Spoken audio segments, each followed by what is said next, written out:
Man, these people took my kids from me, then it was by Santa Mail. I got so much joy on me, gonna where they take it out. Take a suck in the North Pole, where the heck's my reindeer? Yes, I am a fan of Lego, people carol my way. The stuff that I posted on Twitter, they telling me, yeah, don't say that. How people can see me in public, could y'all for no Arkham slay back. With all that holly and cheer, I still can't get my kids back. With all the holly and cheer, I still get to see my children. People see my Twitter, but they don't see how I be feeling. So I became the Grinch, yeah, no, I'm the villain. Brother, Merry Christmas. Brother, Merry Christmas. They don't understand the things I want for Christmas. Brother, Merry Christmas. They don't understand the things I want for Christmas. All my brothers jolly, brother, Merry Christmas. Brother, Merry Christmas. Brother, Merry Christmas. All my brothers jolly, brother, Merry Christmas. She wanna sing to Japan, I put the bow in the bands. Brother, Merry Christmas. She what she done for the kids, she got the draw in her hands. Brother, Merry Christmas. Brother, Merry Christmas. Brother, Merry Christmas. All my brothers jolly, brother, Merry Christmas. Brother, Merry Christmas. Brother, Merry Christmas. All my brothers jolly, brother, Merry Christmas.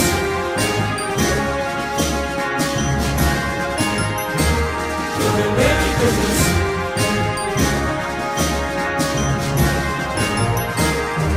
Merry Christmas. Brother, Merry Christmas.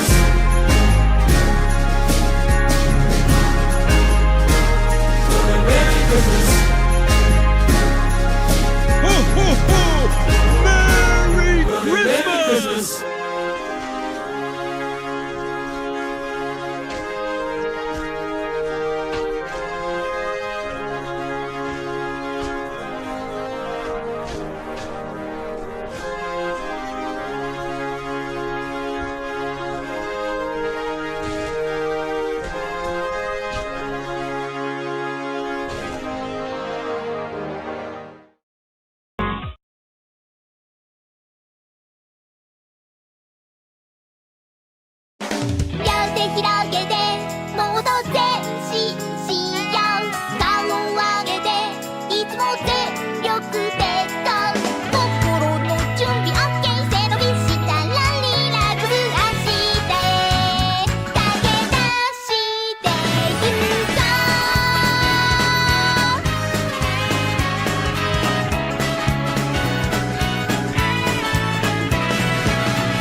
Alright, we're back.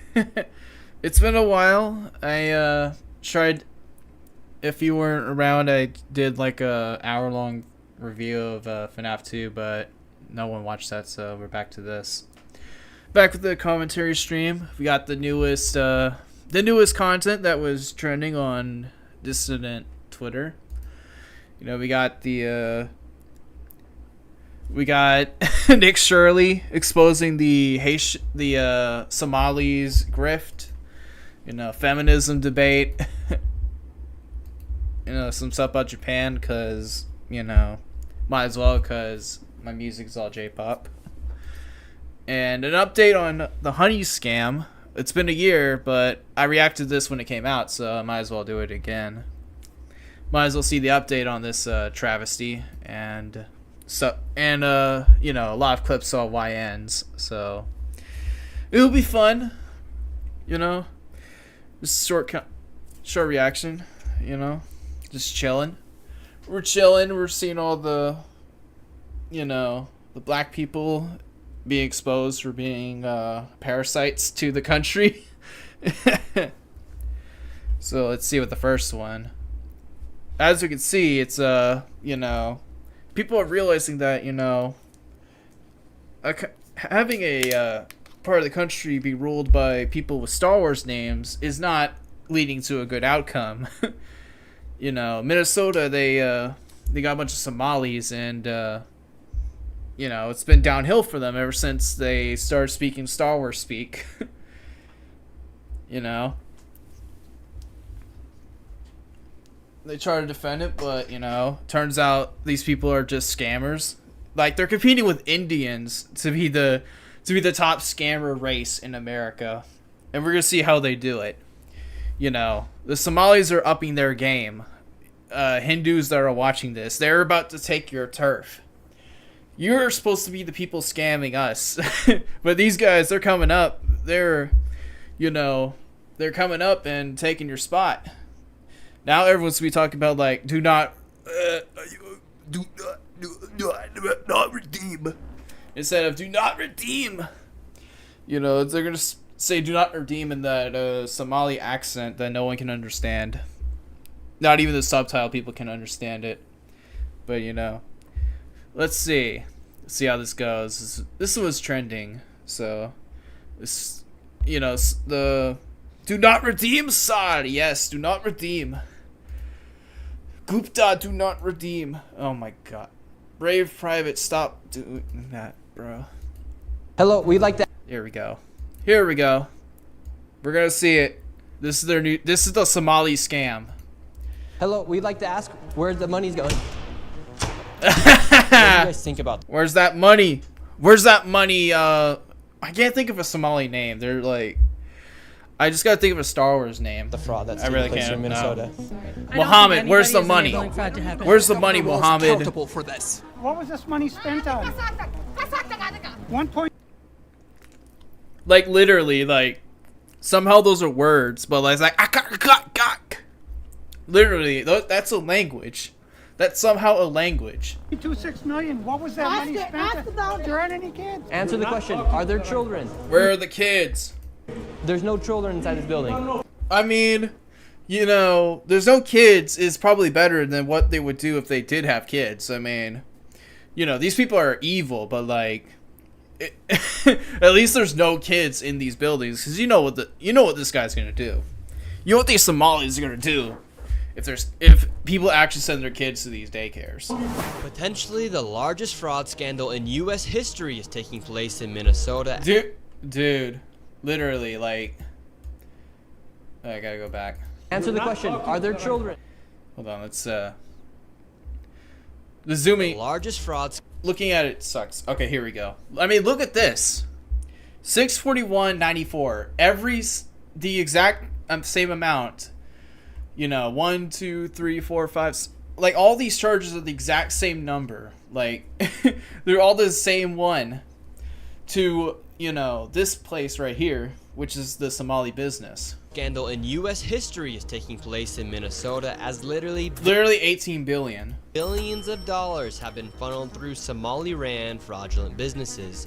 You will not get me money, so I keep a boat. Pirate give booty now. So much fraud, it could actually almost replace the entire GDP of Literally, they made more money from this than Somalia itself. Like, how do people think Somalia is like a nation state? Like, seriously. Seriously, how do people think that's a nation state? It's not. I mean, look at this. They're going to make more scamming us than their native soil ever will. Of Somalia. These fraudsters have worked hand in hand with the Minnesota government as they enabled billions of dollars to be given to fraudulent businesses underneath welfare. He literally said business. purposes. Some of this money eventually landed The in the embiotics really slipped out. He said business. hands of terrorist groups in Somalia like the Al-Shabaab, and others enriched themselves. I mean, it's Somalis. I mean, you know, these people would fund their own terrorism and then complain that Somalia is like a anarchist shithole. Like, they know what's happening. They know Al-Shabaab's getting that money, but they're just gonna keep sending it regardless. All at the U.S. taxpayers' expense. And in this video, we will break down all of the fraud from start to finish, from going to the fraudulent businesses and confronting the people who are making He keeps saying business. He keeps saying it like that. He doesn't say business. He says business. millions of dollars from the government. And we will also be confronting the incompetent government. Bro, what are you doing? Why are you backing up? Bro, he's backing up. No, don't show that. You're backing up to a liberal white woman that's like that obese old woman who's like 5'3", who's like 5'5", and you're backing up away. No, don't do that. Leaders who let this fraud happen. And to make this happen, Look at them. Look at these people, man. Look at them. They're fat. They're obese. I mean, literally, this is like a whole ass whale. Like, it's literally 2 whales and a white cup. I met up with a man who's been doing his own investigation for years now. He keeps misspelling the word. He misspelled it again, bro. He misspelled another word. He misspelled investigation. He has seen the fraud firsthand. His name is David. Let's get into this and be prepared to be shocked. Shut it down. The cops game shut it down. How deep is this fraud here inside of Minnesota? It is far worse than anybody can imagine. You heard it's 7 to 10 billion and maybe more, and now the numbers have been revised. It's the max amount. and There's put out like there. no other way. There's no other way. It's the big amount. What it is. Publicly that they think it's more like 8 billion. How I got involved is that where my office is here in Minneapolis, I'm sort of in the heart of all of this fraud, and I would see these child care centers. I said, well, there aren't any kids there. It's the middle of the day, There were no kids. and all I see are a couple of guys standing out front smoking. And then I'd go by another daycare and I'd see the same thing. I said, well, where do these kids play? And so I started They're not there. to go online and look, and They I ain't said, there, this place man. is licensed for 80 children. Shit. They had 0 children. Every time I went by there, they never had a single child there. Then I started to see all these transportation companies going around, and it was always a Somali driver. And I said, well, that's great. They're out there transportation They're out. Guys, it's fine. Dude, no. Don't fall for that, bro. Do not fall for them getting jobs. contributing, but they never had a passenger, never, ever once. And I said, well, what is all this transportation? What are they doing? So then I found out that in Minnesota, they have something called non-emergency medical transportation. So this is going to the dentist's office, therapy, whatever it might be. And I said, well, how many of these companies are there? And the They're all of them. research came back that there are 1,020 of them, and more than 800 of them are Somali-owned. All. How do people live? Dude, how do Minneapolis live like this? How can they live with all this? Like, how does one, Minnesotan who's like a pure Viking, he wakes up and is this crap? Like, he wakes up to this every day, and he doesn't complain about it at all. Nobody from the state of Minnesota ever cross-checks to see Literally if any worst state of rides the were ever union. actually provided. All they did was write the check. So right here we have all this paperwork. And how are you getting all this information about the fraud? A lot of it is through my own research, and then I have some contacts at the Capitol going back many, many years. And so the data that I'm getting is 100% accurate, coming directly Yep. from research done by people at the He got his facts and logic. Safa blacks. He got that facts and logic, man. Shit. state capitol.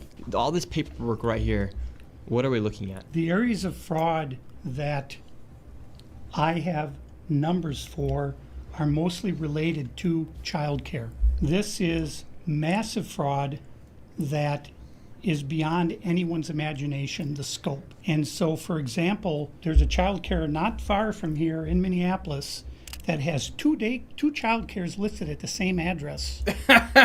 And together they're licensed supposedly for 120 children. I have 120 kids. never seen a single child there ever, and I've been by that place at least 100 times. These Somalians, these groups are setting up these daycares, these child care centers, getting money from the government, but there's no kids. No kids. Never had any of them.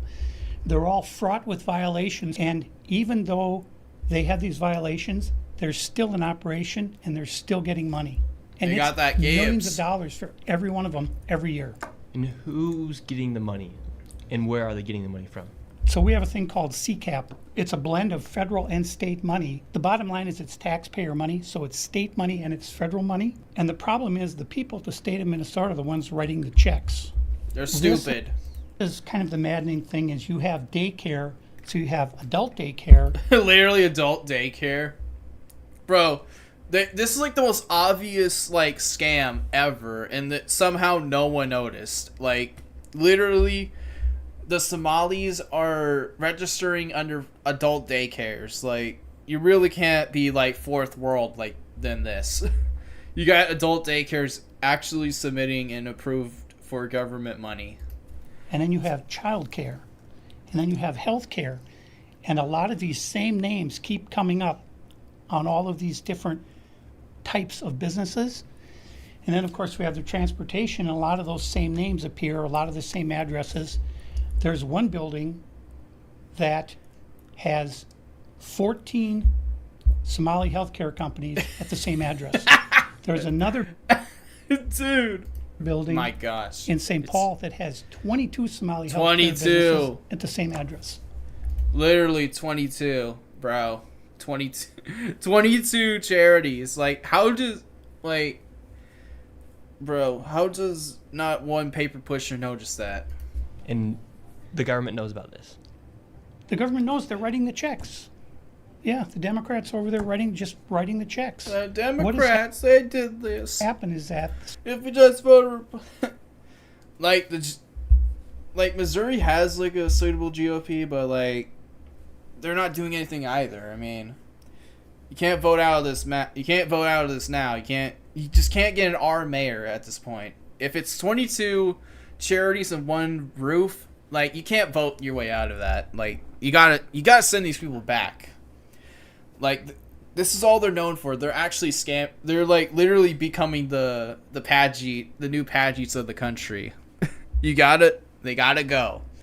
Like they can live their dream as Somali pirates. They don't need to do that here. Somali community is a very Cutting taxes or whatever does not fix this at this closed point. community. They will not speak to anyone outside the community and talk about what's going on within the community. They vote as a block. And so when you're a politician, you're saying, look, I've got 100,000. Dude, it will actually never be unfunny that that when the mayorship election, my bad, was happening, the only reason the Somali guy lost was that he was like the wrong tribe. Like, I'm not even kidding. Jacob Frey literally won because Omar was literally like the wrong tribe. And like Somalis in this country, they care about those like small, tribes that no one knows, that literally no one on earth knows about.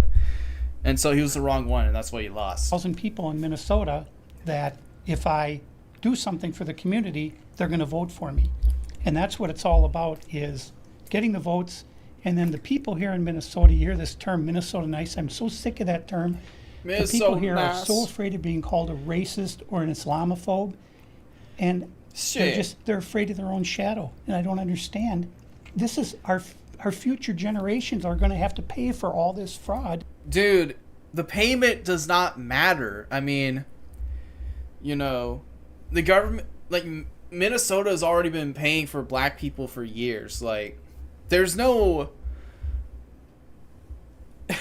like, the threat of it is not for, like, the kids paying for it. Like, the kids are not coming. Like, the kids paying for it are not actually coming because, they're being bred out. The Somalis are going to remain. And, once that happens, there's literally no one to pay for it, and Minneapolis goes the way of Detroit. And they just want to bury their heads in the sand and go on and just not worry about it. Tim Walz saying there's organized crime in Minnesota. What did he do about it? Nothing. You got organized crime? What do you... Well, he did nothing? That's crazy. What are you doing? This is the Minnesota law, which mandates that anyone who knows of fraud and is a state employee must report that fraud. It's Minnesota Statute 3.971, Subdivision 9. Not only that, but Walz is also guilty of misconduct of a public employee. When I look at the world as a whole... Oh no. Dude. Oh no. He was mean to an employee or whatever. Oh no. He was mean to a wagee.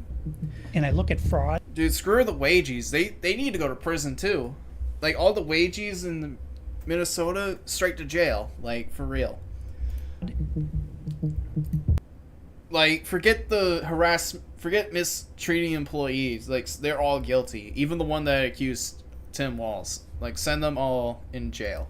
The Twin Cities is ground zero. The fraud is worse here than anywhere else ever in history. Anywhere. We're gonna go confront these people. All We're right. gonna go to these Let's daycare go. centers to see what's actually happening. Okay, so we have to be going careful straight to because them. these people are very violent. They're exceptionally violent. Now, with all of David's evidence, we headed out to the streets of Minneapolis to Let's see go. how much fraud we could uncover in one afternoon. Where are we going now?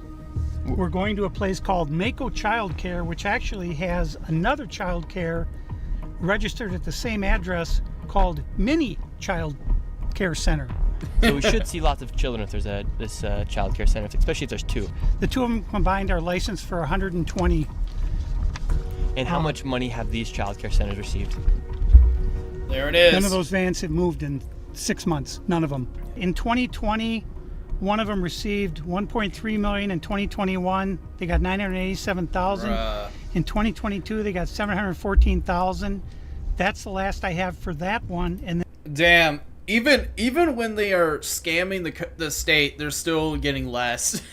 Like, they're still getting they're still getting ripped off. I mean, getting less every year. That's and crazy. the other one, Even under like a white guilt state, they still get less. They're still not getting more. 1.60 Except for this one. This one's getting a lot. 4 million in fiscal year 2025. Fiscal year 2024, they got about 800,000, and in fiscal year 2023, they got $904,059. This place right here. 5 million. Outside of it. Well, this is actually two daycares are registered here. One of them is Mako, which you see on this sign. The other one is Mini Child Care Center. And between the two of these child care centers, they're pulling in about $3 million a year. And there are no children. Every facility that you go to, the windows will be blocked out so you can't see in. There's nobody here. You won't see a single child at any of these facilities. There are indeed no windows. All the windows are blacked out right here. All right, let's go in. Go in. Let's go. And the child care center is locked. Should we ring the doorbell? Try to get in, ring the doorbell. Nobody showed up. They're open 7 days a week, 7 a.m. to 10 p.m. it says here on Break the sign. in. Yet there's absolutely nobody here. And this building here, right here, has generated millions of dollars, and it seems like business isn't even open right now, and it's a weekday. And if this was a daycare center, it wouldn't just be in some industrialized building. There would be maybe like a playground or something outside, or... There's no play area for the kids. So where are the kids? Where are Where's the anybody? kids? How can there be nobody here? And it's like this every single day. I've never seen a single child here. In 9 years, I've never seen a single child at this building. Right there. Oh, then now it looks like we already got the Somalis coming through. Yeah, Here they're they coming. come. The word's out. Hello, Somalis is this your coming. daycare? No, did you tell us why there are no children? Have you ever seen children at this child care center? I'm not sure. I don't know. Doesn't know if she's ever seen a child here. All right, let's go to the next location. And the fraud only gets more from here. Make sure you stay till the very end of this video to see exactly how much fraud we find by the time we are done. And before we go to the next location, I want to show you something super interesting about the flags of Minnesota. And here in Minnesota, if you take a look at the Minnesota state flag, they recently changed it, and it very much so resembles the flag of Somalia. And really quick, I want to tell you guys about the sponsor of this video, Opus Clip. Alright, we're not 50% off. Yeah, we know, Nick Shirley. 50% off. We gotta get that. Gotta get that bag. Back into the video. Now we're going to the next daycare center. How much money has this one generated? This one, in fiscal year 2025, $1,042,059. In fiscal year 2024, $1,059,078. And in fiscal year 2023, $727,336. This next one is literally one block away, and this one's also generated nearly $3 million in the past 3 years. Let's see if there's any children. This see if any state's of the cooked. buildings are open. 8 we million. go. This state All is right, we've cooked. arrived to ABC Learning Center. All the windows are blacked out. Let's see if anybody is here. This door is locked. This facility is licensed for 40 children.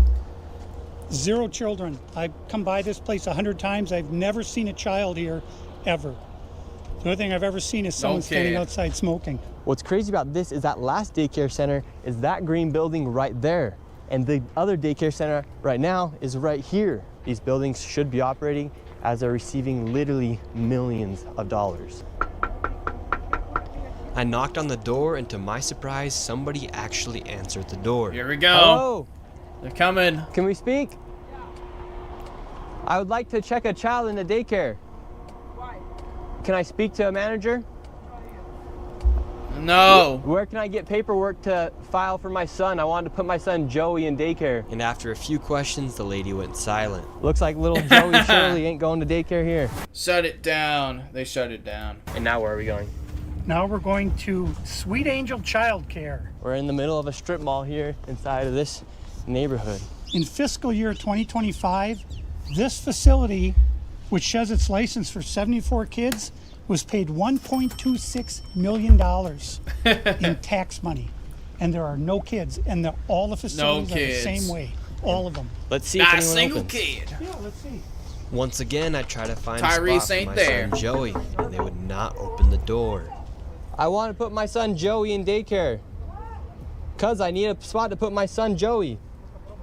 Yes. Is this your daycare center? No, I work there. What's happened? I just want to put a child in daycare, but all the daycare centers seem to be closed. No one's opening the doors. You work here? I was, yeah. What's happened? Where are the kids? Where are the kids? Says it's like Bro, look at this dude. Dude. Oh my good. Bro. What is this skull, bro? What is this skull? What is his face shape? Dude. He has no. Bro, the most. Dude. Like, his face literally looks like a real face that is connected to, like, a cartoon. The side face. Like, these. Like, this literally looks fake while the rest of his body is real. licensed for 74 children. Right here, state of Minnesota. Where are the kids? Where are them They kids? got paid $1.26 million in fiscal year 2025. Oh, dude, that face. Bro knows he's cooked. The scam has been exposed. He knows it's real. It says they have a capacity for 74 He children. knows it's over. Where- When? No, when? Where are the kids? Right here. Where State the of kids? Minnesota website. You work here and you don't know? I don't know. I was there before. I don't know what's going on. I don't know. You don't. There's no kids. You don't know the kids.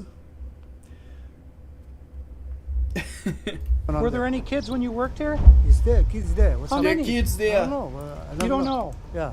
You worked here. Okay, well then you're not of any help. Can I put my son in a daycare here? No, I Oh, don't know. Can I speak to someone?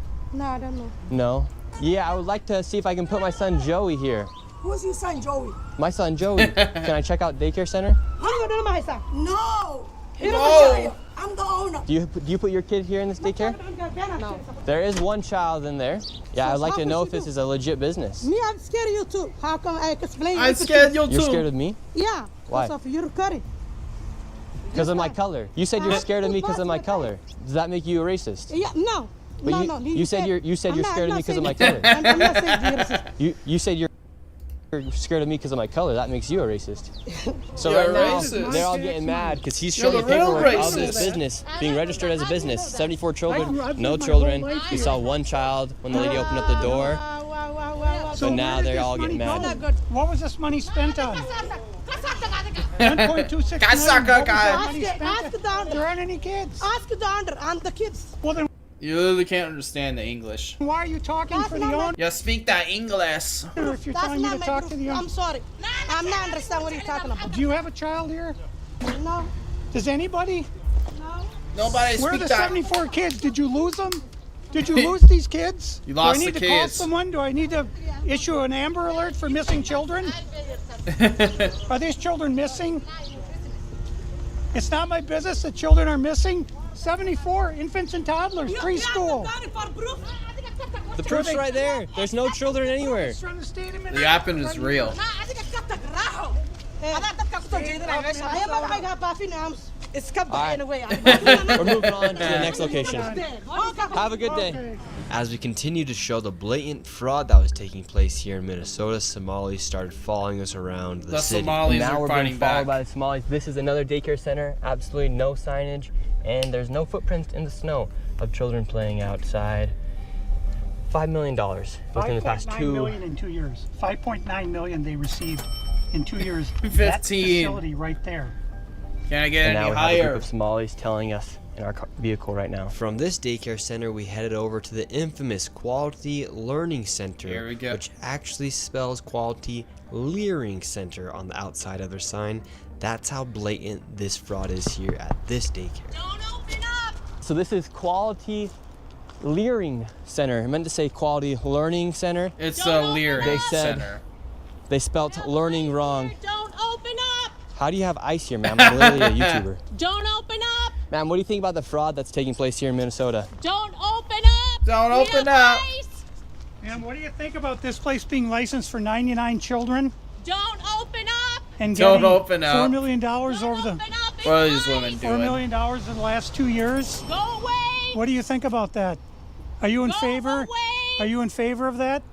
Go away. You know where You're they- not welcome here. Are you- Shame on you. Are you in favor of $1.9 million going illegally, She has no eggs. fraudulently to this business that has Quality Learning Center but can't even spell learning right on the door? But bro, you can't spell business either.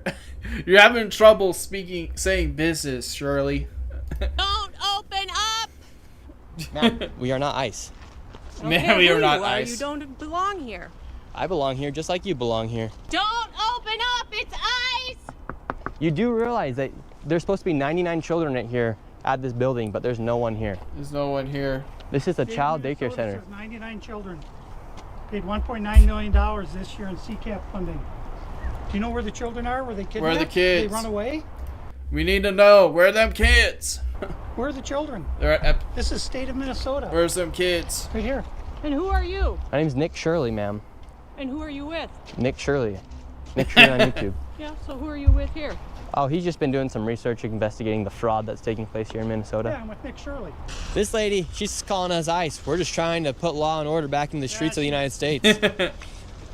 Get rid of all the fraud. Have you ever seen children at that daycare center right there? Where? Yeah, it's right there. It says the child, you've never seen daycare. Nope. anybody in there. We're gonna educate you on something. So what do you think about this daycare center? They spelt learning wrong. They've received over 1.9 Bro, what is it? Why is he smiling? Like, dude, what is bro doing?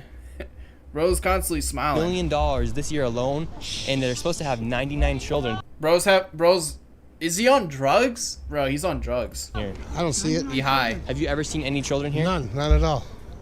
None. This year they got 1.9 million. Last year they got 1.5 million of your tax money for 99 children. We just want to know where are the kids? Right. Where are the children? I don't see them.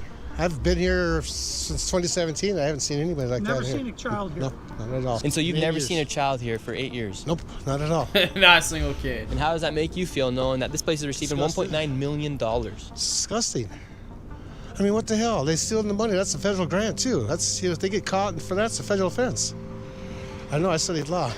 And do you think Tim Walz should go to jail for all the fraud that he's enabled here in his state? That's him doing this? Well, That's heck him. yeah. He's got to be held accountable for this. Arrest him. I mean, there's no rhyme or reason what's going on here. It's simple. It's nothing there. Arrest It's a him. parking lot. And look, they even spelled learning wrong on their sign for a place that's supposed to be educating children. That's crazy. I mean, who runs it? Who's So supposed to true. It run is crazy. Somalians. Oh my God. Bro, even he knows. He knows the truth. Well, yeah, it's just, I've never seen nobody here at all So how long have you been living here? since 2017, 2018. You've never seen a single child walk in that building. No, not at all. So this daycare center is literally just a place to traffic money. $1.9 It's a million scam. just this year alone. And this guy's been living here for 8 years and has never seen a single child walk through those doors. There's no windows either. No. And the only window they do have, the door, is blacked out. Yep, I see that. I've never seen anybody go in there. Within just a few hours, we nearly approached $20 million in fraud, and we headed over to George Floyd's neighborhood to expose more of the No. Gross. fraud taking place. This place is There called we go. We're in George Floyd territory. Future Leaders Early Learning Center, and it's licensed for 90 children. And in fiscal year 2025, they received $3.6 million. In fiscal year 2024, they received $3 million. So in 2 years, they got $6.67 25 million, mil. claiming they have 90 children every day of the week, 5 days a week. I So mean, let's these find people out. are making just about more money than NBA athletes. And we don't even know if they're paying taxes, but we don't Oh, know they where ain't this paying. money is going. These Is it people ain't going to paying. terrorism? Is it, where is it going? But it's theft, it's fraud, and the reason I'm involved is I want it to stop. I care about Minnesota. I'm doing this for the people of Minnesota. Do this I for don't them. make a dime off all this time I've spent on this.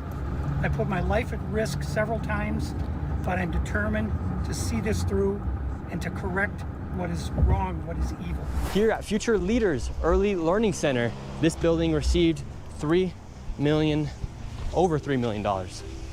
Hello. There we go. How are you? I would like to see if I could bring little Joey, my son little Joey here. Is there paperwork or can I check out the daycare? No. No. Why can't I check out the daycare? Bro, what's going on? What's going on here? Just got that acid burn. Nothing's not here. Not here. Okay, but if can I get paperwork or anything to submit my Please son leave. little Oh, you throw that acid at me again. Joey to come in here to daycare? We'd really like to put Joey in this daycare. We've heard great things. Business card? No, I'd like your business card actually. Business card. You talk to your manager. Okay, can I speak with somebody? Where are the children at? Where are the kids at? Are there children here today? No. No children. Yes. Why are there no children? Two of Mexico. Would my son little Joey have friends to play with here? Nah. No. No friends for little Joey. Yes. Sorry. Ah, dang it. Well, have a great rest of your day. Thank you. So, little Joey would not be accepted to that daycare. Joey's still homeless. Joey's Joey's still still looking homeless. for daycare. And because little Joey couldn't get into a daycare, we went to an autism center, as they have been No. popping up everywhere as a rise of autism has occurred here in Minnesota. No, they're stealing from the artist. So Because over. of the government funds that they are receiving, I tried to check my son Joey into an autism center. We've been going to a lot of these daycare centers. We're trying to find a spot for our little boy Joey, but we thought maybe we could check him in the autism center. Bring him to Because none of the autism. daycare centers are open. Yeah, and how many kids do you guys have at this autism center?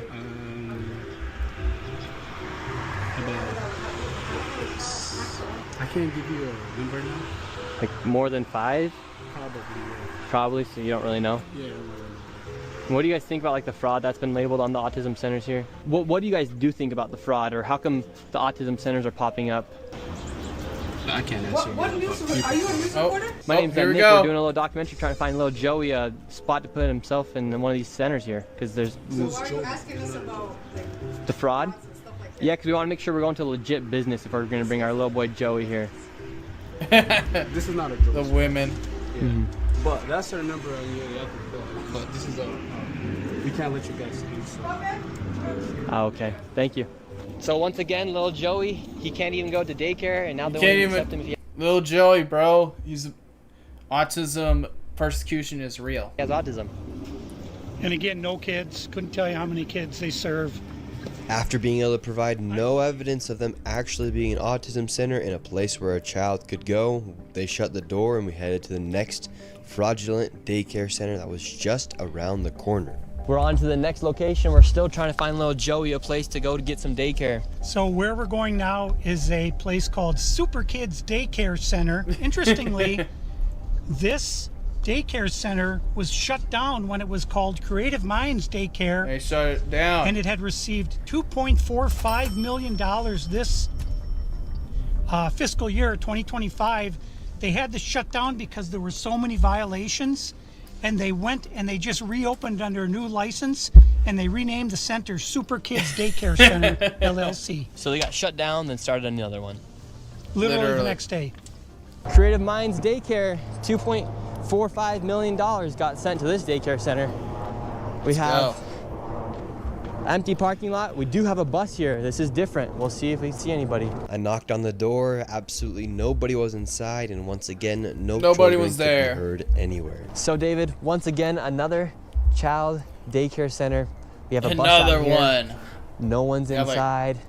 License for over Never 50 kids. ends. No children The scamming never ends. anywhere, but yet millions of dollars every single year. So the sign says Creative Minds Daycare. They got in so much trouble, they had so many violations that they had to shut down, and they reopened the next day under Super Kids Daycare Center.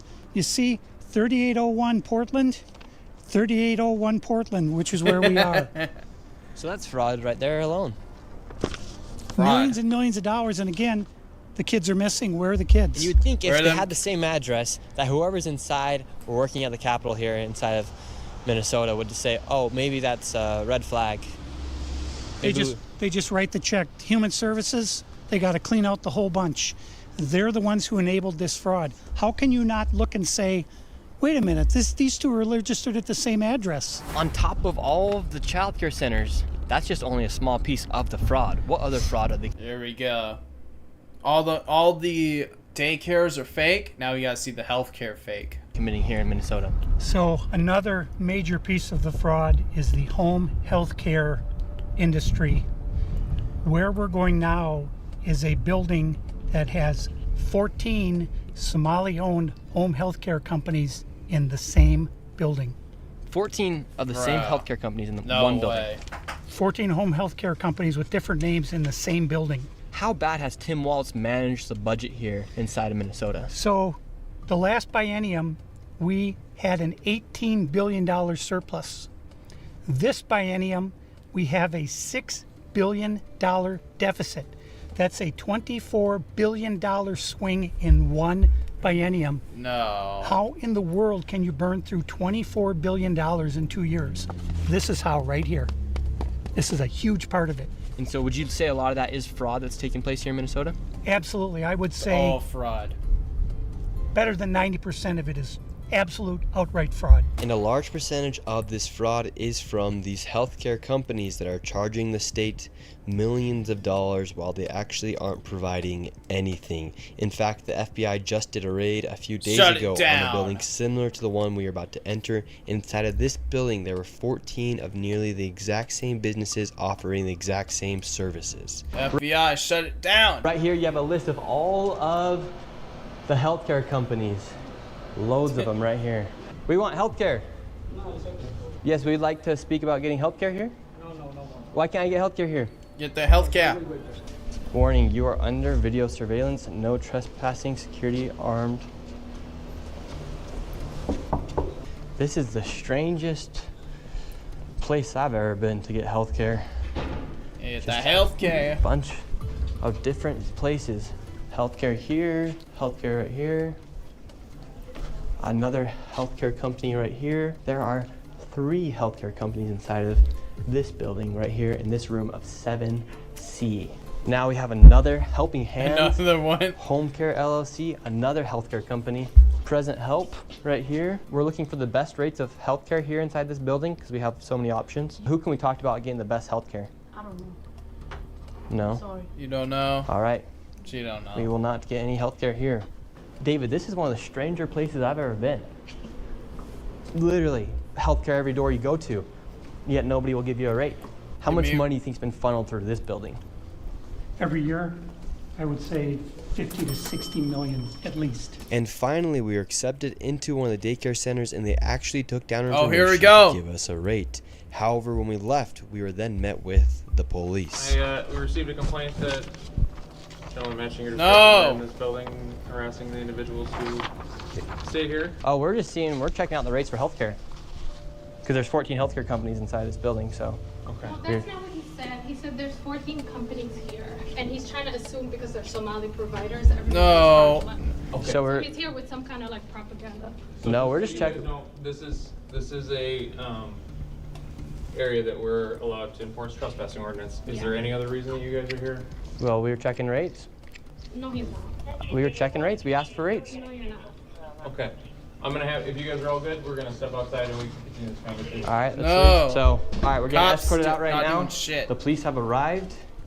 We were checking out the rates, seeing what was happening inside this building. No one would really speak with us. We did go inside the one daycare center, and she actually did give us rates for childcare. Much respect to that lady. What's the problem, officer?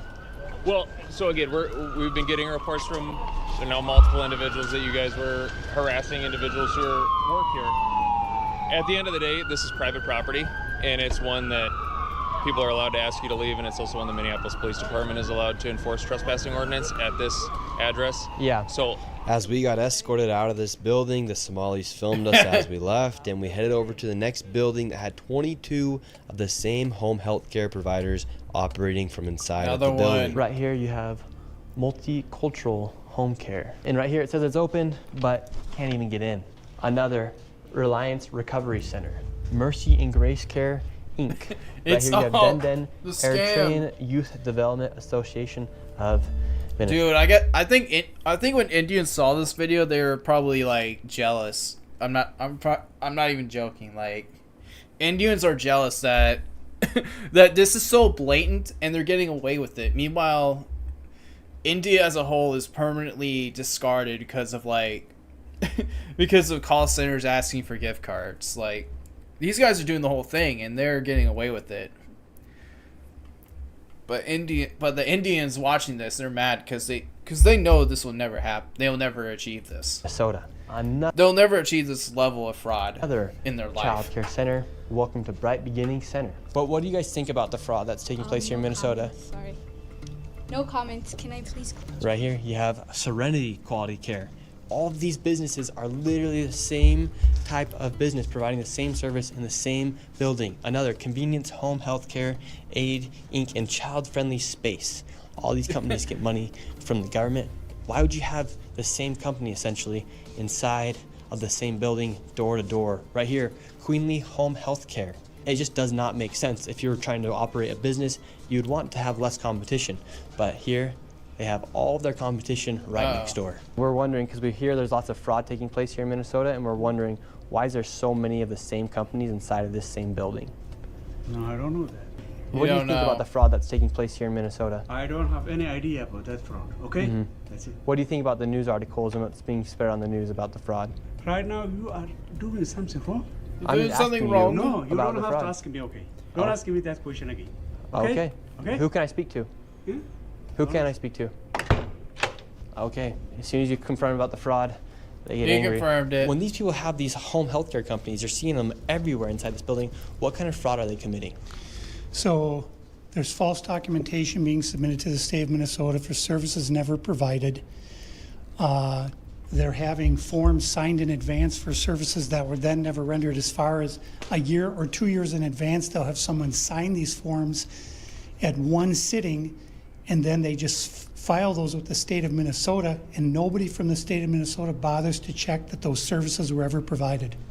So they're essentially just using people, saying that they had these services provided months or even years ago, then filing the paperwork and then receiving money from the government. Totally real. Right, and the Somali community is a very closed community, so everybody's in on it, and they don't want to talk, as you can see. And for this building, I'm going to give an estimate of around $30 million for how much fraud is taking place. We did That it, is a very guys. low We reached 100 million. estimate. However, still a lot of money in fraud. And do you think there is fraud taking place here?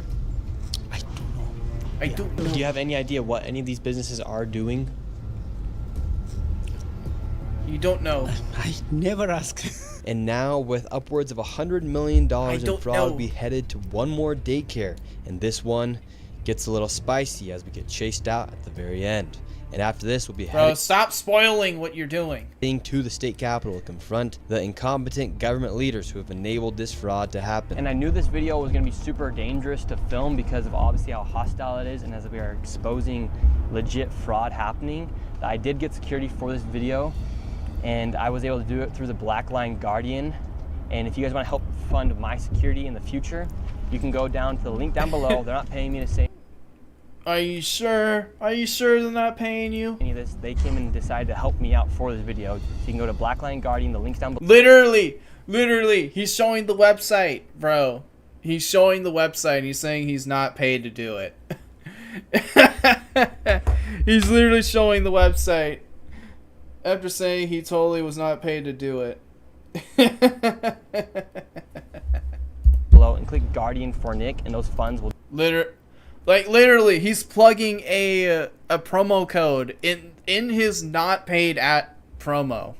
directly go to my security in future videos as we are exposing lots of things happening, and especially with this fraud. Like I said, they're not sponsoring this video. I'm just giving Literally not sponsored, by the way. them a shout out because of how they helped me. So go down to the link down below, click Guardian for Nick. Let's keep going. And now we're going to the next location. Now, this child daycare center, this one's different than all the other ones we've been to. Tell us about this one. This one is different because, according to the state of Minnesota, this 312 West Lake Street houses not one, not two, but 3 child care centers and is licensed to hold 102 children, and in fiscal year 2025 was paid $2.66 million by the state of Minnesota. 2.6. And this is the building right here. So this building alone made $2.6 million. Let's see if anybody's inside. There we go. Now we're inside of the building where there's apparently 4 childcare centers. We met this lady and we followed her to the back of the building where the daycare was supposedly at. So right here we have 2 child daycare centers. We have the Minnesota Child Care Center, and then we also have Nuna. Between the two, $2.66 million. Hello. Hi. Hi. Here we go. Yes. We would like to know. Well, it says we're trying to figure out 102 children. Is that for this facility? What is the name of the facility? It's from the state of Minnesota website. It says you have 102 children here in your child care. Which child care name is a lot of Minnesota Child Care right here. It's from the state of Minnesota's website. Dude, these guys are dumb. We're They just don't know. wondering where the children are. Where are the Where the kids? children are? Yeah, where are the children? It says you have 102 children here, and you got $2.66 million this year in funding, and $2.5 million last year. We're just wondering where the kids are. And who are you? My name's Nick Shirley. Nick Shirley. And where are you? Which department? That is harassment. Oh, we are from ourselves. Yeah. Hello, we'd like to ask where the money's going. Oh shit! Here we go. Look at that. Shut us down. Where are the children at? No children inside of this daycare center. And look at this daycare center Shut right it here. down. No children inside of this daycare center. But between those buildings, over $2.6 million. We were just curious, where are the children at? Do you know where the children are at?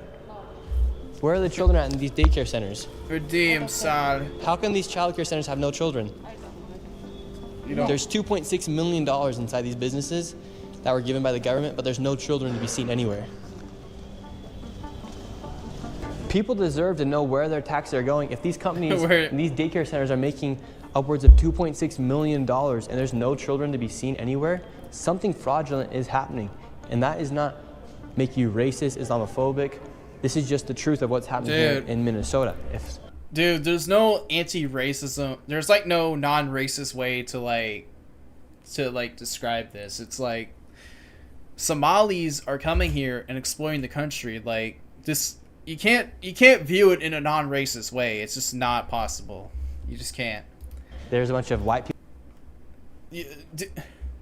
people doing the same thing, we'd be Dude, there's no white people doing this. This what what bro was winning me over, and he just lost me with this. Like, this is not happening under whites. It's not. Like like, this is just cope. Like, this is cope to, like, this is like the cope for the TOS, cuz oh no, it's not. Everyone dude, no.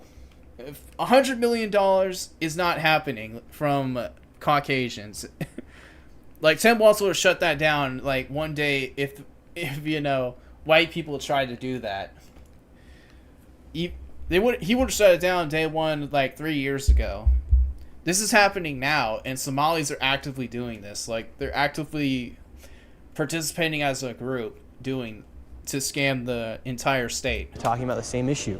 This is just fraud at Because they think unprecedented levels here inside because they think white people are evil. Minnesota. It's actually very concerning. Where are the children at inside of these buildings? They're nowhere to be seen. Millions of dollars are being sent into these daycare centers all across Minnesota, and there's not a child to be seen anywhere. Here's another daycare center inside this same building. We don't want you to be videotaping anything. You don't Where videotape. is all the money going for if there's no children at these daycare centers? Sir, Yes. I told you, please leave. Yes, we have a question though. Where is the children at these daycare centers if there's millions of dollars? Ask the local government, yeah. Oh, we've asked. We have the paper here. So we're wondering where the money and where the children are at. Where the we money? have the paper right here. Come here. Who are you, first of all? My name's Nick Shirley. You don't have any permission to You don't have permission. record me, period. Can we talk You outside? don't have permission to record. She doesn't either have. You She do doesn't not have permission to record no, me. you cannot stop people on the street and question them. We can ask. You don't where- have any permission. Where You don't have permission.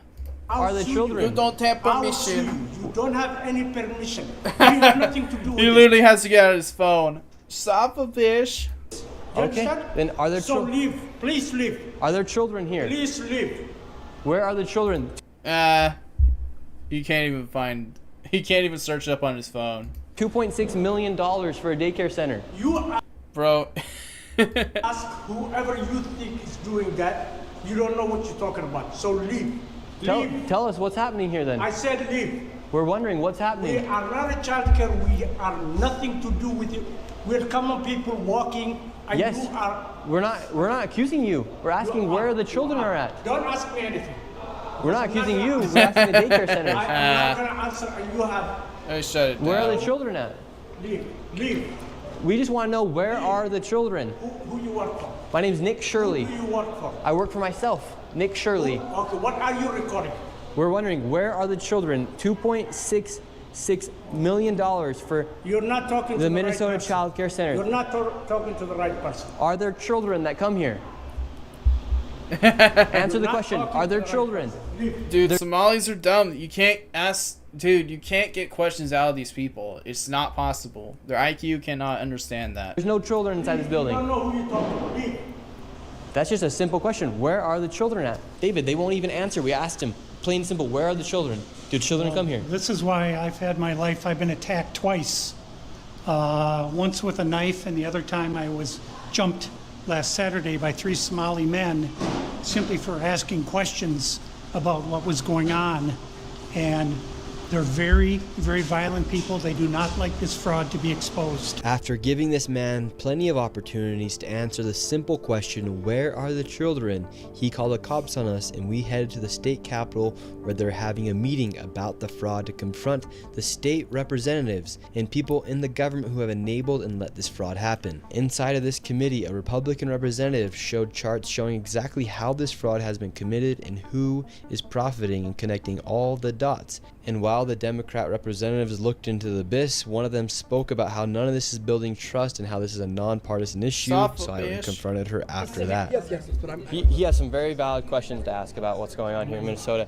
And do you think this fraud I don't know who crosses? you are. My name's Nick Shirley. Do you think this fraud is Republican or Democrat, or just facts that fraud is happening? I think the fact that Because you're talking about it as a partisan issue. well, because that's what I heard you shows talking me- about. That I know what I said is that because what we're talking we want to about build, we want to build trust, but fraud is fraud. So Fraud is fraud, guys. Nick Shirley, he said white people can do this too. So why should we be enabling fraud to happen here? No, I don't think anybody is enabling fraud to happen. Hold Governor Walz accountable for this. Okay, sir. Dude. No. This Sir, is not. sir. When are you going to hold Governor Walz? Dude, what is up with this the black nerd accent? Let's go. No. She is a representative for the state of Minnesota. Yes or no? Is this what black conservatives do? They just talk fast? Like, that's all they do? They just talk fast? They don't actually... They're not articulate, so they just talk quickly. Excuse me? Yes, are you... If you're gonna talk to me like Are that... you going to say to her, I'm a disability advocate, I heard... I'm a disability... Bro. He's a he's an autistic advocate. Stimulated. To testify. Thank you for testifying today. No. Ma'am, the facts are the facts that fraud is happening here, and it's not a nonpartisan issue. It's nonpartisan, guys. How come you think fraud has been able to happen so much underneath?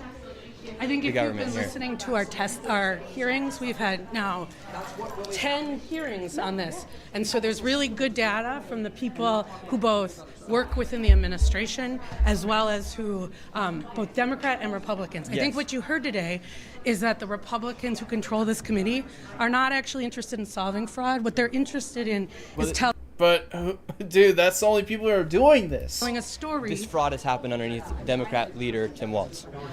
There has been Medicaid fraud across the country under Democrats and Republicans. There's fraud within the Trump administration. We have is fraud. Private providers have made government. No, the capitalism did this. Guys, it's over. She blamed capitalism for for government fraud. A mark. And so every person running government, Democrats or Republicans, are dealing with the issue of how to keep fraudsters out of our public payment. We're also dealing with veterans. We're dealing with consumers. I hope you're looking at She's out of breath. that. If you look at United Health, currently is being charged with defrauding Medicare. You know who runs Medicare? President Trump. Medicaid fraud is a 50-state issue. Then who is leading the Medicare fraud? And so, again, it is not a partisan issue. There are Democrats and Republicans who are sitting in that committee talking about it. But what you did here was the Republican chair say she's not turning information over to the one person in government who can stop payment. Dude, Tim Walz is running the state, and he allowed this to happen. Dude, these women are so stupid, bro. And I hope you print that.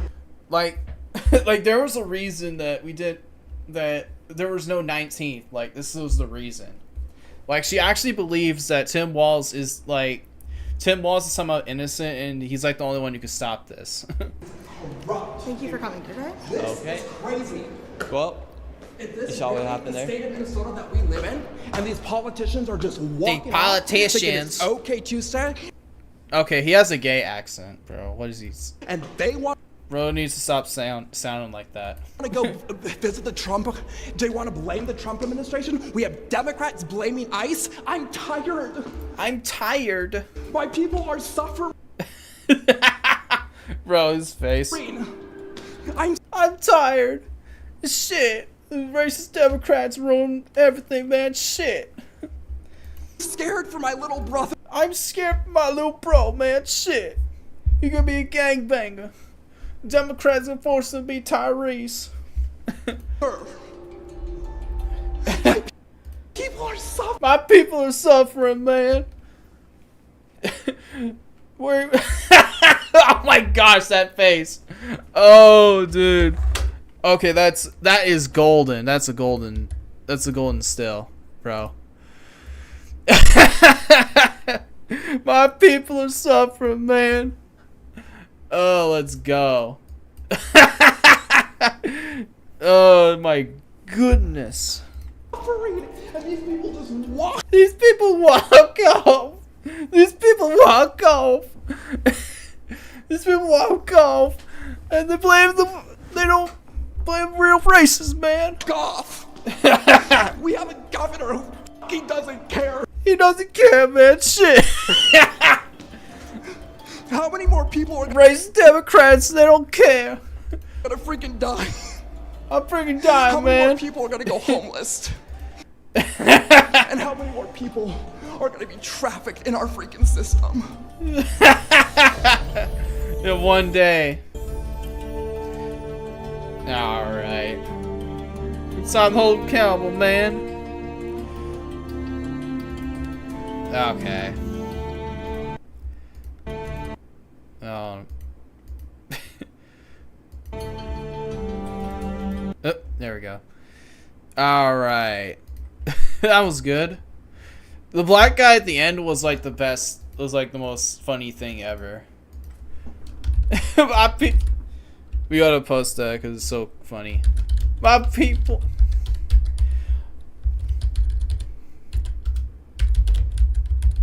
Shit.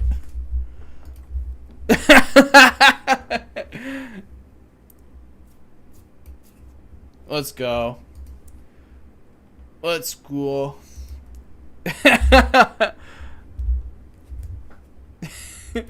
Look, I'm sorry, man. It's like this is not like a Democrat bad issue. It's like, and you know, this black man literally like yapping about nothing. Racist Democrats, man. You gotta stop that racist Democrat. Shit. Oh, my bad. Alright. So send every Somali back. Gotta send them back.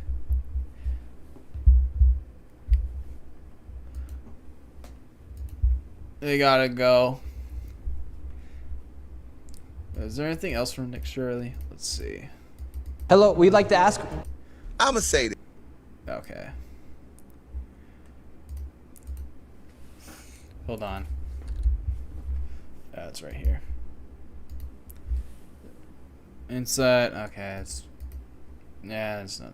Yeah, it's old shit. Alright. Now that we got that.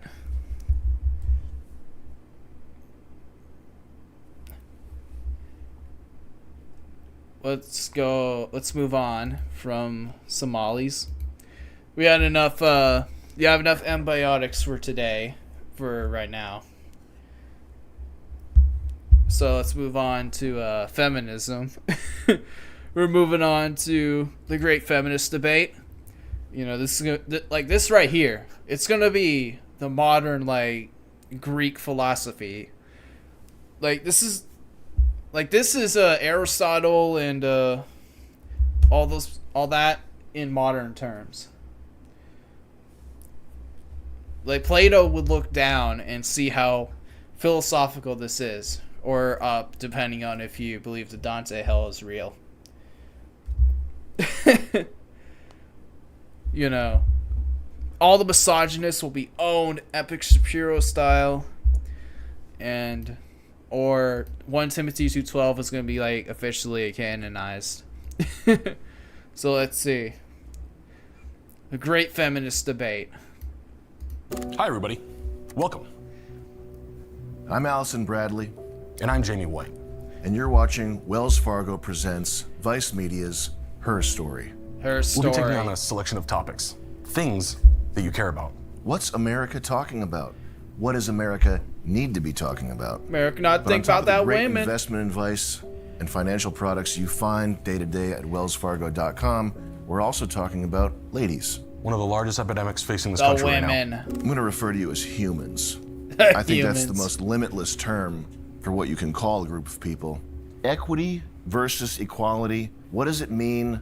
Let's talk about it, starting with whoever wants to speak first. Equity is something that you hope to 59. attain throughout your lifetime.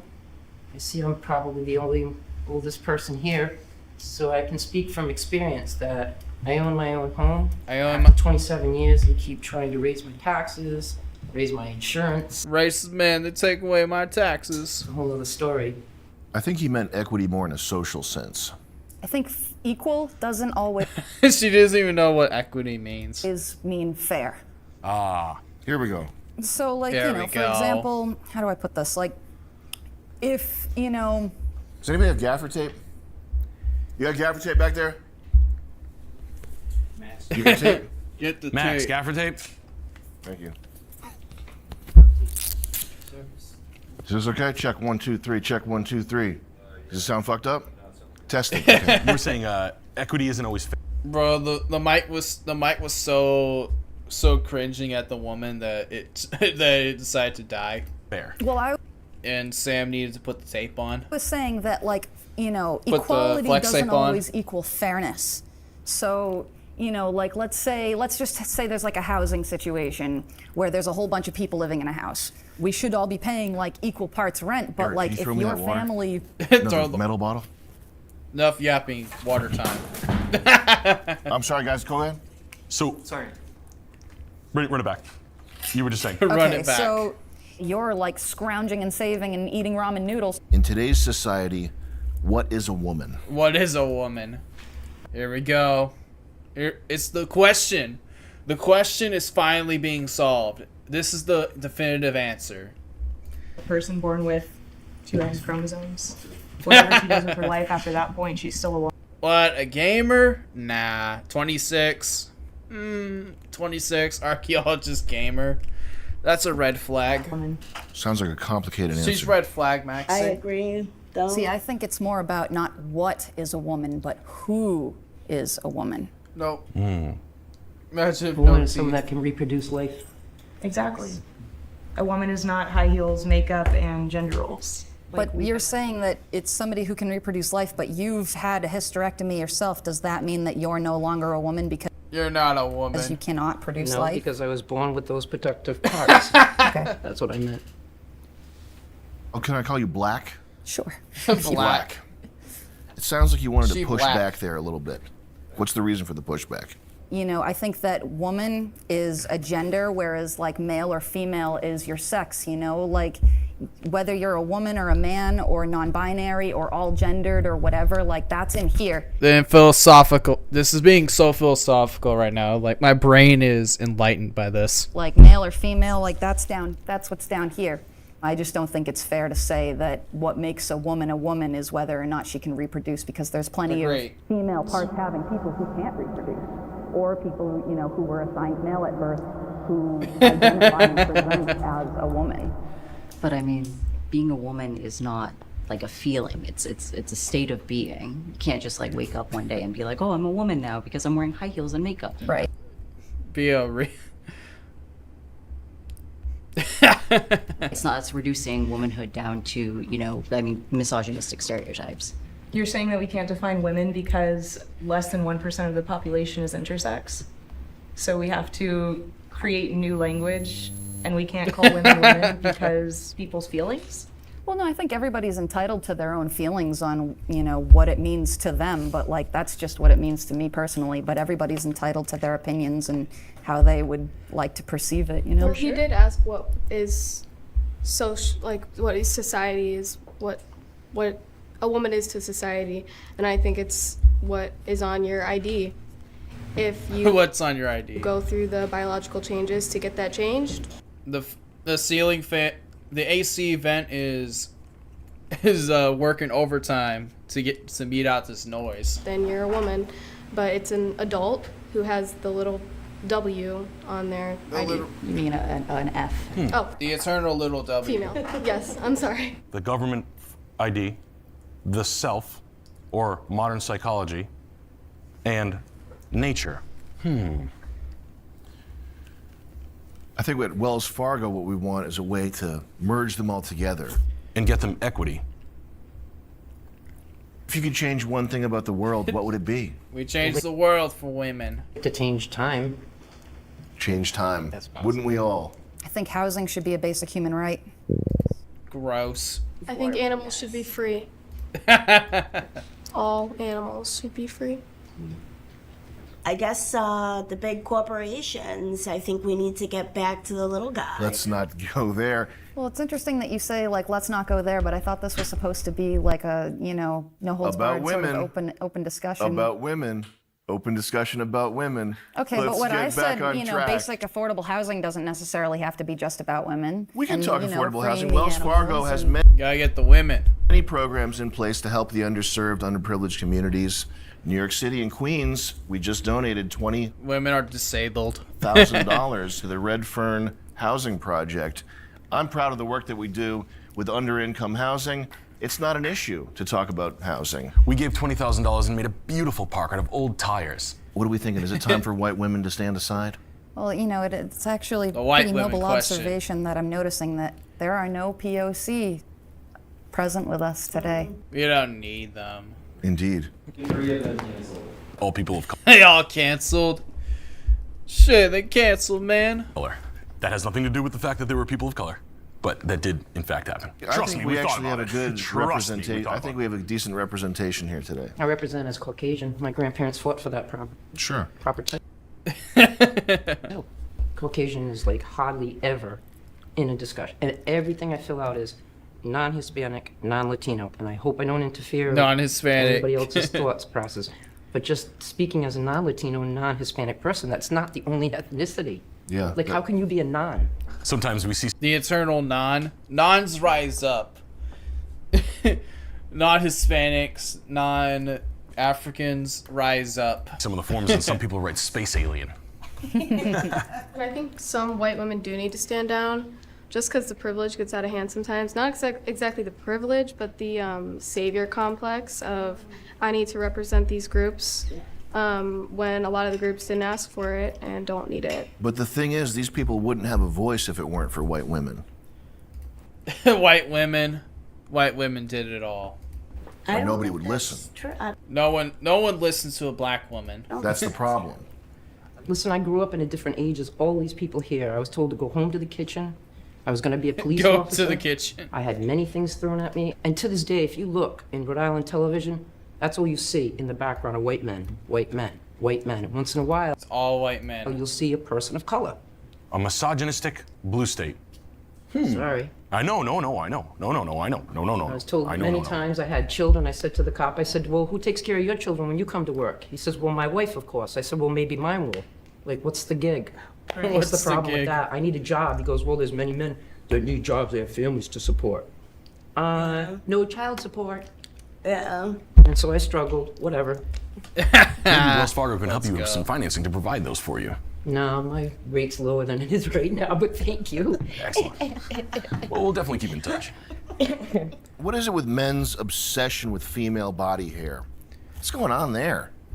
What's going on? I've seen both sides of the spectrum. I dated a guy who didn't like me to shave at all, nothing. But then I've been on the opposite side where it's any stitch of hair, just disgusted. Disgusting. So it's, I Shut mean, it I down. shaved my legs to come here so I could wear this dress. Thank you for doing that.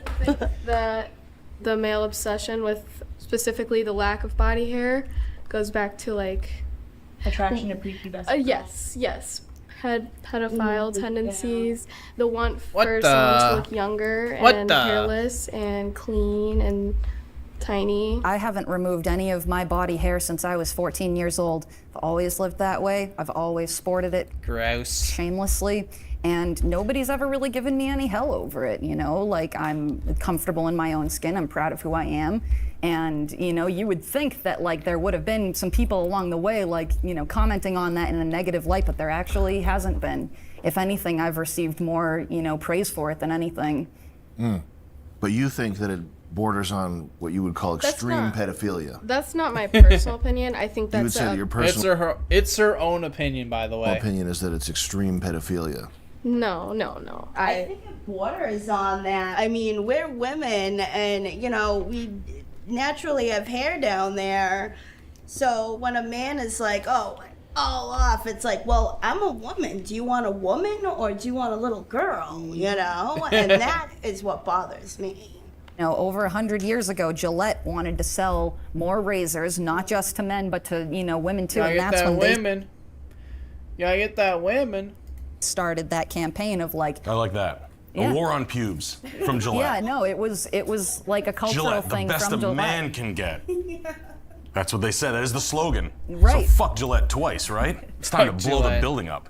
And here's how you do that. You can buy Tannerite online. Fill up a U-Haul truck, rent it in an alternate name. Whoa, what the? Nick Rocher, don't say that. Don't say it on a public video. Credit card that you can buy also online, and then drive it right into the building. Gillette's located right here in Foxborough. That India side.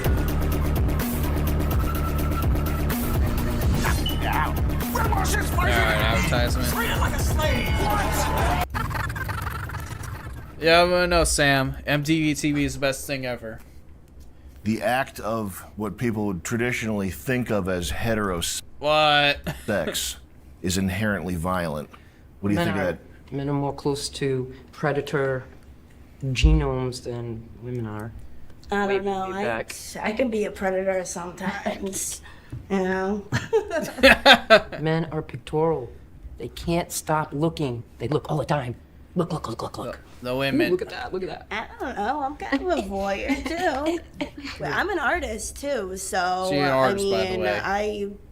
I have naked people coming into my studio just to draw or whatever. But I'm naturally curious too for men and women. The human body is curious to me. Have you ever been on a nude beach? Like Moonstone? Oh yeah. I have. Try to be naked as much as possible, actually. I do like that you brought up a point about, like women having sexuality too. Like it's not always just about the male gaze, like females and women, like they very well too have their preferences, have their, sex appeal, and women are allowed to have sexualities too, and it's okay to be turned on by things. It's okay to want attention for those sexual things. Is there a limit to where that should go, in your opinion? Absolutely not. Normalize getting tested regularly for STIs. If I'm gonna go on a date with someone, like that's gonna be one of the first things we do together. Gross. On a date is to go to a clinic and get tested for STIs. Really? That's a strange date. What? Jenny, that would be a funny date. It's the ethical thing to do. It is responsible. It's responsible, it's ethical. Is sex work ethical?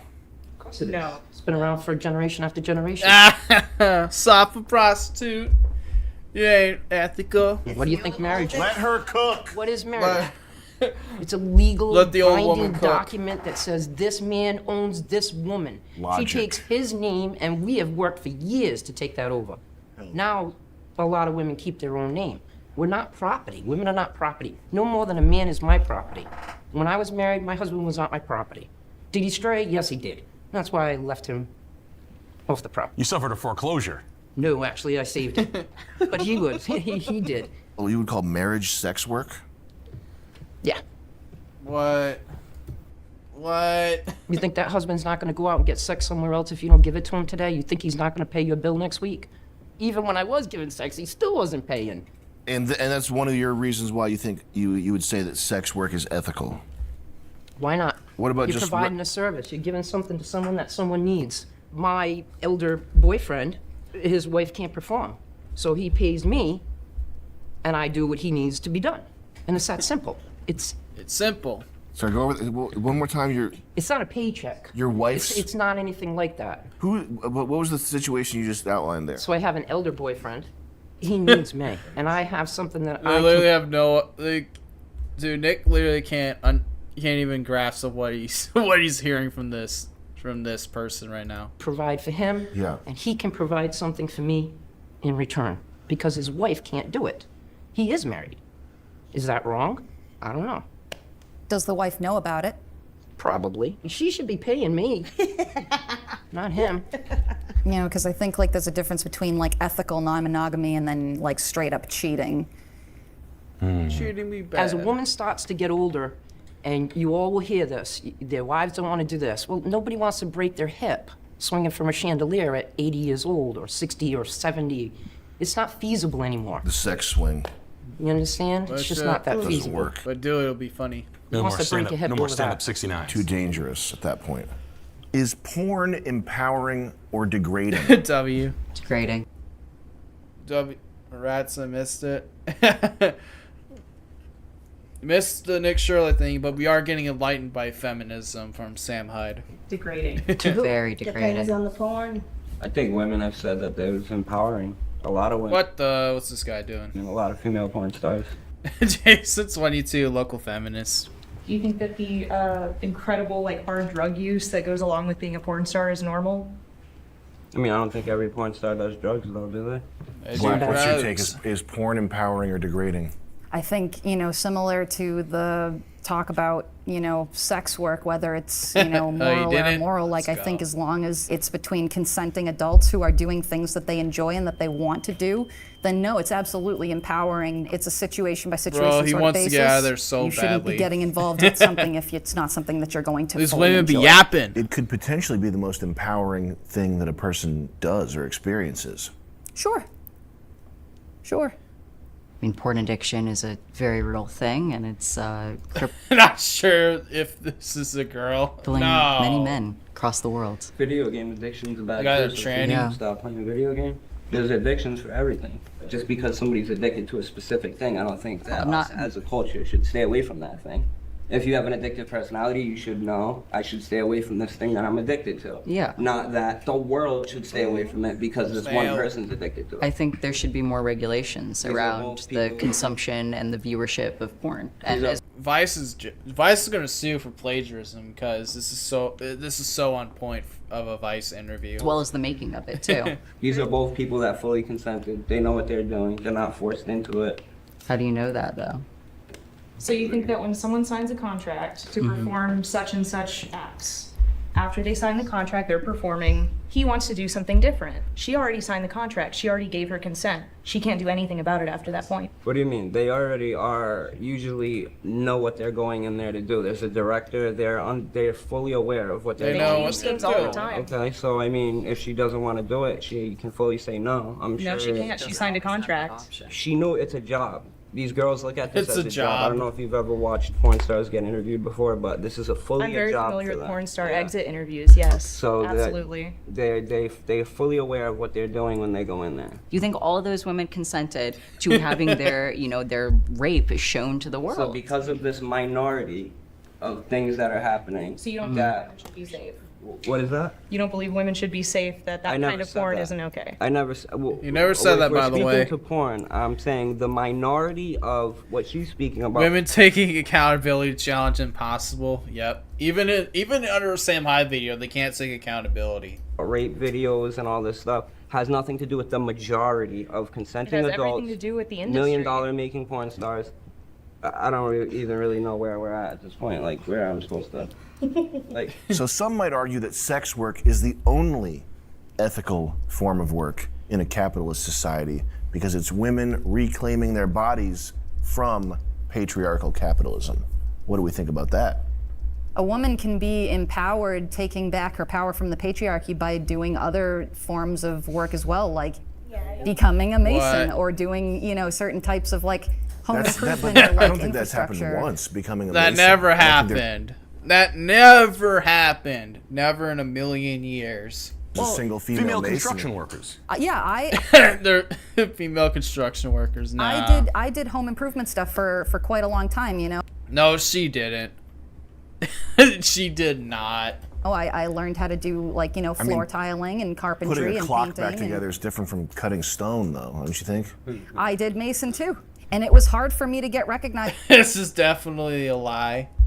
She brought the furniture from Amazon. That's like the most extent of women masonry is that they don't buy the IKEA furniture. They buy like the off-brand type and think that's like masonry work. because you know, with Amazon's products, you just put in you just like connect the pegs together with like, you know, actual sets that like, you know, you just have like a screw or something. They think that's like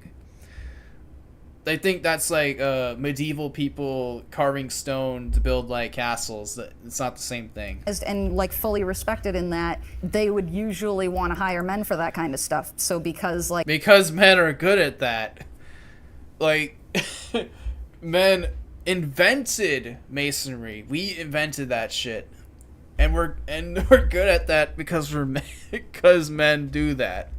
I was a woman, like I felt more empowered to do those types of jobs and be recognized for it, as difficult as Mason. that was. I've always been more inclined to male trades. I actually believe this one. Hard hat Harry, almost most fuckable. Oddly,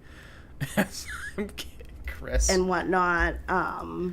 I mean, I was a masseuse for 10 years. What? And then I got into, well, painting, art, but I'm also a professional house painter. They treat you like a moron, even though I have a lot of skill in that field. I'm She has skill. not a dummy. You know, I can do this shit. My wife Can't do that shit. would say they would just quit right away because they can't hang. I can hang with the best of them. I couldn't wear anything revealing. I worked for UPS. I couldn't wear a spaghetti strap shirt while I was, sorting the aisle because the guys down the other end of the aisle, which were all guys, were like, and the packages were falling off the conveyor belt, and they're like, Did you win the discrimination lawsuit? I did. I just curious. 2, actually. And in order to keep the men in line, you get rid of the women. Bro, give him that crack, bro. He needs that crack. That's how you alleviate the problem. Back to work, boys. Let's go. Stop being a workplace heartthrob. You stud. I know. I just got that porno written over my forehead. Porno queen. May I ask y'all, if you weren't a painter and you weren't in the military and you both did porn instead, would that be just as empowering? Would you feel super empowered that the men who you worked with before would see you in that way? Maybe Would they she's still not respect porn you? personality. Maybe Well, She has personality. So, I got Guys, think of the personality. Questions asked. Do I do this? Do I do that? Or whatever. I asked if it would be empowering. Me personally, no. Not every person is a porn actor. Depends on the porn. I don't know. Like, you can't take this I'm guy asking who's about on the the ethics of camera. it, dude. No, but you're like, The male feminist is slowly diverging. He's realizing the error of his ways. The more he's into this Vice panel. oh, well, you were a welder. What would you have done porn and felt just as good as you did when you were welding? We're Like talking that makes about no if porn is sense. empowering, Let's not grab what the she did camera with guy her and be life. like, hey, will you go act in this porn movie and feel just as good at the end of the day as you do on the camera? No, because if he wanted to do that, he would do that. He wouldn't be on a camera. He would be in porn. Are you done? So it just doesn't make sense what you're doing. It doesn't make sense. Are you familiar with the forced sterilization Order up. of children in India? Sorry. Children in Eric, did you need Bangladesh? something? Yes. I don't want to interrupt. No, actually. Is anybody familiar with Kay's down the street? What? They make wonderful sandwiches, yeah. Is anybody hungry? Oh, yes. Yeah. Yeah? Getting to lunchtime. You're gonna eat that Order me Indian Steak and food. cheese is really hot. The steak is fantastic, I promise, if you're a steak eater. You can get Swiss, provolone. Steak and cheese with Swiss and no mushrooms. Same thing. And you want the same as this too? So 3. Okay. Do you want both onions and mushrooms? Yes, please. Okay. She's fat. Just soda? Okay. What kind of soda? It doesn't matter. Thank you. Italian's good for me. Italian? Yep. Grocery. Do they have Italians? They do. Guys, of course they got Everyone Italian. has Italians. Everyone's This is got Rhode Island. Italian. They're ruining the neighborhood. Just kidding. Let's do a veggie sandwich. Just get a They steak and brutalize cheese. the vegans. This is Oh, one of those places where they vegan. brutalize the Steak and vegans. cheese with some They got the Swiss. least vegan options you've ever seen. You're eating like a green pepper like an apple. Frank Sinatra, 60s Italians. They don't give a shit about gluten or any of that. They're pigs. I used to be vegan and my blood type couldn't handle it. I got very sick. For real? Yeah. So I'll do a steak and cheese. If they've got cheddar, and extra mayonnaise, no veggies or anything. If they don't do cheddar, then American's fine, but they'll probably do cheddar, right? Cheese and Describe your ideal man. Probably tall, masculine, but also a bit feminine. Ah! Someone that Tall, masculine. She realized that she caught herself and tried to add in the feminine part. that's understanding and cares about me and loves me, and that is strong with their beliefs and is creative. Well, I'm not really into men all that much, but like if I had to say like They're my ugly. ideal person, they need to be able to stick around for like the hard times as well as the good times, as long as there is mutual respect and understanding. That's the most important thing is, respect. What about physically? I would identify as demisexual, so I have to have What? an emotional connection with a person in order to have an attraction towards them. Most people become attracted to another person once they know them better, or the attraction intensifies. I don't think it needs necessarily. What if they needs a hide their label. identity? What if they hide their gender? What if they hide things? Do you feel that Yeah, is a people nice are thing? very closeted. They, You should be able to pick up on these things. Yeah. If you really are getting to know someone. Yeah, that is true. I got some stories for you. yeah. I'm sure you do. Deeply closeted. This is for me now. Somebody who has a good sense of humor, who is loyal, understanding, who is strong in their beliefs as well. Probably shorter than me. Just shorter than him. Bro, you're already short. How can you find a woman shorter? Size. Yeah, like medium. You're just setting your future son up for failure. Size, you know, cups, small like woman. a decent sized butt, and yeah, that's really it. Not really that picky. All right, everybody up on the stage. Oppression Everybody up on the ranking. stage. Let's go, girls. Here we go. We're gonna chart that oppression. Figure this out for me, okay? Who's the least oppressed? Who's the most oppressed? The amount of Talk smoke, yeah. about your decision. I mean, you gotta smoke, bro. It's these women, you just have to smoke when As they you're talk. doing it. Just Does to anybody handle think it. they're the least and just want to? I think I'm the least oppressed. I've always done whatever I want. I'll seek things out for myself. I don't wait for anybody to do anything for me or. You're less oppressed than this man. Less oppressed than the I man. think men have it You ripped darts? shabby these days, honestly. Do you think the trans one is trans? Dude, I mean, you know.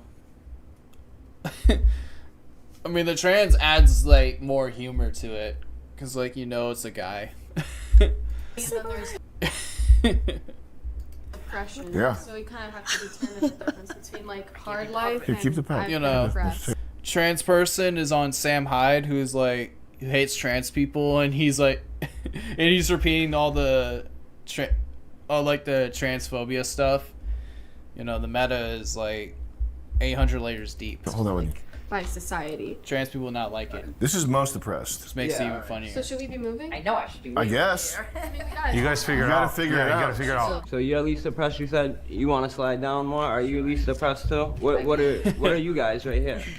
Just I don't talk know. about I mean, your standpoint. okay, so You have to say talk your about- opinion. That's what I'm saying. I'm asking. I mean, in terms of like, I guess like race and gender and stuff, like maybe not so much oppressed. I mean, I don't work. I don't have to work right now, but I did grow up in foster care. I did move around my entire life. I didn't really have a steady source of income until now. I think you're pretty middle, maybe. Maybe. We have to hear everybody. I would say in terms of general oppression, I kind of You're grew up oppressed. in kind of a poverty situation. As soon You're as I could broke. work, like the day after I turned 15, I started working in fast food. Same. And but I've Get in the cage, Wagey. every single day, you know, Why? I've tried my best to was not. be the only I promise. me that I can be. know? And No, you if took a the man cigarettes. sees me and doesn't take me as seriously or doesn't Sam took the value my cigarettes, opinion so or over. understanding of something, then I don't have to spend any amount of time. I don't owe anything to No. Cigarettes being disgraded like that. So not oppressed. Smoke from a fat Medium. him. In terms of where my life started, yes.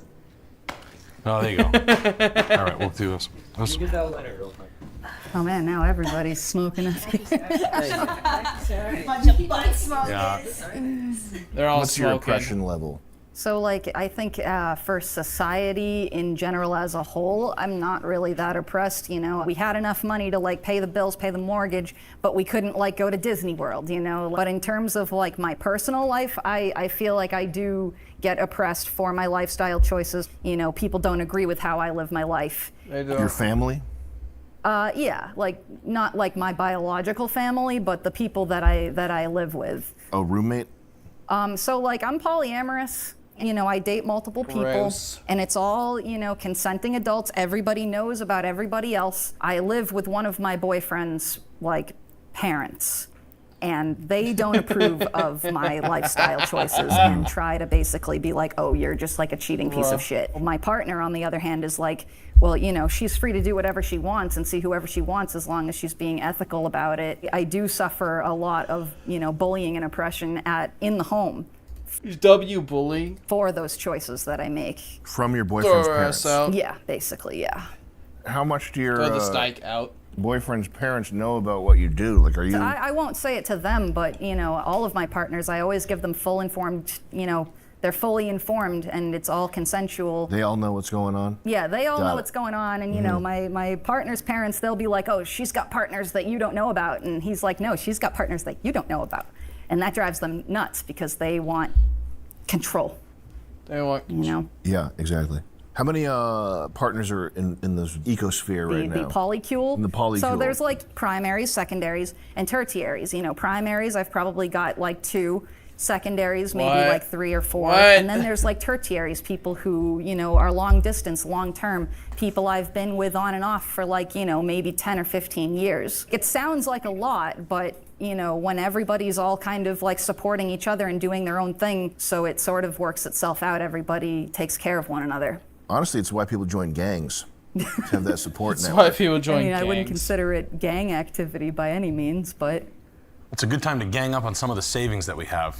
Our introductory rate on just a simple savings account is going to be over 3.79%. That's twice the national yield. November's coming up, Nick. A lot of people are going to be playing musical chairs if they're not on wellsfargo.com or on the mobile app. And exploring some of our great products that we have that aren't exclusionary. It sounds like those parents of that boyfriend of yours are stuck in some old banking structures. Some of the old dinosaurs of the industry, we like to call it. Leave the banks out of it. Right. Leave the bank. Bitcoin. Personally, I think oppression is not necessarily like how you grew up. I think oppression is how society's treated you specifically. I think really the only No. oppression I've The water bottle experienced guy. myself is He my had the dad cigarette is an holder. immigrant from Japan. So during school, I did get bullied a little bit or like made fun of. And I am white passing. A lot of people now, especially that I'm older, think that I am just white. I'm forklift Safa. certified. So I would say on a day-to-day basis, I don't feel very oppressed at all. Stand in the middle there and look at all these people. Okay, do that right now. Where would you rank yourself? The Asian absolutely just mogs all the other people with the the Asian girl. She mogs everyone by not being white and still having like absolute white privilege. Take mental illness into consideration too. Take mental illness too. Probably right where I was. You think you're more oppressed than those 4 people? I mean, they just talked about childhood growing up poor. What the fuck? I didn't get birthday presents? Well, I just don't see that as oppression. I just see that as. That's not oppression. So, it's crazy. Yeah. Well, you were in foster care, so maybe you should be more oppressed. Yeah, maybe. Maybe more. So why don't you stand next to her? Let's figure this out here, okay? You were in foster care. Some of these people didn't get birthday presents. Who's oppressed, who's not? Start with the Jap. Okay, so least, Start the most, crackhead. I think I would rank you maybe like in the middle where you're standing, and then you move down that way a little bit. That's Now yourself. okay. Wait, no. And you say switch- why. sorry. Maybe. I don't know. I mean, it's a tricky situation. I just think oppression is different for Yeah. each person. I don't know if it's easy to rank. I think foster care is probably worse than being half Japanese. Maybe. Definitely. Yeah. Definitely. That's why I don't think I've Okay. been oppressed. Okay. Here. All right, brother. So, I mean, I don't really tell a lot of people this, but I'm a multiple felon. I spent Multiple the felon. majority of my adult life in maximum security prisons. I feel like I'm oppressed every time I get pulled over. Like, anytime I have interactions with law enforcement. So you're in the right spot. Probably, in your opinion. yeah. I would Okay. think so. And you? I was born in '64. I'm probably the most oppressed person here, being female, my age group. I have PTSD. I had whatever childhood. Boomer. I was molested. Okay, boomer. And I'm just lucky to be here. That's all I can say. I don't have any ideas, man. There we I go. think they're going to Great be here in like debate. 4 minutes. Can I get a Newport? No, because if we cut, it's going to, everybody's Yeah, I going didn't to know you filter had outside and Newports, break. And Jason. then we'll be eating sandwiches outside. The gag is having them eat on stage. Like, how much? Can I like seal this? How much secondhand smoke do I How much is I know, my lungs are starting to hurt. Okay, No, it's okay. It's not okay. you. Those are American All right. spirits. And I All usually right. a smoker, but kind of the Abortion. yellow box. Let's Here we line go. up The great and face debate. off. Anti-abortion, stand on that side of the stage. Who's pro-abortion? Stand on this side of the stage. Either the who's here or somebody Okay. Against. Line up. Line it up right here. Line up. Step up to the plate. Responsibility. Why don't you say why you're pro-abortion? because I think everybody's entitled to make their own choices. I think everybody's entitled to be responsible for their own bodies and their decisions. Sex equals getting pregnant sometimes. Would you say everybody's entitled to what? To make their own decisions. To make their own decisions? What about the baby? Well, you know. Isn't there someone you didn't ask? You did not ask. Yeah. You didn't ask. There's a person you didn't ask. Are we just ignoring that? Yeah. I mean, I'm not advocating for a side here, but that just seems like you skipped over something. Pregnancies and giving birth can ruin a person's life or make them lose their life too. Like, let's say, for instance, there's a woman who's already had a bunch of kids, and this pregnancy is going to be so complicated that she may lose her life. The sacrificing the innocent, yeah. Like, it's still funny to think that, like, after abortion became like illegal, people still believe in this whole like narrative that killing, abortion is necessary healthcare because all of them are like necessary. It's like, bro, like, and you can pull up any like abortion reason like chart and it would show that like over 95% said that they just didn't want it anymore. Like, any medical reason that these people bring up is not real. Like, the reason doesn't exist. Like, it's like 1 in 50,000 that the termination is because the baby ended up being, all that other stuff. Now, is she gonna that isn't killing it because she doesn't want it? Abandon the rest of her existing children for this unborn fetus? What if she's on a moon base and they can put a If you're force field talking around her to protect Because her? I'm all for my. Yeah, 99.9% are just whores getting an abortion after banging a random guy. Yep, that's every single one of them. Bitches be taking electives, yep. Stance the way I was raised. I mean, you take responsibility for your actions. You can just bring the sandwiches back here if that's what that noise is. Thank you. Ooh, Is that thing a person? Once the baby's born. Here we go, So the food. it's not a human being when it's We got the Italian. connected to her placenta. and being- Well, biologically, yeah, it could still be a human being, but that human They don't even care that this is happening. They're just eating. being hasn't been born yet. Imagine eating that kid. Men don't start paying child support when the baby's not born yet. Steak? Dude, women would if women found out about child support, they would cancel the Planned Parenthood appointment instantly. Like there are women who believe that women are suffering if they don't abort and become single moms. Bro, they would find a way to get that child support. Like, most women would do that. Once they have that kid and they can't find the dad, or the dad won't show up, yeah, it's child support time. No, They're gonna get paid. Steak smothered. That's They're gonna get paid more from child support than working 9 to 5. Got the smothered. pregnancy to birth. Someone well, got. yeah, no, like, I think This is the hot peppers payday. one. Jenny's sandwich is separate. That's that one in there.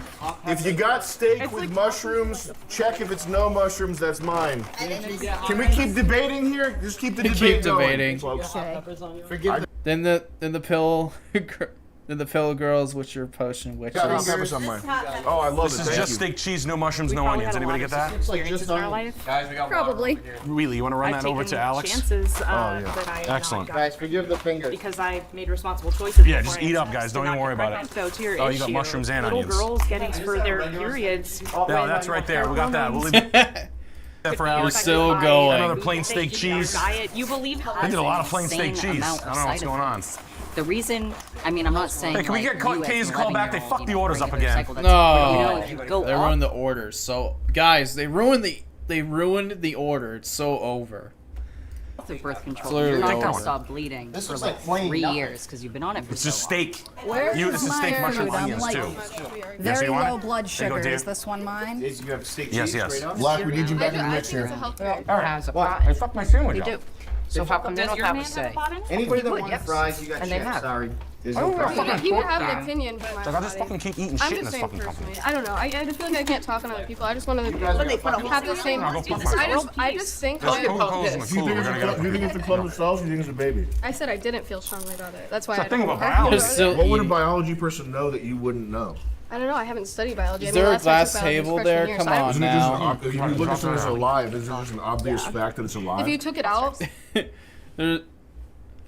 I mean, yeah, but the table, it would like, you know, the table, it will trigger these women because table represents dinner plates. And, you know, dinner on a table is, you know, women in the kitchen making food, which is, you know, patriarchy. would it still be alive? Yeah. At what stage? Until the stage that it like bled out and died. Imagine like holding a little baby in your hand, and then some like big-nosed college guy. Do you even know if it's alive? That's the you even know it's alive? Oy vey. type of argument they teach you to make at college. That's retarded, though. We have Coca-Cola. I really only one. Sorry, I'll split Maybe it is a Coca-Cola. Is this baby actually alive? Is- I'm Dr. Weinstein. I don't know if it's actually. Dr. Shackelbergstein, the baby's not alive. Oy vey. Alive. When you use the exception to frame the argument, that's just more of that Jew shit. It's like More should of I that drive Jew my shit. car to work today? Well, what do you mean by the word drive? Let's talk about a normal pregnancy. If you have a normal baby in you, forget the cigarette right, shit. baby. You just have a baby in you. Jesus. Should you be able to get rid of it or no?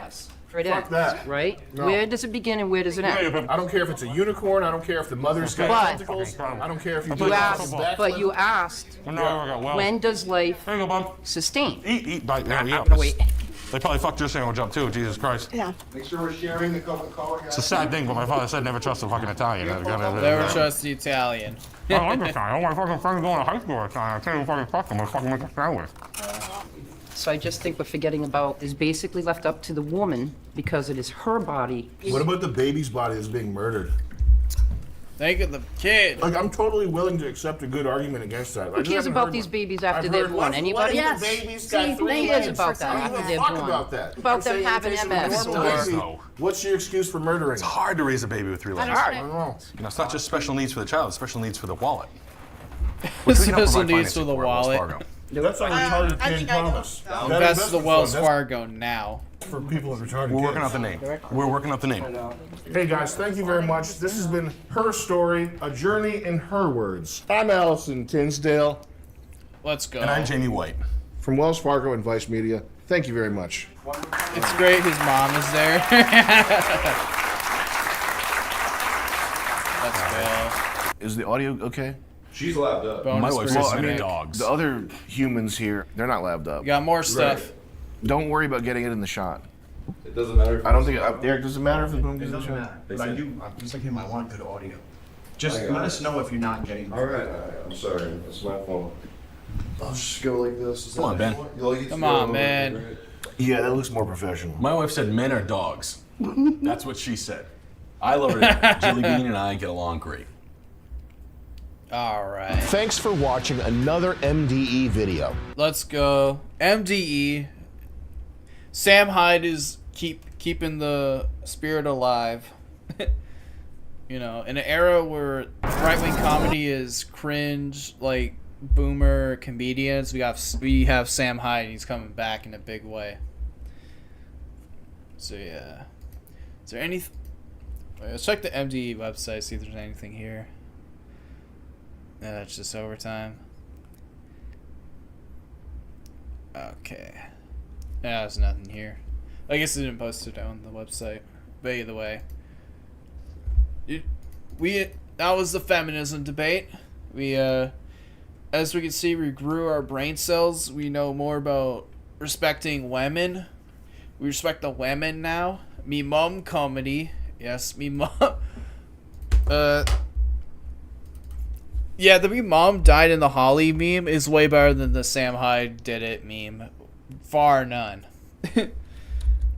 What is Cloud doing on Twitch? Yeah. You know, Aiden, bro. Come on, Aiden. Bring him back.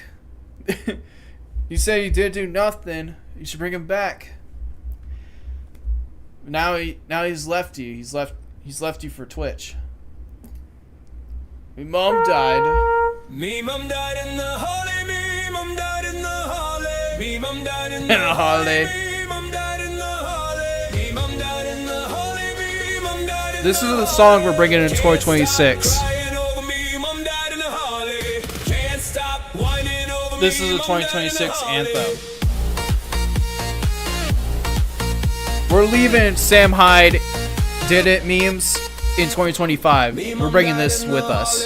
That's the reason I'm never jolly. Me mom died in the holly. That's why my face is sloppy. Mom, stop whining about it. Is a hard slog. I know I should log off, but I can't. They starved me with condom anyway. Years later, we make all the green, all bloody. Nothing is clean. Stop talking or I will get all squeaky. Me mom died in the holly. Me mom died in the holly. Me mom died in the holly.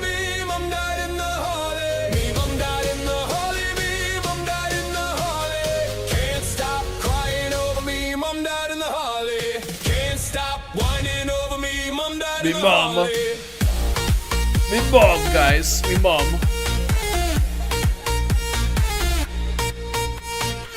Calling Ben Shapiro, but he's scared too. Tell me I'm cuckoo. And then Ben started to eat poo. His face changed color as he found another. Damn, he was my only lover. I'm such a sucker. Me mom died in the holly. After being abandoned, I can only make love to my dolly.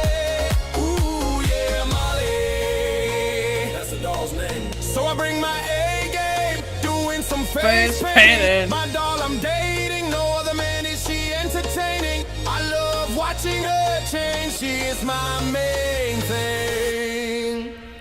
Me mom died in the holly, me mom died in the holly. Me mom died in the holly, me mom died in the holly. Me mom died in the holly, me mom died in the holly.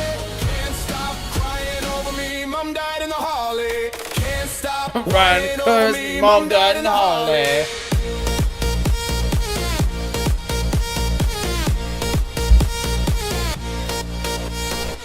I'm too old for the club, another doll I end up knocking up. They Let's put go. what's left of my arm in a cup. Think about it makes me come. Right before climax, I say, Mom, Mom, Mom. Me mom died. Down in the holly.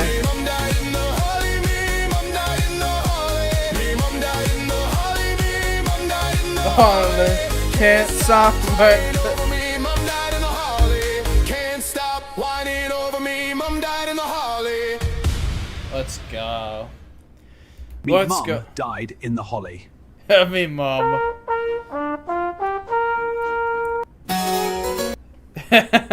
Me mom. Me mom died. So. Yeah, H3H3 is complaining about it. Let's go. Suffer, Ethan. Like literally, no one is watching Ethan Klein. He's a bum. He's whining about me, mom. No one's watching him. You really caught the attention of the world today. Wow. Peace. You know, he sees over this. I think me mom would really love you, and Ethan I don't Klein know is anyway. seething. Me mom died in the holly. You know, British people probably have some Dick Stober stupid and word for the Seinfeld Holocaust, plots. like how they So call true. television the telly. You know, they have like a stupid word for everything. Me mom died in the Pubble Gwimshits. Me mummy died in the you know. Let's go. Yeah. Me mom. That's good. That was funny. No, but I appreciate it. W. Groy Betts, he said at the end, he's like, women don't want to touch you. It's like, unfortunately, many women do Many want to women. touch me. I'm trying to keep them away Just from as Zero me. Space Cowboy sent $20. Let's go. Me mom died. Finkelstein absolutely destroyed. Me mom spoke to Dolphin. Alright. You got the me mom.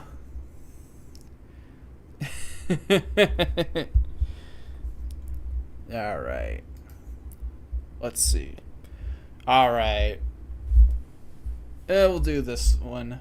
So, since Japan is getting a little news stuff, I thought might as well update on Japan's politics, which is sort of interesting. You know, this guy We're updating on the dude who hates the NHK. You know, this guy on here. You see he's wearing the hat. And he's, you know... If you didn't know who this guy was,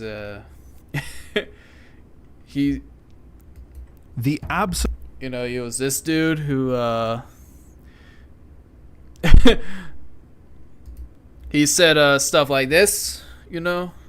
He said something about population, rate, specific people with population. Be some new policy positions could help. After a lot of thought, This is the same dude, by what the way. Tachibana came up with. Dumber races have more children. Have dumb children.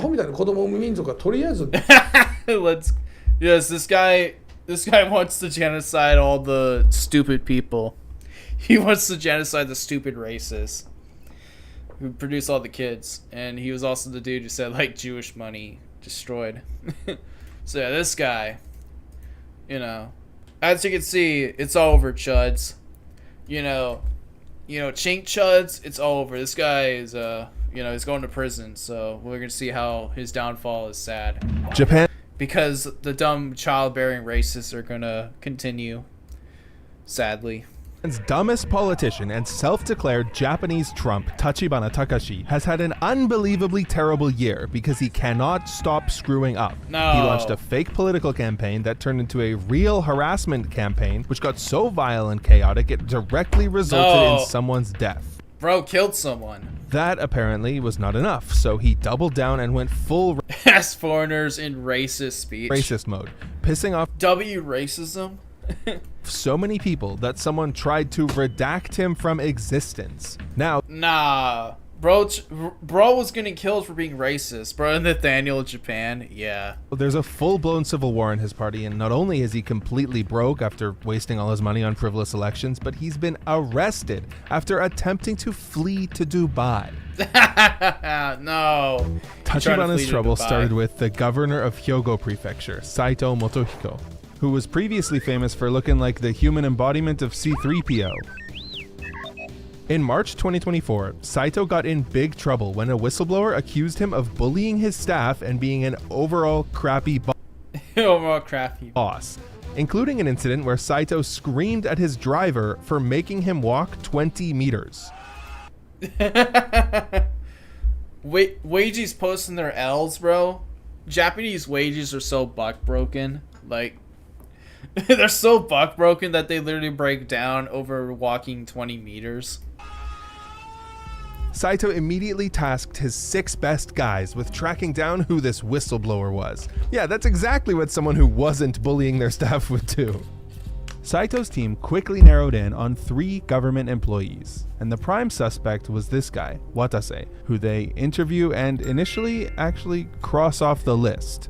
Unfortunately, immediately after the interview, Watase makes a phone call to suspect B and inadvertently reveals that he was the whistleblower.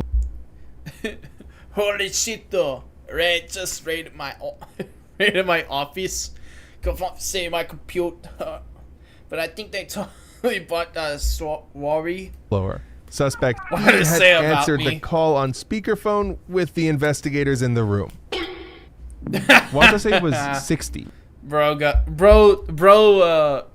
self-snitched. He self-snitched on himself. And due to retire in 2 weeks. But Governor Saito immediately cancels his retirement and holds a press conference calling him out and saying his document is all lies, a complete fabrication, slanderous. Over the next few months, Saito pulls the self-investigation move. Boomer bagged. Clears himself of all charges. He then punishes Watase with a 3-month suspension. Unfortunately, soon after this, Watase is found in his room. Bro, really? Dude, W Millennial. Yeah, it's like this boomer tried to absolutely like ruin his millennial boss, and guess what? Millennials are taking over, man. You know, these Japanese boomers, they like they demand like honor and all that. This guy immediately dies the moment his like coup failed. Your coup failed and you immediately died. Like, millennials are taking over. with a note. Yeah, he literally died the moment, like, he literally, self-deleted the moment his coup failed. And he got exposed for launching, like, a cancellation campaign. Saying this is a protest That's against shut-in. Saito. Look, I know it's disrespectful to brush over this, but it's an unfortunate consequence of YouTube's rules. So how does all of this relate to Tachibana? Well, everyone correctly pointed the finger at Saito for Watase's death. The Hyogo Assembly quickly got together and unanimously voted him out of office. However, he did do nothing. Saito pulled a pretty clever trick. Rather than resigning in shame, he purposefully served out the rest of his term. Let's go. By doing so, the winner of the next election would get a full 4-year term rather than just finishing his term. Saito was going to run again, and he wanted the full reset. He's going to get that But reset. I mean, that doesn't seem like it matters, right? How is a guy who was just removed from office unanimously and... Dude, this is Japan. This is Japan. Corruption is, like, normal there. Like, corruption is just every day there, and they don't care. Most Japanese people don't care. Currently under investigation, gonna win an election anyways. Well, that's where Tachibana comes in. Tachibana was the leader of the NHK party, a small, single-issue party devoted to destroying the NHK, Japan's public broadcaster. But more than that, he was just known for being a massive political troll. Tachibana announced that he was entering the race, but not to become governor, just to support Saito. He openly stated he was running a fake spoiler campaign just to attack the other candidates and the people investigating Saito. But if Bro's pulling up. He's pulling up for the millennial. he didn't want to get votes, why did he even need to enter the election at all? Like, he could have just done this from home, right? Well, the answer is because all candidates in this election get guaranteed airtime, and he was going to use all his airtime to attack Saito's opponents. Go off, King. Like, here's his campaign poster. It doesn't even have his picture on it, and it even says, "Do not vote for Tachibana Takashi." So to attack Saito's opponents, Tachibana started creating alternative facts on his YouTube channel. The people investigating Saito were all corrupt, and they were doing it to cover up their own crimes. The mainstream media's fake news, and they had made up all the accusations because they didn't like Saito. It didn't matter that Saito had already confirmed parts of the report. All the evidence is fake. It's all fake news. W is all fake news. This is the kind of stuff he was putting out for his campaign. 全知事からは私は目で合図をいただきました。立花さんよろしく。彼とは話をしたことがありません。でも目と目で合図ができました。 What is this, a Chuck Tingle novel? To be honest, it might as well have been, because Tachibana starts going off on Watase, the whistleblower, and saying he died not because of Saito's abuse, but because he was having a bunch of affairs and essaying his staff. そんなことがばらされたくないから県民局長はだと考えるのが普通 Total boomer death. ですよ。 I really need to emphasize that this is not true, and Tachibana made up this entire story based on a leaked recording of a Saito staff member saying, His affair diary. Tachibana made up all that stuff based on a 3-second leaked recording from Saito's right-hand man. And Tachibana goes even harder on the investigators on Saito's case. He kicks up an absolutely vicious harassment campaign against them, putting out nearly daily videos claiming that the investigators were all corrupt and how they were going to get arrested any day now. He actually goes as far as leaking lead investigator Okutani's address in the thumbnail of one of his videos. He truly did not give a f. At one point, Tachibana even shows up at Okutani's house with a mob behind him, rings Okutani's doorbell,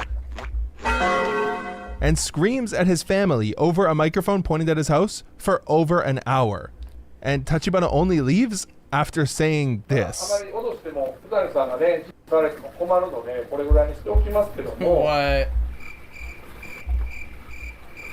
What the? To Tachibana's credit, he was incredibly effective at slandering Saito's opponents and attacking the reputation of the investigators. He flooded the internet with pro-Saito content and made 66 videos promoting Saito in 17 days. That's like almost 4 videos a day. And in the end, all of this actually worked because against all odds, Yo. Show with the sub. Show with the subscription for 18 months. Legend. Let's go. We're just chilling. Sup, my ninjas. You know, we're chilling. We just watched Sam Hyde's feminism debate. It was yeah, Japanese politics is crazy. I was yeah. Right now, in you know, Japanese politics, the NHK guy, you know, he's going to prison. It's over. You know, right now he's like promoting a millennial candidate because some boomer died. Saito managed to win the election. To Tachibana, this was just proof that he was right. So why stop now? He kept putting out videos claiming that any day now the police were about to arrest Saito's Work ran out and hanging out. opponents. At this point, one of the investigators, Takeuchi, had enough. He'd been attacked left and right for months, and Tachibana was threatening to bring a mob to his house next. This led to Takeuchi's wife going hysterical, begging him to quit the investigation. Yeah. So no one can. The Japanese boomer thought he could get away with stopping the, you know, the millennial governor. He thought he could get away with it.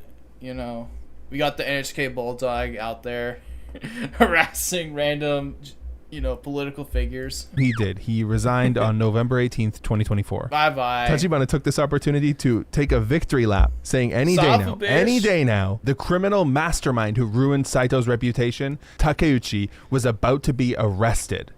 Tachibana was even trying to track him down in public.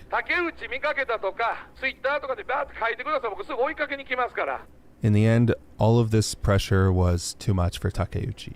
Just a few months ago, he was a random government employee nobody had heard of, and now some large minority of the country thought that he was the evil kingpin of a massive conspiracy. On January 18th, Takeuchi as well was found in his room. You now dead. It may be hard to believe, but this was not enough to satisfy Tachibana. He continued bullying Takeuchi.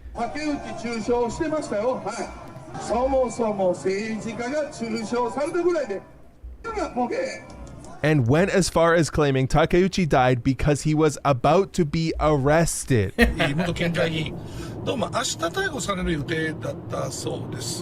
This led to something super unprecedented happening. The Hyogo Prefectural Police Chief came out with a public statement that they were not and had never been investigating Takeuchi for any crime. Bro, he got the cops to admit. Bro, it was so. The fake news was so strong that even like the Japanese cops have to admit that had to do this. SNS で拡散されていることにつきましては極めて遺憾であるというふうに受け止めております。Normally, Japanese police never come out with statements like this. But normally, people don't run fake spoiler campaigns just to harass public employees. So yeah, Tachibana got a little bit owned by the police coming out and saying everything he said was complete bullshit.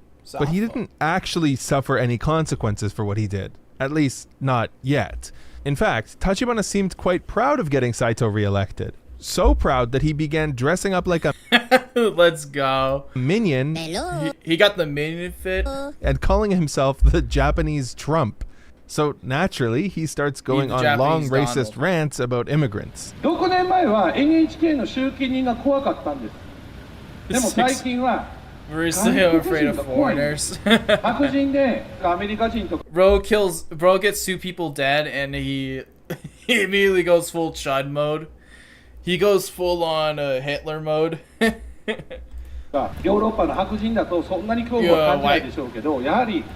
Yo, we got the exemption, bro. We got the, you know, we white people, we got the exemption from the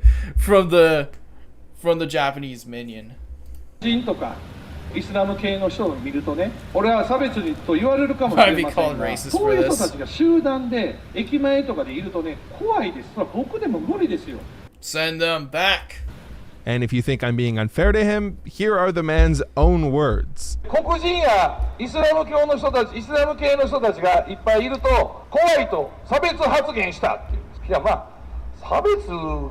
Well, yeah, it's racist, but you gotta say it. 言わなあかんでしょ。 So true. 怖いもん。これからも僕はそういう人種差別をします。Let's go. He's, you know, W racism. I should point out here that these black and Islamic immigrants Tachibana is so afraid of are a very small minority in Japan. Okay, here we go. The thing with like, you know, tourists and expats is that they say that, you know, Japan is not experiencing what, you know, yellow genocide because, you know, Japan's immigration is already low, so like it somehow doesn't mean that, you know, the East has fallen, but like they're still there. Like just because they're like 20,000, you know, they're already coming, and it's already, you know, there's enough for them, for like the Japanese people to, you know, believe that they're essential and they keep coming in. Oh crap. Okay, I clicked it. Whoops. Okay, I think it was right here. I don't care. I mean, right now it's hold on.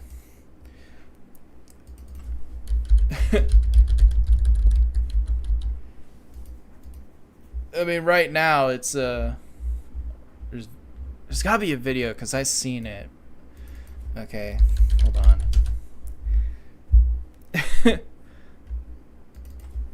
Oh wait, I remember. It's the Kurds. Kurds were there. Yeah, right here. Like this is happening right now. Like this is already beginning. Kurd picks a fight with the conservative Kawe Yusuke. Kurd feels he has every right to stay in Japan. I mean, you know, it's already happening. Like as much as, you know, I don't like Colonel Taku Gatekeeper because like he's mixed. He's a mixed expat, but like, you know, it's his post show it's beginning. Like, you know, Japan is going through what we're going through.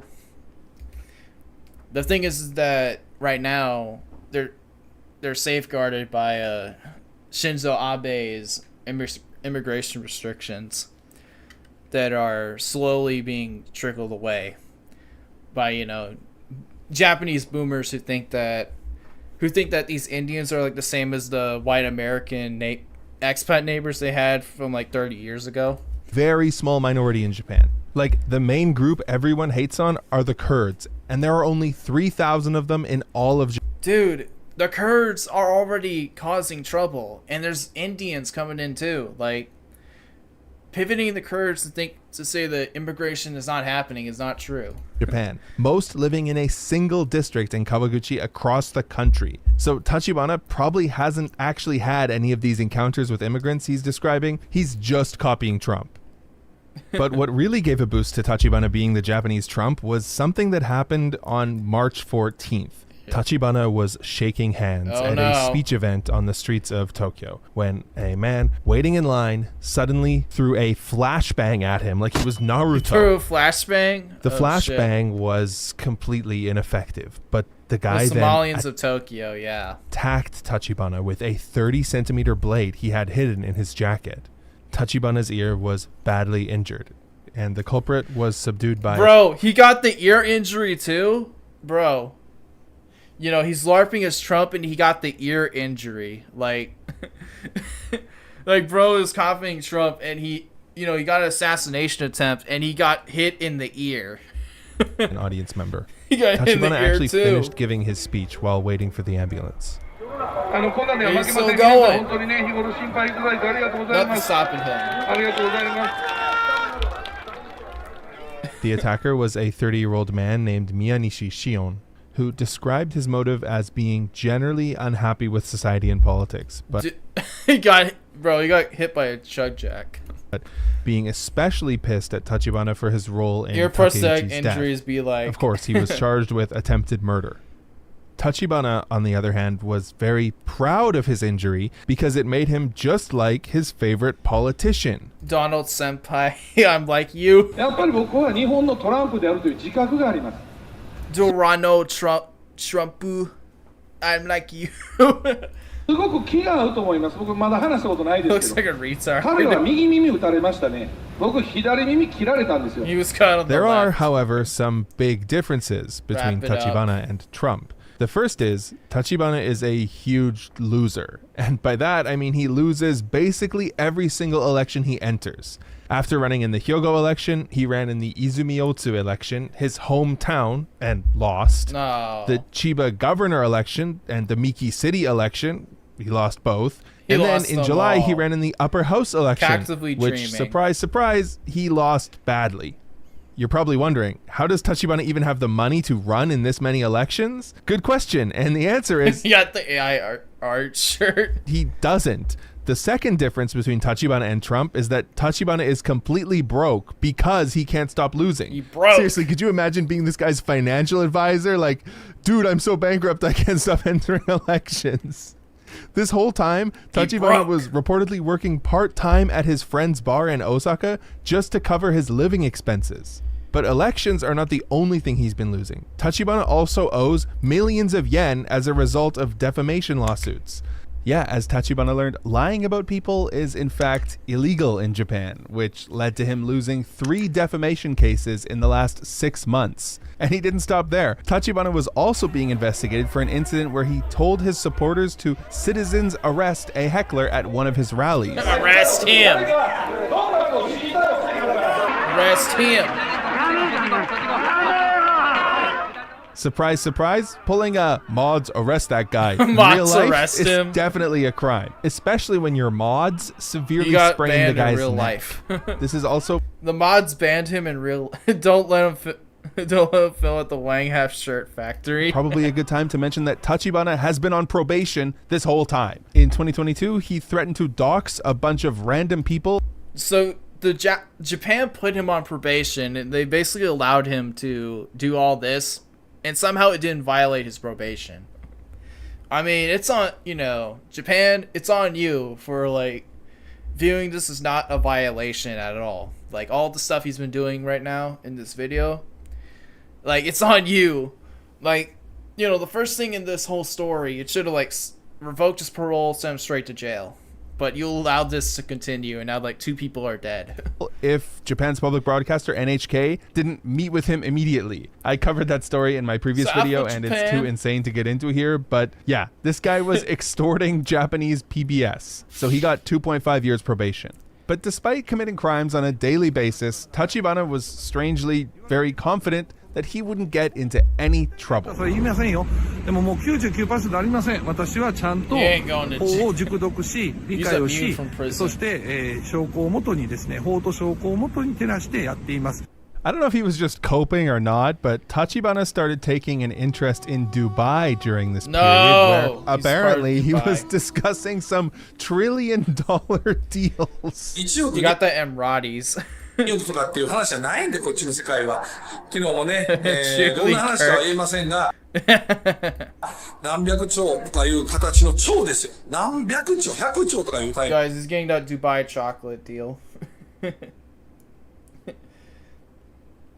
This is how you save Japan to get that Dubai chocolate endorsement. Yeah, it must be a complete coincidence that Dubai has no extradition to Japan. Starting to randomly take trips to Dubai was a big red flag and was the last straw for the Hyogo Prefectural Police. On November 9th, they deemed Tachibana a flight risk and arrested him for criminal libel for his involvement in the death of Takeuchi. Yeah, it turns out Japan is one of the few countries where libel is a criminal offense. 2 weeks later, they added another charge for causing injury during an arrest for the citizen's arrest thing. And it only took a few days of Tachibana being in prison for the NHK party to completely implode. Like Tachibana's right-hand man, the vice president of his party, Saito Kenichiro, the guy who holds their seat in the House, immediately left the party. That's a pretty big blow. There's a good chance the NHK party could be done for good. The most confusing thing to me about all of this is, what was Tachibana's goal in the first place? At the start, some rich guy paid for Tachibana to enter that Hyogo election to help Saito. But Saito never publicly gave Tachibana any kind of compensation for his help. I mean, not that he could without associating him. Bro, this is the bro, how are you questioning that? I mean, look at this guy. He was not there for, you know, a specific political endorsement. Himself with everything that Tachibana stood for. And it turns out that in the end, Tachibana and the NHK party are like $5 million in debt. Bro. Which actually might have been his strategy all along. You know, make the government broke. You know, get arrested and the government has like $5 million of no one to force them to pay it. 借金は返さなくていいんです。日本以外の国には罰則あるとかあるんですよ。法律をしっかりと正しく理解すれば、借りた金は You 返 don't need さ to なくていい。 pay any debts. This is not financial advice, okay? Do not follow what he's saying. But yeah, since Tachibana's always admitting to his schemes on YouTube, I don't think the prosecution will have to look hard to gather evidence for his crimes. And given that Japan has a 99% conviction rate in the first place, Yeah. dude is probably going to prison. Yeah, it's over, guys. You know, this guy, he came from the sun. He rises from the red sun to stop people paying the NHK, and I guess he lost. We gotta, you know, any Japs watching this, you're gonna be paying the NHK until you're dead. It's over, guys. It was so close. And he was so close and too close to the sun. I wonder if the party is still even in there. Let's see. Nope, it's not there anymore. It's over. The NHK party is gone. It's literally not there. All there is like a schism, I guess, right with this right here. Anyway, Japan politics. Japan politics is, you know, the best thing, best content.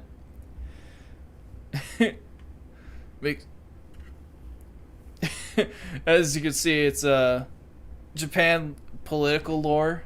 You know, CEO escapes arrest and is in a box. Loudest man to kick out all the tourists. Got Over the another Japanese chudjack. Last few years, Japan has become the hottest new tourist destination. Oh.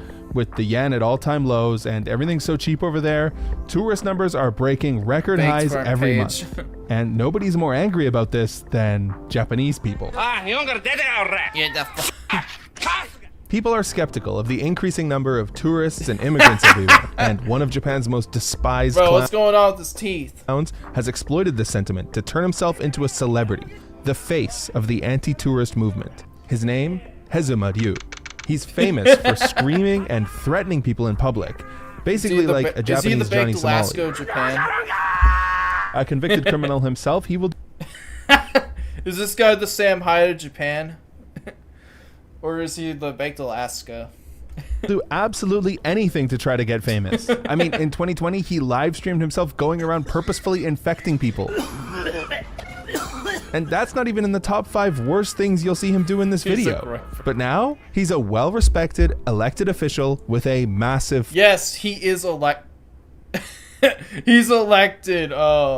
He's in office right now. following. He completely reformed his Let's image, all go. by wandering around the Nara Let's go. You know, Ivy League Uniparty BTFO. We got the streamer who's literally eating from a toilet, an elected official. deer park every day and screaming at the Chinese tourists who come to feed the deer. But how did we get here? Well, blaming foreigners for everything and wanting to kick them out of the country has always been a part of Japanese Yes. nationalism, but right now it's on the rise again under a new name, Japan First. Oh no, not the JF. The first Japan No, we won't. First party was started by this guy, Sakurai Makoto, in 2016, and as you can tell, he's a very charismatic man. His entire platform was hating Korea and blaming everything wrong in society on Koreans in Japan. Yes. And when someone called him out on his bullshit, what did he do? Yeah, he just accused them of being Korean. Those darn Koreans, bro. North Korean stooges are disrespecting my speech. Blame Yeah, the being North Korean in Koreans. Japan has always been hard, and I'm just talking about recent history, not like anything before 1945. To this day, anytime South anything Koreans. bad happens, you'll immediately see people online speculating that the culprit must have been a Korean. Like, I get Japanese YouTube comments informing me In that Japan, there are many Koreans living in Japan who pretend to be Japanese using Japanese names. These guys act differently from rational Japanese people. The man is actually Korean.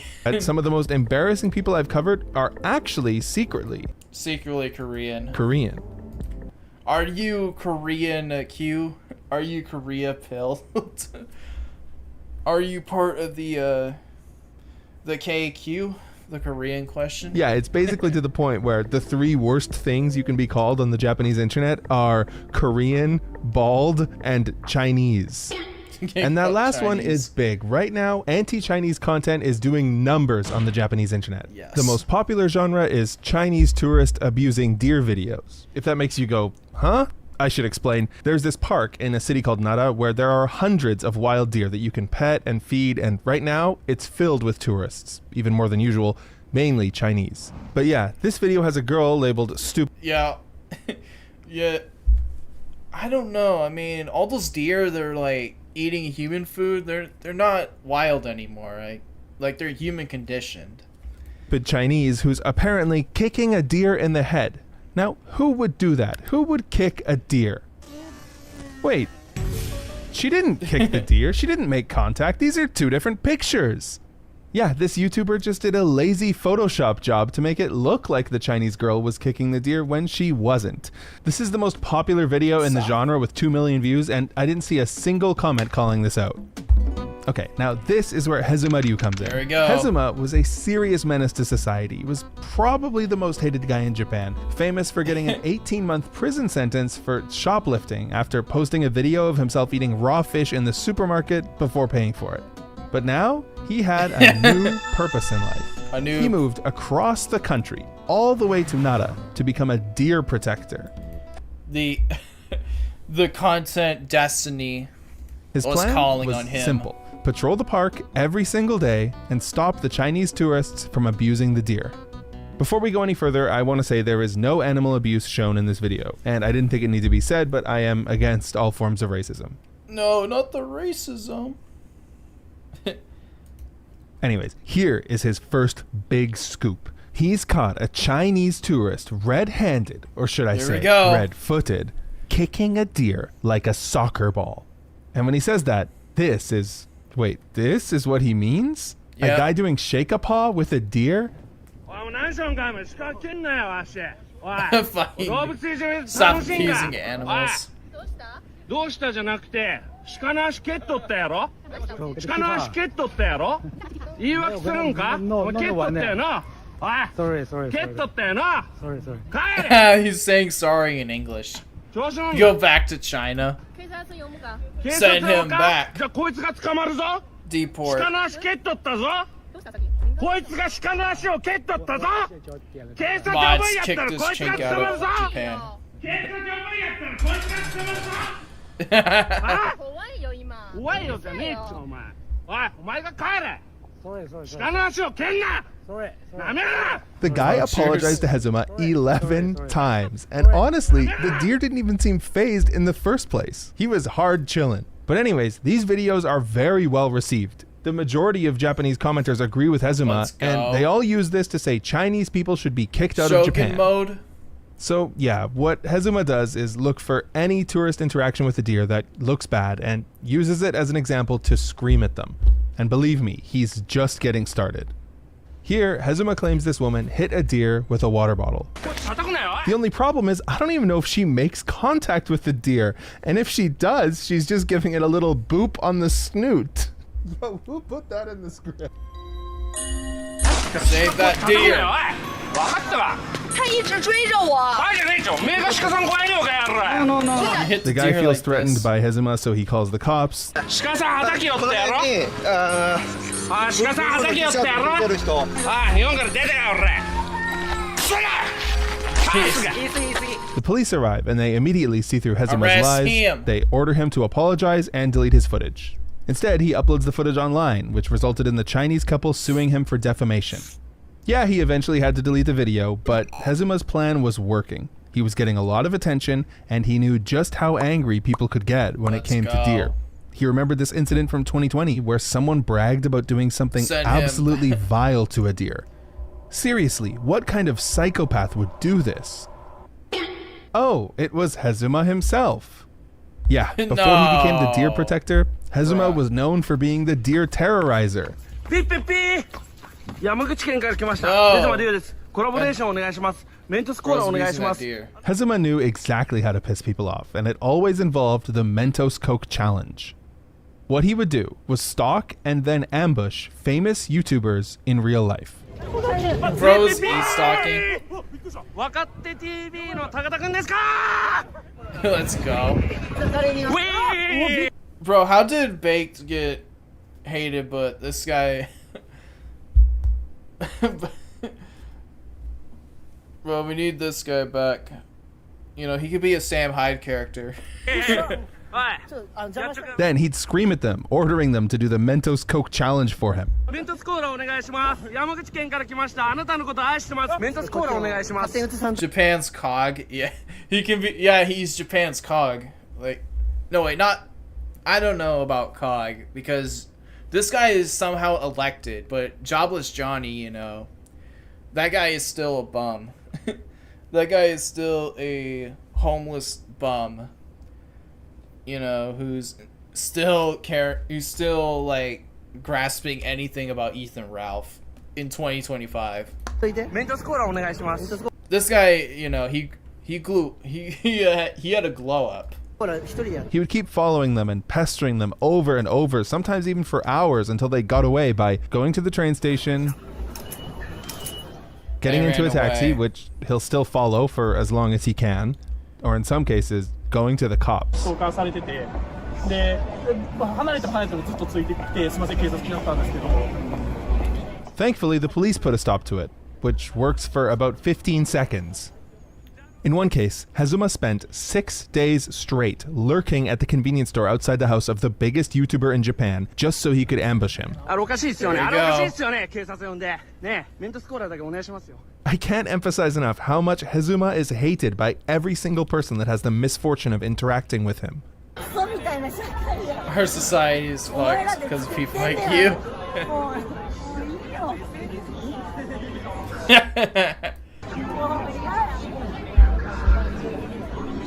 This drunk bitch trying to. That drunk bitch trying to take him down. てな感じでねはい But it wasn't just streamers he would do this to. Hezima would also force the Mentos Coke challenge on unwitting homeless people in the middle of winter. No.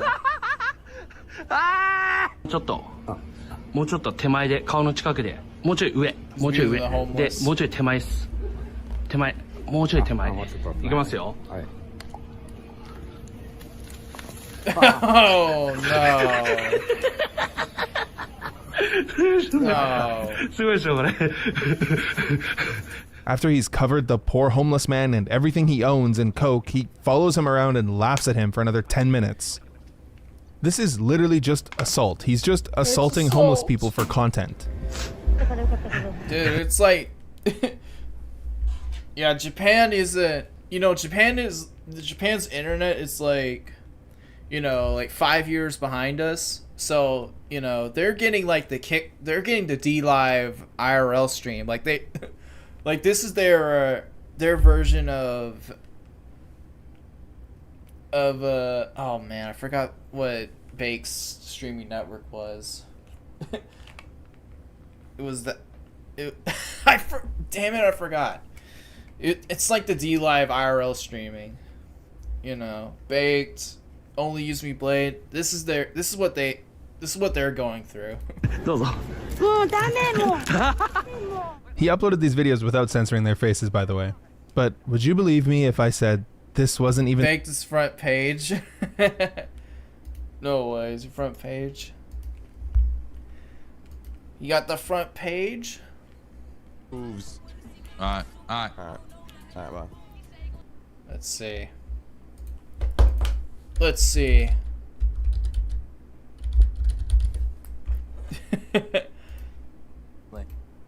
He got 408 viewers. No. Baked. No. Only 400 viewers. It's so over. Row fell off. It's over. Only 400 viewers. Faked. Where'd they go?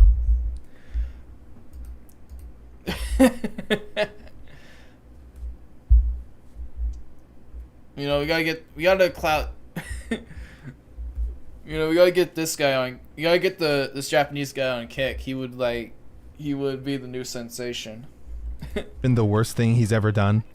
This is Chomage Kozo, a group of kids that run a very famous YouTube channel.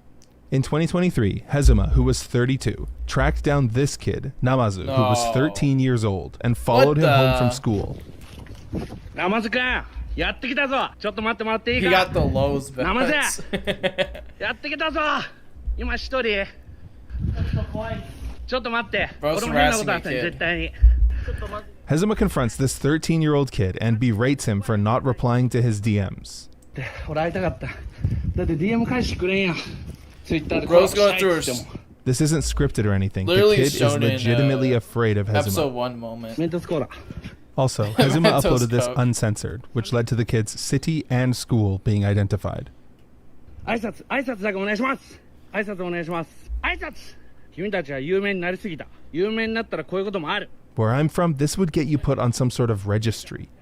But honestly, I think the kid handled it pretty well. I mean, as well as a 13-year-old can handle a 300-pound middle-aged man out of jail on probation following you home from school. And this happened in 2023. It's Japan. It's like, it happens. Hezuma soon realized that his talent for screaming at people was wasted on homeless people and children. He could get way more views if he just screamed at tourists. Not only that, maybe He realized the key. Harassment is good when it's racist. he could even exploit. If you add racism to the harassment, the views, like, it's 10 times more. His image as the deer protector to get on Nara City Council. There was just one tiny little problem. The deer don't need protecting. Don't take it from me, here's Nara's Parks Department saying they don't have any reports of tourists hitting deer, and more tourists get injured by deer Fake than news. vice versa. Think about it, there are around 40,000 tourists to Nara Park every day, and Hezuma's there every day too. If even 1% of tourists were doing bad things to the deer, shouldn't Hezuma have tons of examples? He wouldn't have to freak out over a woman touching a deer with a water bottle or a guy doing shake-a-paw with the deer. No, the biggest threat to deer is not tourists, it's cars. It shouldn't be a surprise that chilling in the middle of a city and living off an unnatural diet of... Dude. Bro. Not a deer have constant diarrhea, watery excrement. 2020 tourism down 99%. Excrement returned to its normal black bean shape. What? Bro, how are these deers even alive? Like, I have to know. Like, these deers are eating an artificial diet. Like, how are they not dead? Like, how did they not get, like, diseases from eating all that rice cake? Hundreds of rice crackers a day would be bad for wild animals. Those crackers cause the incidents between humans and deer. They're probably, like, radioactive deers. When you're holding them, the deer get super aggressive. I've experienced this firsthand. I remember having like 15 deer chasing me around all at once. It was a little scary, and I'm a big guy. So why did Hezuma's message resonate with so many Japanese people? Take this footage of actual deer abuse Hezuma took, for example. An old man nonchalantly kicking a deer in the head. But would it surprise you to hear that Hezuma just stole this video from someone? By now, of course it wouldn't, but yes, this was filmed by a Taiwanese woman who labeled the man as Japanese. Which makes sense. I mean, frankly, this guy looks a little old for international travel. When confronted with these facts, what do you think Hezuma said? Maybe you'd expect him to say something like, yeah, you're right, he does live in Japan, but he's secretly Chinese. Yes. Yes, that's exactly what he said, actually. Let's go. Call him Chinese. Believe me, his Japanese card revoked. He's now Chinese. this strategy is really effective. The most famous deer abuse case happened in 2024 with this guy just walking down the street and kicking every deer he passed by. Everyone in Japan immediately claimed with no evidence that this guy was Chinese. But upon closer inspection, there's a good argument that this guy's Japanese. He appears to be speaking Japanese, he's got his house keys on his belt, and the shirt he was wearing is some niche fashion brand from Tokyo. I saw a comment that was like, why did we think he was Chinese in the first place? And the reply was, well, Chinese are the ones who kick the deer. This is the pattern. There's a cycle of Japanese people assuming that a Japanese person would never do something bad. Then they witness a Japanese person doing something bad, so they come to the conclusion that the person must not be Japanese. On the other hand, Hezuma will call out foreigners for doing literally anything. Charge your phone at an outlet? Your phone. You mean electricity theft, criminal scum? Sit in a chair? How dare you? That was a chair for children. Go back. Using his new You sit on a kid chair, you'll back. deer protector persona, along with some other random nonsense, Hezuma actually managed to come in third place in the 2025 election and got elected to the Nara City Council Let's go. Yo, he got elected. on July 20th. We did it. He's in government. But would it surprise you to learn that Hezuma the city councilor wasn't all that different from Hezuma the YouTuber?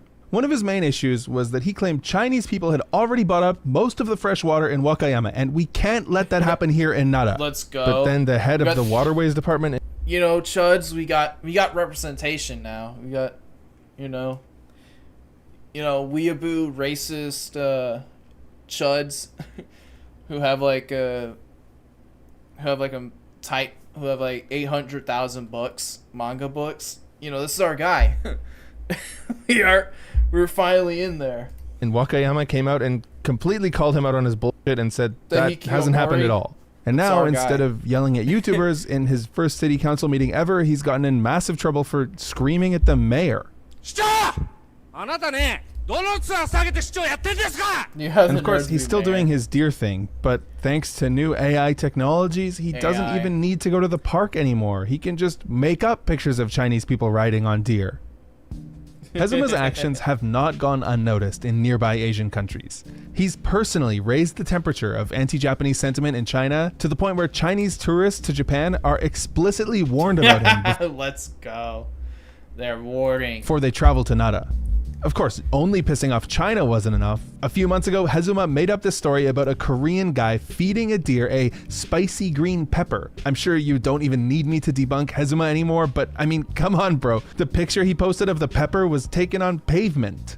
Korean press picked up on the fake story, so he deleted the tweet, of course, but naturally, Korean people were not happy with the slander. They're So mad. yeah, Hezuma has done legitimate damage to international... Yeah. This guy's legacy will be known for centuries. This guy legitimately ruined international relations. I mean, this guy can only go up. relations between Japan, China, and Korea. The worst part is Hezuma doesn't even care if what he's putting out is true or false. He's just promoting his own brand. And unfortunately, it's worked. Hezuma's claims about Chinese people kicking deer are now being parroted by the Let's LDP, go. Japan's ruling party. And they've already started passing anti-foreigner legislation cracking down on the biggest troublemakers. Oh no, they're being nationalistic. PhD students. Even though, like, Japan is naturally, you know, nationalistic. And entrepreneurs. Anti-foreigner views have gone mainstream to the point where a growing number of Japanese people don't want any foreigners at all. The complaints are that foreigners drive up crime and overstay their visas while hogging public resources. So I looked up the data. Crime committed by foreigners is down. In fact, foreign residents actually commit fewer crimes per capita. Dude, the thing is that, you know,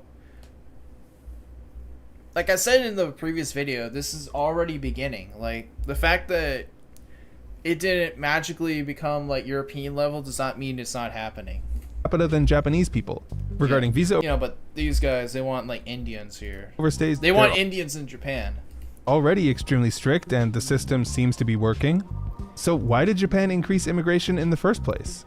I'm sure I don't Because, you know, they fell for it. I need to remind you, their population is aging and But my population.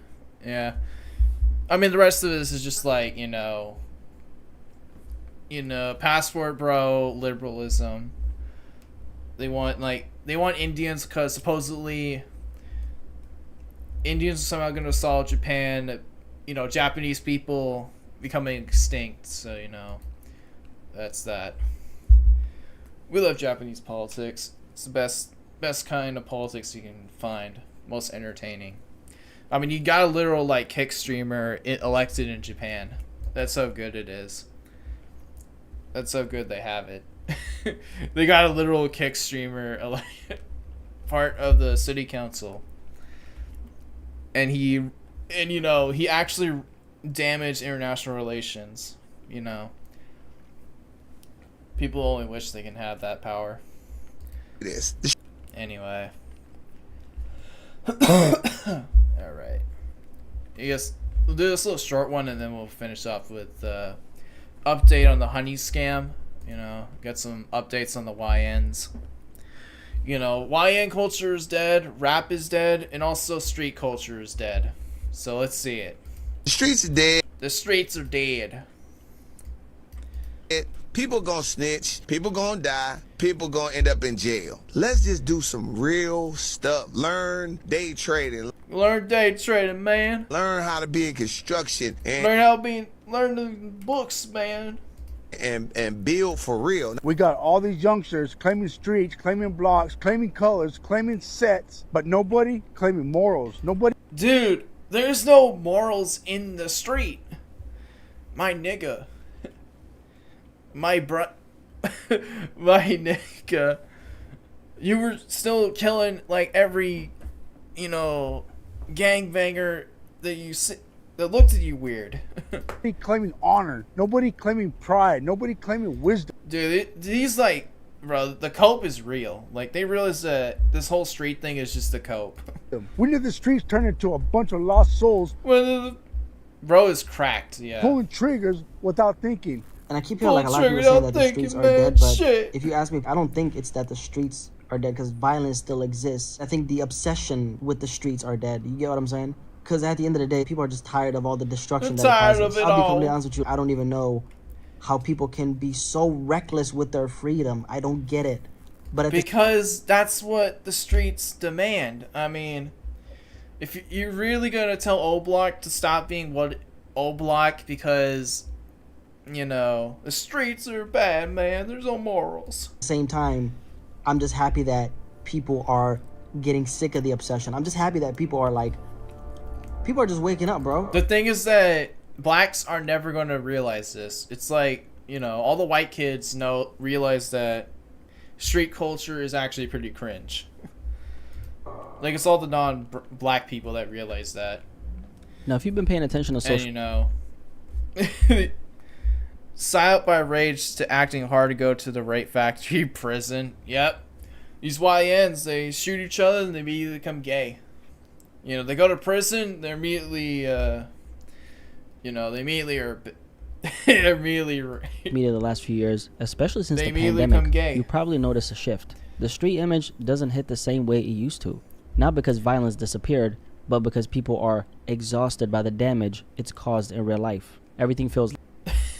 It's caused damage since it was invented.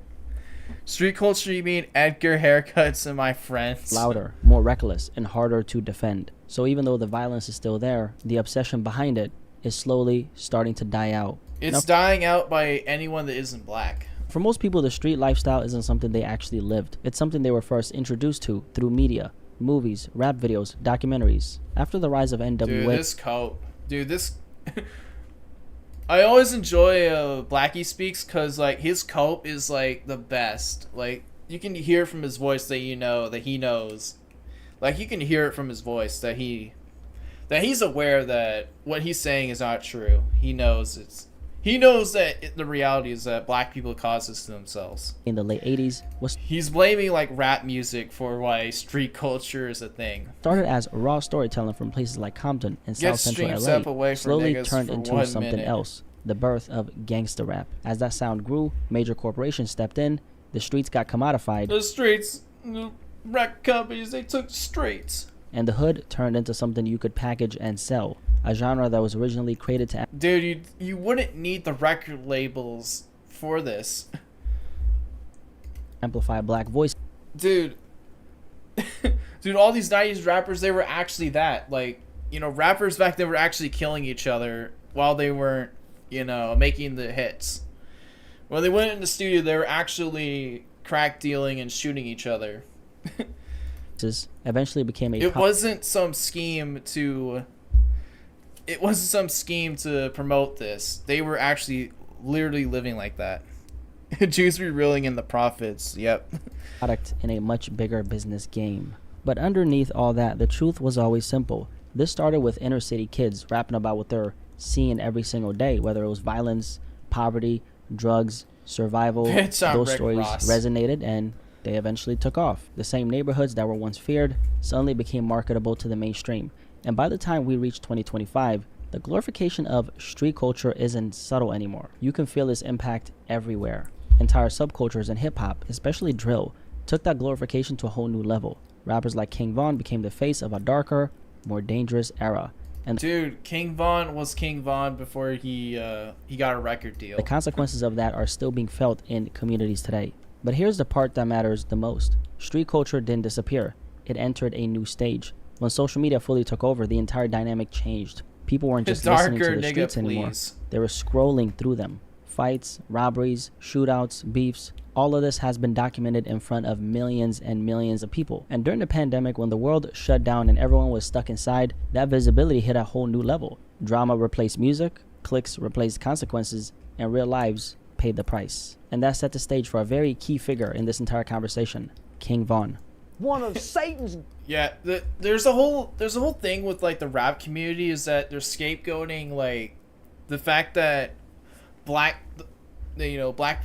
black youth culture is now almost unanimously known for violence, that they're just blaming it on King Von. It's like, bro. We saw that in you before King Von. White boomer dads, they saw that music is bad before King Von. Greatest soldiers was King Von. The late Chicago rapper King Von wasn't just another street rapper.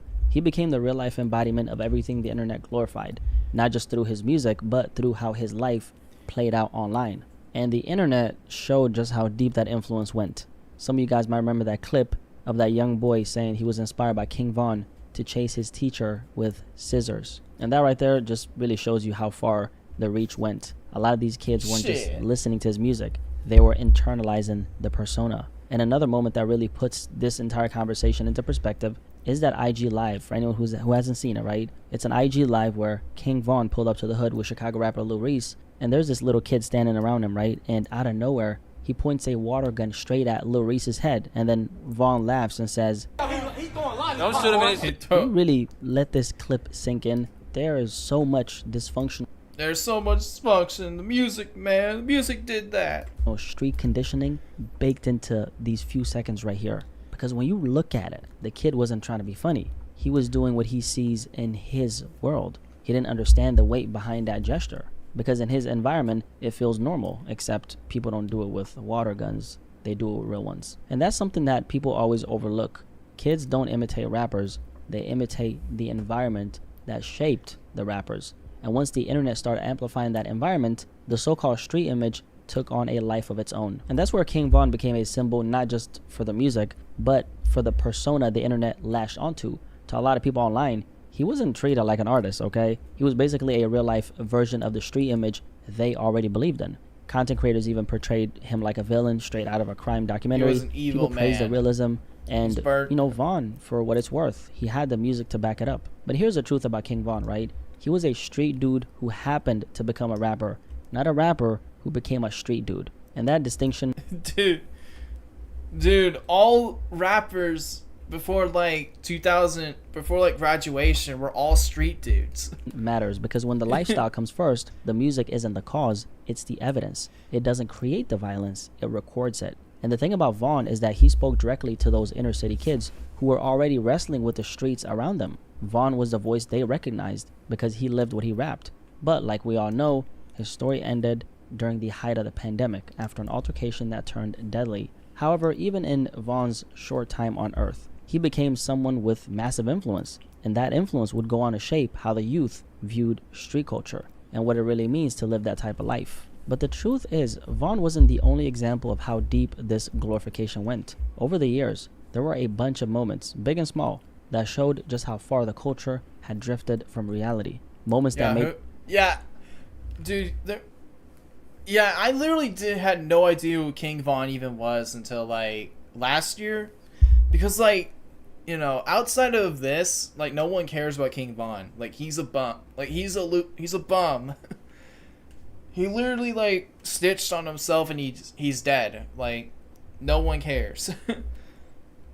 Like, the only reason he's back is because, like, TikTok brain rot edits. That's, like, the only reason he has legacy after he died. Like, no one cared about his music. Like, his music is not known. Seen the name, but nah. People kind of take a step back and say, wait a second, how are we still never listen to his celebrating songs, this? never will. Now, one of the clearest examples of that is a story I good. covered years ago. The case of Philadelphia rapper Pop Hunna.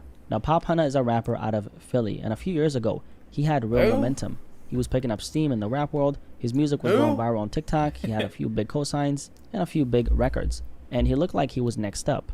But almost overnight, his career collapsed, and you may wonder why. Well, this is why that happened. He helped solve a crime. Back in 2015, when Pop Hunna was just 14 years old, he witnessed the murder of another 14-year-old boy. His name was Duval DeShields, and he did what any scared kid would do. He cooperated with the police. He tried to do the right thing, never imagining that decision would come back to haunt him. Fast forward to 2020 during the height of the pandemic, and Pop Hunna is blowing up, and a few of his songs are going viral, and he also got a co-sign in collaboration with Lil Uzi Vert. His entire life was basically changing at this point, and then documents leaked of his cooperation with the police. Suddenly, the entire rap industry labeled him a snitch. Rappers distanced themselves. People clowned him online like he betrayed the streets. Even artists he worked with, like Lil Uzi Vert himself, completely ghosted him. Like, he just stopped responding to him, and he acted like he never really even knew him in the first place. And keep in mind, he didn't do anything morally wrong. He was just a witness in a homicide case where another child lost their life. And still, he got blackballed from the rap game forever.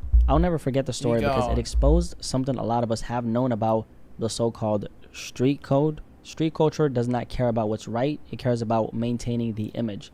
And when people started seeing how backwards it really is, you know, how doing the right thing can get you exiled, that's when a big part of the obsession started dying. And it's... Dude, it's because everyone realizes that these rappers just suck.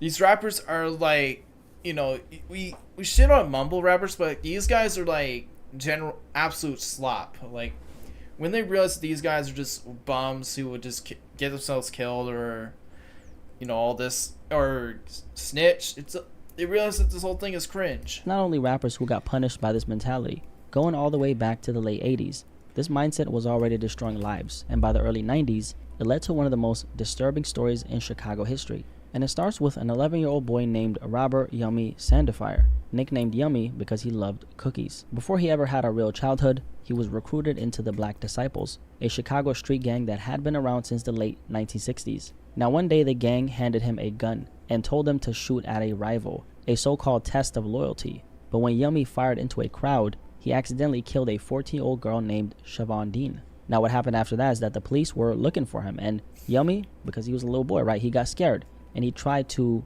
turn himself in, or he was actually about to turn himself in. And that's when the gang looked at him and said, this kid is going to be a problem. And that's when two teenage gang members took Yummy under a bridge, told him that everything would be okay, and shot him in the back of the head. 11 years old, killed by the same culture, who convinced him that this was the only way to belong. And that's... Like, him talking about the story, it, like, it literally debunks his whole narrative. Like, it proves that black people were, you know, black gang members always existed. Like, you know, this like, this always existed before the record labels.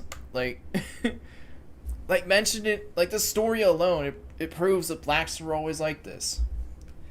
You know, they were all, you know, they saw, you know, they invented the gang culture, they kept doing it. Like, all they saw on the record labels is that they can make millions of dollars and continue, continue their gang lifestyle for millions of with the added bonus of, royalties and record deals. It's the truth about the streets. They don't mentor kids. They recruit them. They don't protect kids.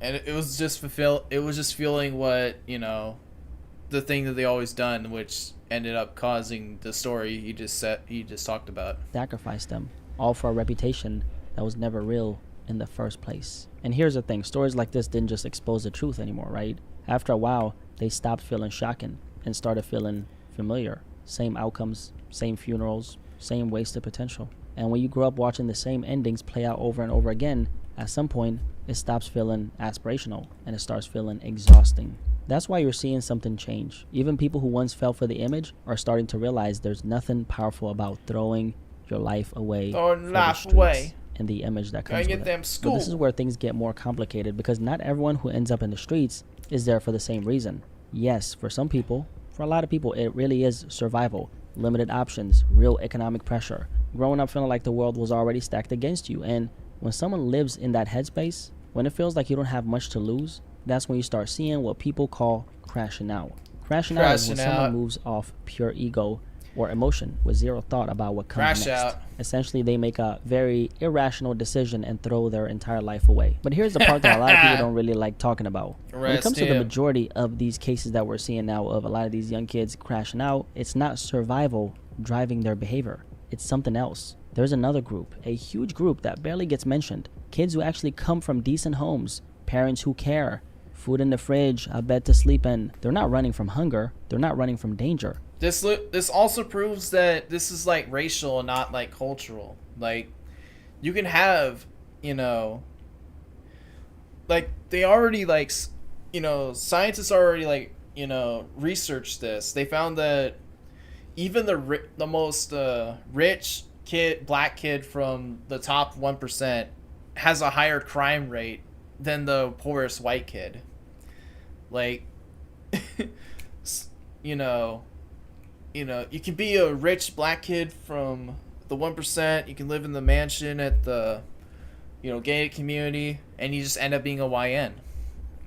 They're running from being. And no amount of school or, private preparatory education is gonna just magically doesn't do anything. A nobody. And this is what the majority of these crash out cases looks like now. It's a bunch of young lost souls ready to crash out over something minuscule, trying to find themselves through killing another person, because that's the only time they feel a sense of worth. When you feel invisible in every part of your life, the streets promise something fast: status, fear-based respect, and identity. So a lot of these kids aren't choosing the streets because they have to. They're choosing it because they want to be seen. And that's why this new generation of young criminals are especially dangerous. A lot of these young kids are so overstimulated that they don't even have the capacity to think beyond the few seconds it takes to take another person's life. So the obsession with the street image has shifted into something even emptier, chasing validation instead of escaping poverty. But there's another huge part of this: the illusion. One of the biggest stories this year exposed that perfectly. Young Thug, a rapper who built his entire career on the image of being powerful, respected, and deeply connected to the streets. He spent over 900 days in jail, hit with a massive RICO case, and was praised for standing on the so-called street principle, especially while distancing himself from Gunna for allegedly breaking them. Then came a very big story, which was the leaked interrogation audio. Clips that appeared to show Young Thug cooperating, name-dropping, talking to detectives, saying he'd talk as long as the world never found out. Long story short, Young Thug, the guy who people pointed to as real street rap, had... These YNs, they're little bitches. They get arrested and they immediately snitch because they know. Because deep down they know once they go to prison, they ain't gangsta, they immediately become, they get that AIDS in prison. To fight hard just to protect his image. And that's when a lot of people checked out. Because to most people now, it doesn't look powerful. It doesn't look solid. The streets look sloppy. It looks insecure. And once you see that, the question simply becomes, what does being in the street actually contribute to the world? Nothing. I mean, let's talk about it. You end up broke, you lose your freedom, you cut your life short. And here's the thing, which is something a lot of people don't talk about. A lot of people in this younger generation, and I'm talking about you know, people like us, I'm not talking about the crash outs, we want Crash better for out. ourselves. And that's not because we're soft, Crash but because out we've seen what this generation. mindset does to so many communities. And here's the thing, at some point, you gotta call a spade a spade. The streets Calling are him a lame. spade. I mean, think about it. You're willingly putting yourself in a position where another man controls your freedom, your schedule, your future, your life, and your booty. I mean, is it really worth losing your peace, your freedom, and your future just to earn the respect of other men who would turn on you the second those football numbers get thrown on the table? I don't really think so. Also, let's just talk about the fact that people are exhausted. If you grew up in a neighborhood I got that, the let's black say, fatigue. had a bunch of gang activity, or if you're connected to that through, let's say, family or friends, you've seen what it does. You've seen the funerals, you've seen the trauma, the same cycle repeating itself over and over again. And over time, normalizing violence doesn't just hurt people, it kills entire communities out. You start seeing food deserts, businesses pulling out, resources going out. disappearing because they don't want to keep losing money in places where chaos is normal. And that's another illusion people are waking up from. Let's not forget that the street image is built on an undisciplined structure. Here's the harsh reality about people who glorify the streets and glorify this lifestyle and actually entertain it. They're gonna wake up later in life realizing they chased an image that gave them nothing back. Dude, once they're in prison, they're not thinking about like redemption. They're, you know, they're getting ass raped. Like they're getting STDs in the showers. They're not thinking about that they might have realized that being a YN was a bad thing. You don't want to be broke, dusty, and have a bunch of charges to your name at the age of 40, wondering what went wrong, while the rest of the world moved on. So the question is, what is actually considered cool now? Being responsible, getting money legally, not having to look over your shoulder every single day? Something else that's quietly killing the obsession is positive representation. For a long time, the Got streets that were the only positive. version of success a lot of kids ever saw, especially a lot of minority kids who grew up around pressure, instability, and didn't really have a lot of options around them. However, now in 2025, that has completely changed. As an example, let's take a look at someone like Kai Cenat. He built a $1 million empire off of doing something fun, not violent, not criminal, not destructive. Dude.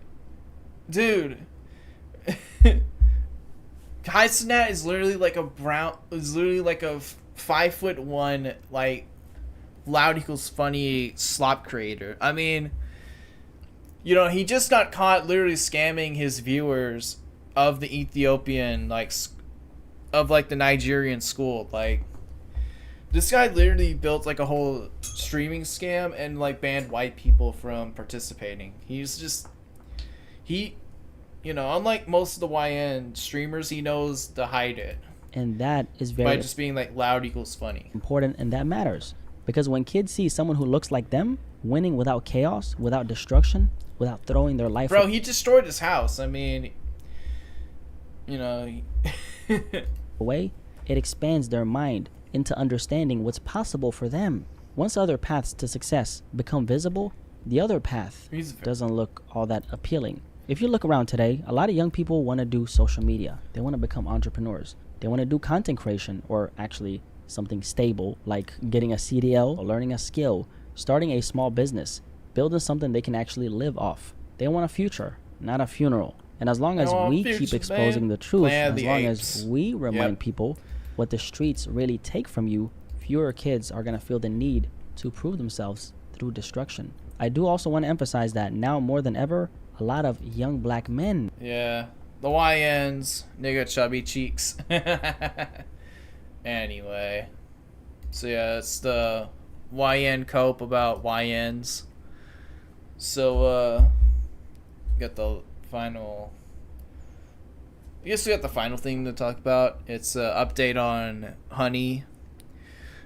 Like I said before, I actually reacted to this when it came out. By now, Yeah, I think I did, yeah. PayPal. Thought, you know, might check up on it. See how it's going with the scam. It'd be fun. It's funny that when they talk like a chud, but they got those locks. Yeah, they're trying to do the chud thing, but like you got locks. Like, get that chud speak out of here. Like, you got locks. Like, opinion invalid. The moment you turn on the camera, opinion invalid. PayPal does not want you seeing this video. A few hours ago, PayPal's lawyer sent me a cease and desist letter and requested they're sending them cease and desist. Patreon take down my video Danny's under a not a copyright infringement claim. I consider this a direct attack against my fundamental rights as an independent journalist. PayPal has specifically taken issue with the fact that an anonymous source discovered Honey had left their source code exposed within their iOS app, which, if you know where to look, is publicly accessible. This anonymous source found the code and sent it to me. I reviewed the code for security research purposes, which is a protected act, and I only published relevant sections of the code that provide important context to the story, which I consider within the realm of public interest. Nevertheless, I have removed sections of the video containing said code, not because I believe PayPal are correct, but because I know they will have YouTube take this video down. It was only a small segment of the video, therefore I have made this decision quickly, under duress, and to proceed with this publication as quickly as possible. If PayPal thought this would stop me, they were sorely mistaken. Enjoy the video. I don't trust Honey. I don't know what it is. I don't trust it. They push. Markiplier, you knew it. He knew. He knew it was a scam. So much advertising. They push so much advertising. And then people are getting money out of it, and then people are saving money out of it, and that makes sense, but the other part doesn't make sense, and then something's going on here. Where's all this money coming from? I have a feeling there's gonna, in like a couple years, there's gonna be the great Honey conspiracy.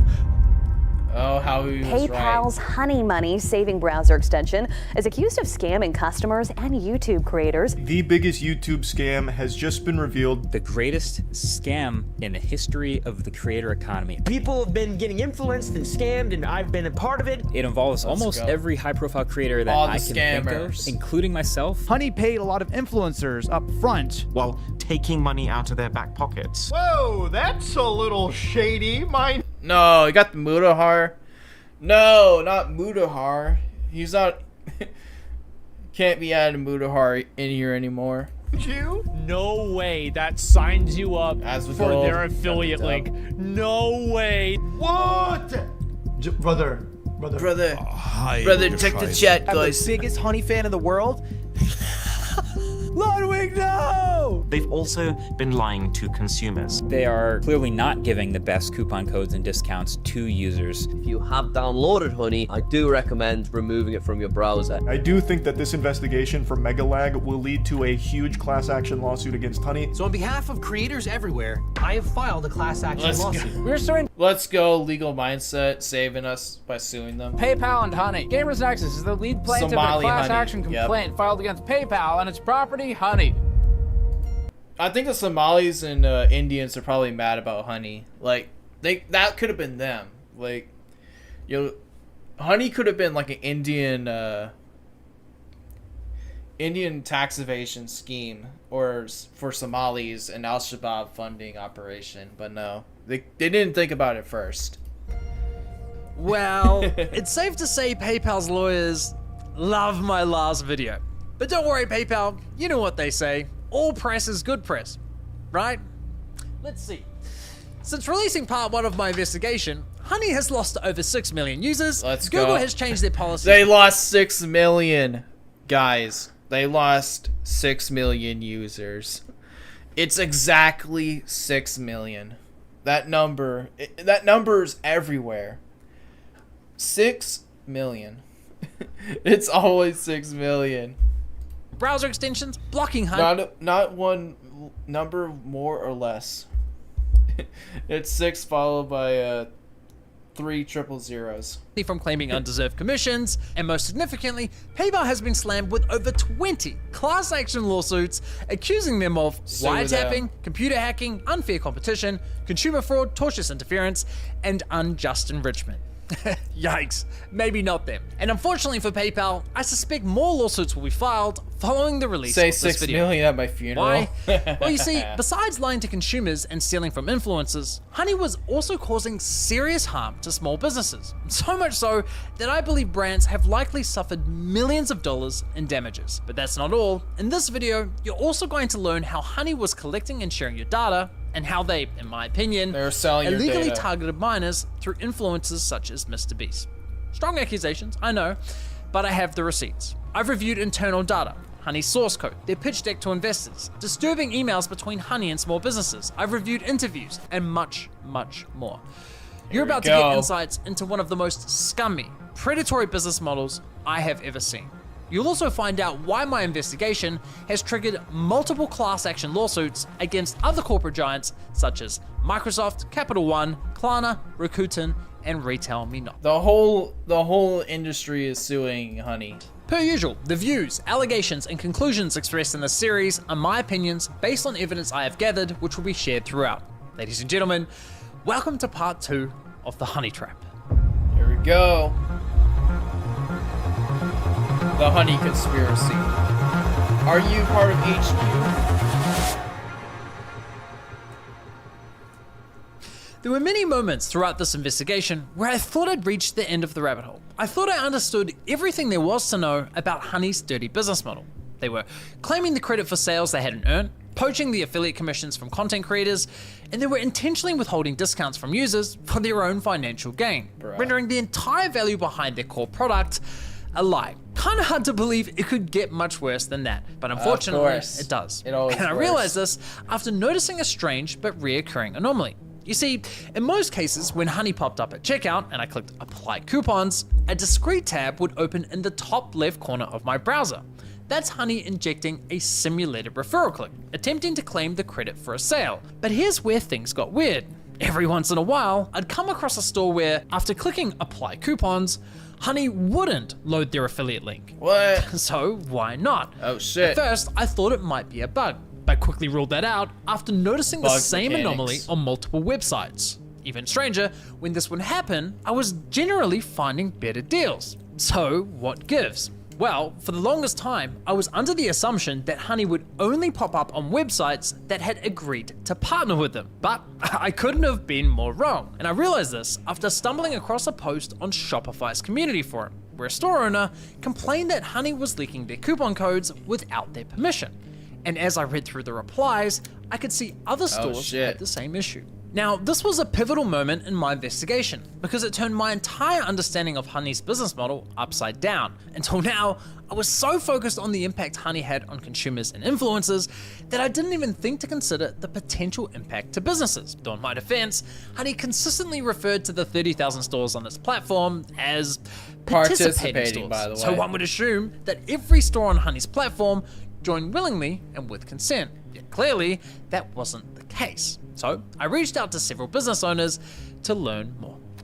Honey takes the codes that people use on our website, the discount codes, and makes them public to everybody who's using Honey. We started having problems where customers would get in touch via our support website saying, oh, hey, I just tried to use this discount, this 60% off coupon, and it doesn't work. And I'd be like, we can look into it. Like, dude, that is not your discount. Like, how did you get that? And they'd be like, oh, it just showed up through the Honey extension. Why do these people even, like... Okay, one thing I have right now is that these people are making discounts, but, like, why are they making it at all? Like, if you know, Honey is stealing these discounts, you know, secretly, but like, why are you making these discounts at all if you're not going to like release them? You know, because you can actually make, you know, private discounts for people, you know, if you like them, give them 6% off, but like, why are you doing that? I hadn't heard about Honey before, and I was just hanging out on the couch with my girlfriend, and she made some comment about, oh, this app Honey that basically gives you all these coupon codes, and I think she asked if we were on it. I said no, and then she checked out our website and said, oh, you actually are on it, and it's giving this 15 or 20% discount code. Wow. And so that's when I found out about it, and I was pretty shocked because I didn't know how long it had been going on for. Yeah, it cost us thousands, and I haven't even looked into how far back it went, but I know we just ended the code right away. Now, if you think that sounds bad, like, you kept the code for so long, like, you didn't even intend to use it, but you kept it around until, you know, your wife told you about the the coupon code. Well, trust me, it gets a whole lot worse. But first, it's important we understand the scale of this issue. As you just heard, these store owners clearly never consented to being on Honey, so they can't possibly be among the so-called 30,000 participating stores, right? So why was Honey lying to consumers about the true number of stores supported by its platform? And just how many stores did Honey add to its platform without consent? Was it hundreds, thousands, tens of thousands? Was there somebody you forgot to ask? That's where things get interesting. You see, when I started combing through the business side of Honey's website, I noticed that Honey claims to only be partnered with 10,000 brands. What? That's 20,000 less than what they advertised to consumers. So I figured, okay, I guess 10,000 stores intentionally partnered with Honey, and the remaining 20,000 never signed up. Now, that would already be incredibly concerning and deeply misleading. But as it turns out, the deception is far worse than that. You see, as I continued digging, I stumbled across this file from Honey's extension called Supported Domains, which gets loaded onto your computer when you install Honey. And this file contains a list of over 180,000 online stores. That's a massive discrepancy from what's advertised anywhere on Honey's website. Now, of course, we could start making assumptions based on those numbers alone, but we don't have to. Because it just so happens that Honey also keeps detailed information for each of the online stores in this list, and it's relatively easy to access that data. For example, on Chrome, if we click Manage Extensions, turn on Developer Mode, click on the Service Worker for Honey, and click on the Network tab. Bro, this whole scam's getting filtered by like basic dev mode that any person can access. We can now monitor what Honey does behind the scenes a little closer. So if we say visit apple.com, we can see that Honey is now accessing information from their database related to Apple. Looking at this one in particular, we can see that 2.9 million Honey users visited Apple's website in the past 30 days. We can also see that none of those users saved any money from coupons because, well, Honey has no coupon codes for Apple's website. We can even see internal support and monetization notes that were left by Honey's employees. Interesting. Most importantly, however, we can also see that Honey has an affiliate link for Apple's website, confirming that Apple does have an affiliate partnership with Honey. But if we look at the same data for, say, Abercrombie & Fitch, we can see that Honey doesn't have an affiliate link, yet Honey is still offering coupon codes for that store. And sure enough, if we click Apply Coupons on Abercrombie & Fitch, Honey doesn't load an affiliate link through that infamous sneaky tab. Aha! Things are starting to make more sense. So all I had to do now was collect this data for every store in Honey's database. The only problem is, collecting this data for one store is easy, but doing it for 180,000, that would literally take years. Unless, of course, you created a little program that automated the entire process, crawling through that massive list, scraping Honey's data store by store, and neatly organizing the most relevant data points into a nice, easy to read spreadsheet.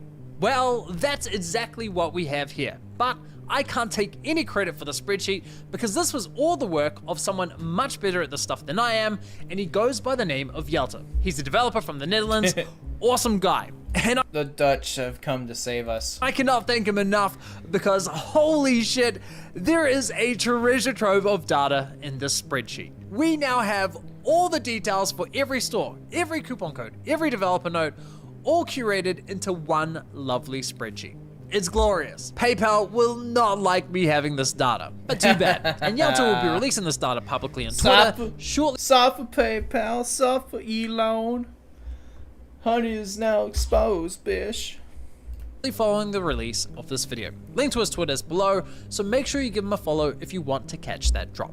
Alright, so now that we have the spreadsheet, we can finally confirm that at the time this data was collected, Honey supported 35,000 stores with affiliate links and an additional 146,000 stores without affiliate links. So yes, there was some truth to their claim of supporting 30,000 participating stores. They just conveniently left out the eeny-weeny fact that they dragged an additional... They just found some links. 146,000 stores onto their platform, presumably without consent. Now, consider this. if you're Honey and your platform supports 180,000 stores, surely you'd be screaming that from the rooftops, right? 180,000 sounds a whole lot more impressive than 30,000. Honey knows that, so why hide the real number? Clearly, Honey decided that keeping this little secret to themselves outweighed the benefits of advertising it. Now, as a consumer, you might be thinking, so what if Honey leaks a few coupon codes? Even if a business never gave consent, surely that would just drive more sales for the business, right? They leaking Well, everything. it's not that simple. Why? Well, you see, coupon codes are more than just discounts for consumers. They're also a vital marketing tool for businesses. Virtually all coupon codes have a strategic purpose behind them. For example, many online stores will offer a 10% discount as an incentive for signing up to their newsletter. The consumer gets a 10% discount, and the business gets your email address for marketing. It's a simple tit-for-tat exchange.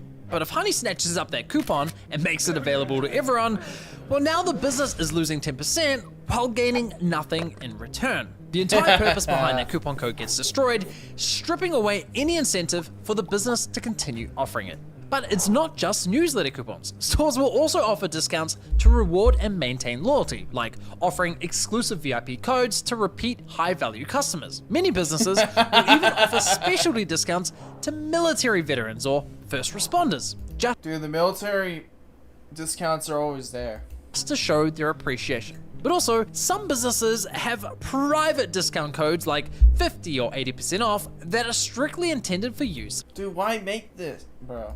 by employees or friends and family. So when Honey comes along, Bro, just literally like not keep that open 24/7. finds all of these codes and hands them out like candy to its millions of users, not only does it cause a negative strategic impact, but it also causes significant financial harm. In fact, this has become such a significant problem for online stores that there are now multiple paid services to help e-commerce stores block extensions like Honey. Even well-known retailers are paying to prevent these issues. Now, you might be wondering, how on earth does Honey get access to private coupon codes like employee discounts if they're not available to the public? Well, I came across this marketing podcast where they discussed the issue. Sticky. What happens is if I have Honey, for example, and I'm one of your best customers at your e-commerce store, and you decide you're going to do a promotion for your VIP customers, maybe it's a flash sale, and you send me a special code. I go to your website,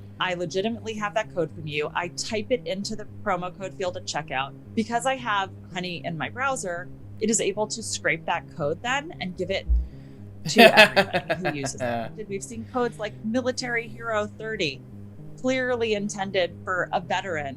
And then in another case, even worse, in another case, my CEO found a men's apparel brand where they had a $75 off coupon code, but they didn't set a minimum order value. And so people were able to get unlimited merchandise for free as long as they kept their order value $75 or under. Okay, that's insane. It was But on I have to them. admit, at first, I was a little skeptical of the claim that Honey was snatching codes from users without their consent. Because whenever I entered in a coupon code Honey didn't recognize, the extension would always ask for my permission before taking it. Or so I thought. But as it turns out, the moment you type in a coupon In this economy, I'm a veteran. code, Honey immediately sends that code directly to their servers, and then they ask for your consent. How do I know? Well, you see, a developer who would like to remain anonymous noticed that Honey leaked their source code inside of their iOS app. Whoops. So this developer extracted the code and sent it to me. That's the power of Indian programmers. You get to view the source code through an iOS app. Like, it's just there. That's the power of elite human capital from India. You can actually further verify this with a live example. Watch what Honey does in the background as I enter in this coupon. Honey realizes that it doesn't have this code yet and asks for my consent to share it. But look at this. Before I've clicked anything, Honey has already sent that coupon code to their server, including the details of how much money that coupon saved me, all without my consent. We must not now, redeem. Honey might argue that if you click don't share, they never actually use those coupons. And maybe they don't. Maybe those codes just sit in their database doing nothing. We can't say for certain. However, if you read Honey's privacy policy, it explicitly states that they collect data such as coupons, promo codes, and deals you found. So while they ask for a user's consent, their privacy policy clearly allows them to take that data without it. So why does this matter? Well, it matters because when private codes get leaked, businesses don't just lose money, they're often left in the dark, unable to trace how those codes were exposed in the first place. I've personally found several coupon codes through Honey that were clearly intended for private use. This one coupon I found worked like a $35 gift voucher, meaning I could make unlimited free orders, provided my cart value was $35 or under. A scam holla. The only place for the biggest scammers. When I alerted the business, they appeared to have no idea how the code had been leaked. Now, believe it or not, this nightmare for online stores only gets worse. So we usually use discount codes as a way to track when influencers or partners are sending traffic to us so that we can identify the sale was attributed to that influencer and pay them a commission. So I think we saw one code started to get used like way more, and we were like, wow, we're paying this influencer so much, they're doing so well, and I was like a little bit suspicious. A lot of times discount codes are the only way for you to understand if a YouTuber that you love and would love to partner with is actually driving incremental value to your business. Those codes would immediately get picked up by Honey, and then they'd be used hundreds of thousands of times. And you'd be like, all right, like not only does that negatively impact our business, it was for that audience, but we have no idea which podcast we should continue to support. Now, if you're someone who listens to podcasts, you probably know exactly what Chip is talking about here. When brands advertise on podcasts, affiliate links aren't always practical. Listeners could be running, driving, or doing the laundry without easy access to a computer. So, instead, brands will provide podcasters with a unique coupon code. And each time the listener uses that coupon code at checkout, the podcaster earns a commission, just like an affiliate link. So these are not your typical coupon codes. Behind them, you have an influencer that's trying to earn a living, you have a business paying to promote their product, and there's usually a contract binding the two together. Regardless, Honey will step in, leak the codes to users, disrupting that business relationship. The result? Not only do brands end up losing money from the leaked discounts, on top of that, they're now forced to pay undeserved commissions to the influencers whose codes got leaked. It's easy to imagine how quickly something like this could spiral out of control. In fact, one business owner on Twitter reported losing $100,000 from this exact issue, and he only realized it happening several months later. It's no laughing matter. And if you think this is a huge win for influencers because they get paid a bunch of undeserved commissions, well, think again. I mean, we basically pulled all out of the podcast realm because there was really no way to figure out how to attribute any successes or failures. We basically can't do that anymore because as soon as a code becomes used by one person, it's suddenly used by everybody. This is a nightmare situation for everyone involved, but not all businesses are affected equally. Honey's actions are especially devastating for small businesses that lack the resources of larger brands. The big retailers can push back. They have dedicated marketing teams, advanced analytic tools, and the legal muscle to respond.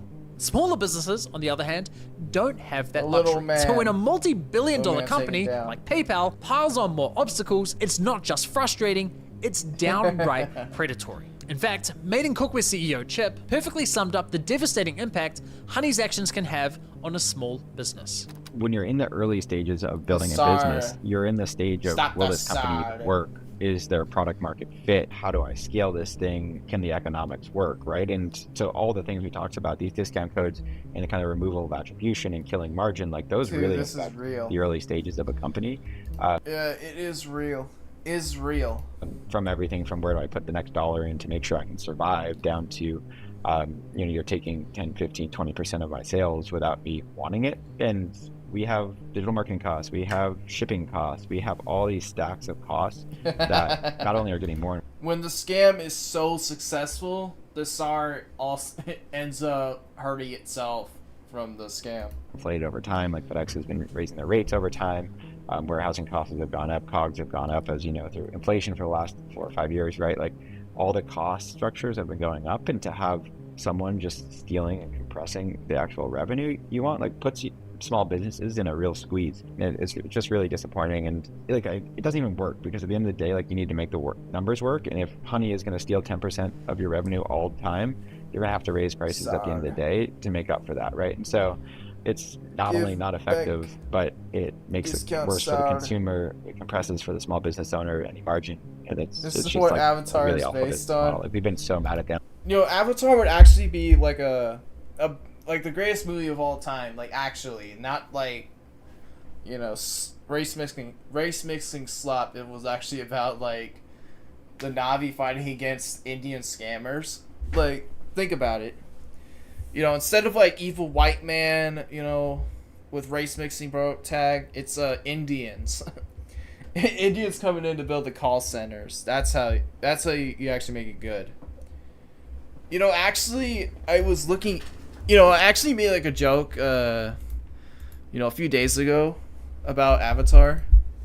I joked that the only reason it's popular is because of India. Hold on, I gotta. It's down here. Bruh.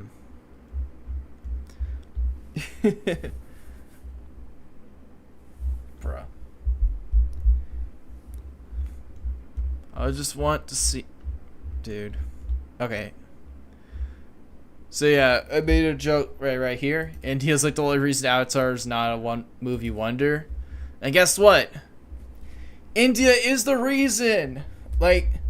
I saw it twice, 2009, my bad. I mean, look at this. Avatar 2, The Way of Water, was a massive hit in India, becoming Hollywood's highest grosser, earning 374 crore net, with a strong performance in English, Hindi, Telugu, and Tamil, becoming an all-time record holder for the recent release of Avatar Fire and Ash in December 2025, which is solidly put comparatively slower start facing local blockbusters.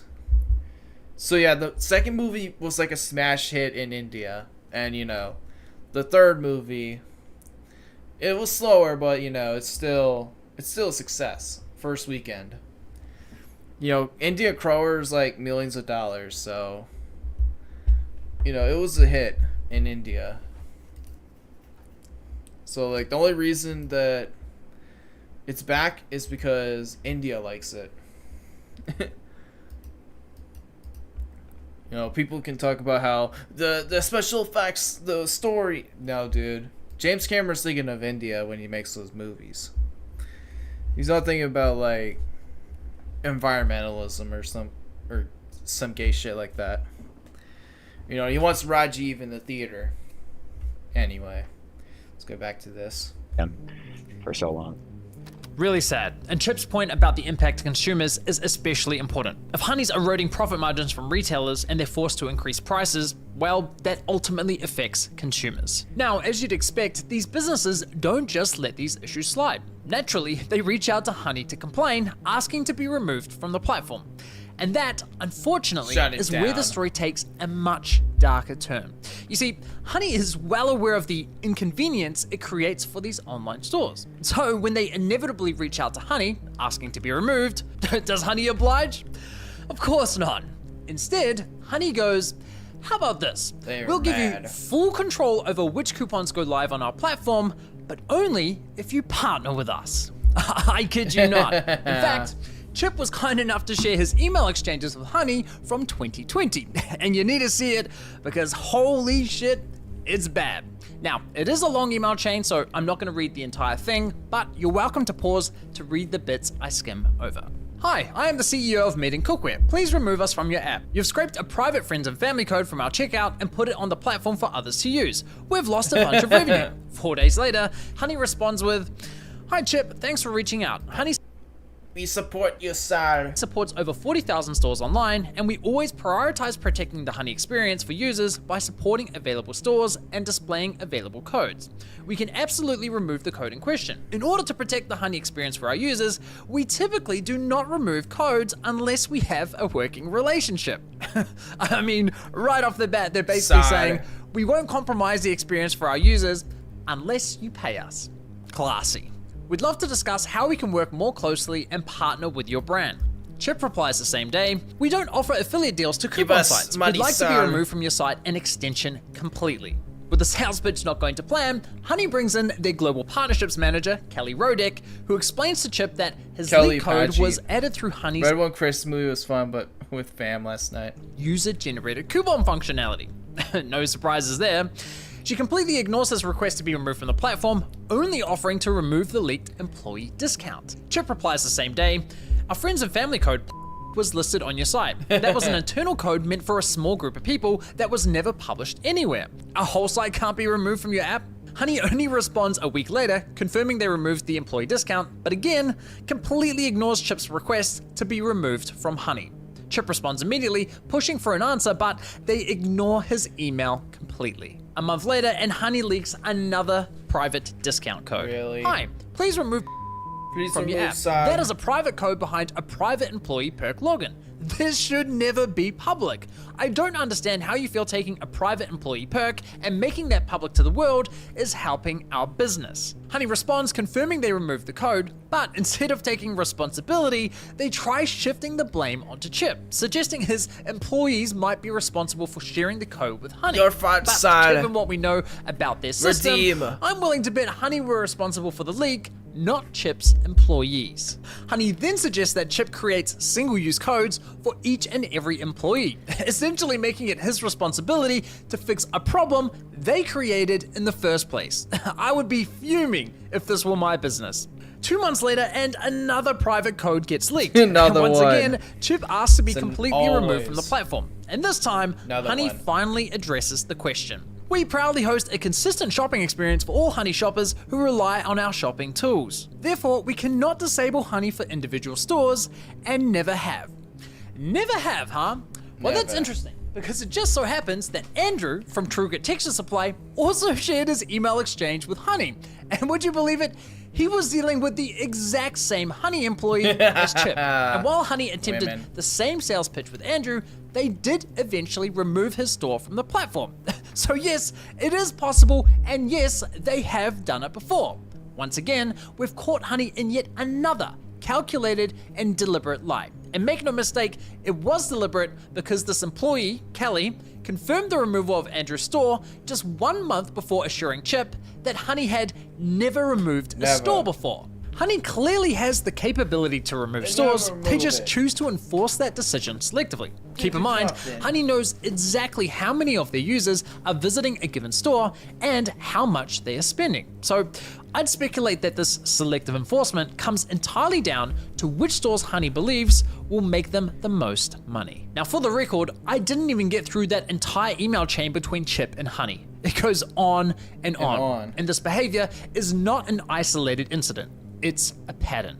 When merchants discover their codes have leaked and then they want to clamp down on that, they go to these coupon extensions and plea and request to have their codes removed. And 9 times out of 10, the response is join our affiliate program and you'll have more granular control. That's what over happens that. when you And have so Indians. I think merchants tend to feel a little bit as though they're being blackmailed or extorted, because you join the affiliate program and then you have to pay that coupon extension company every time somebody uses a code.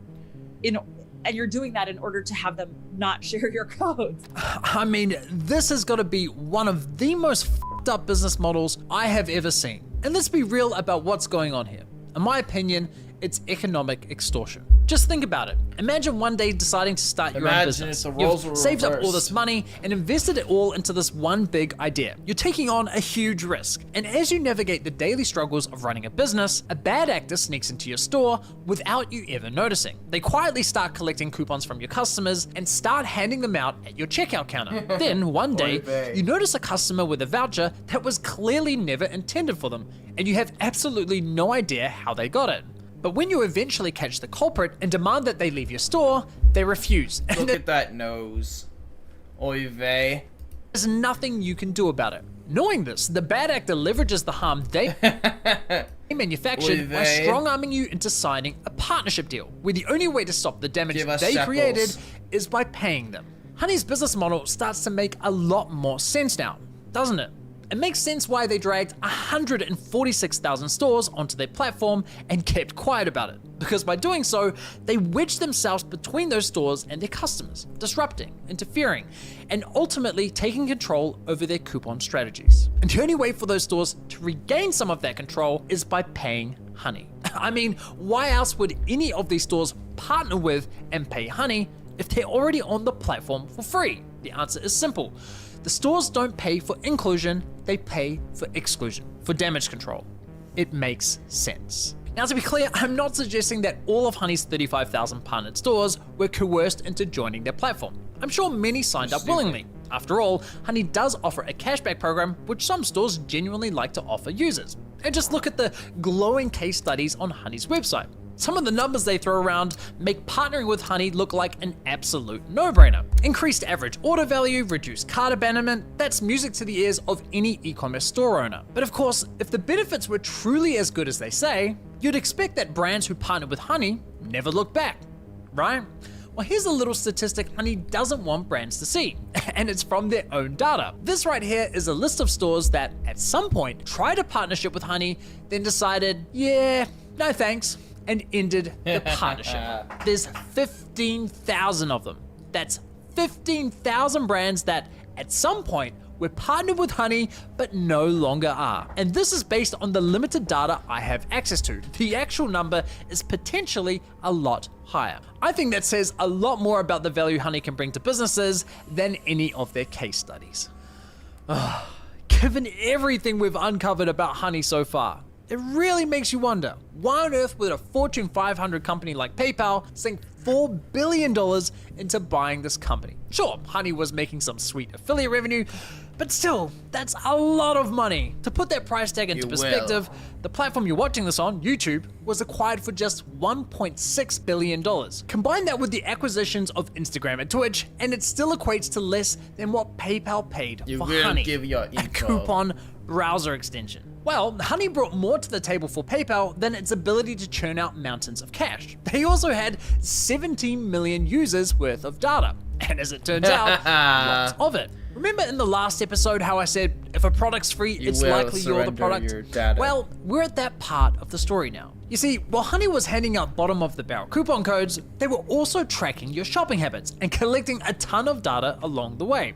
In fact, Amazon of all companies began warning users that Honey was a security risk, stating, Honey tracks your private shopping behavior, collects data like your order history and items saved, and can read and change. You know it's bad when Jeff Bezos has to warn you that to not use this.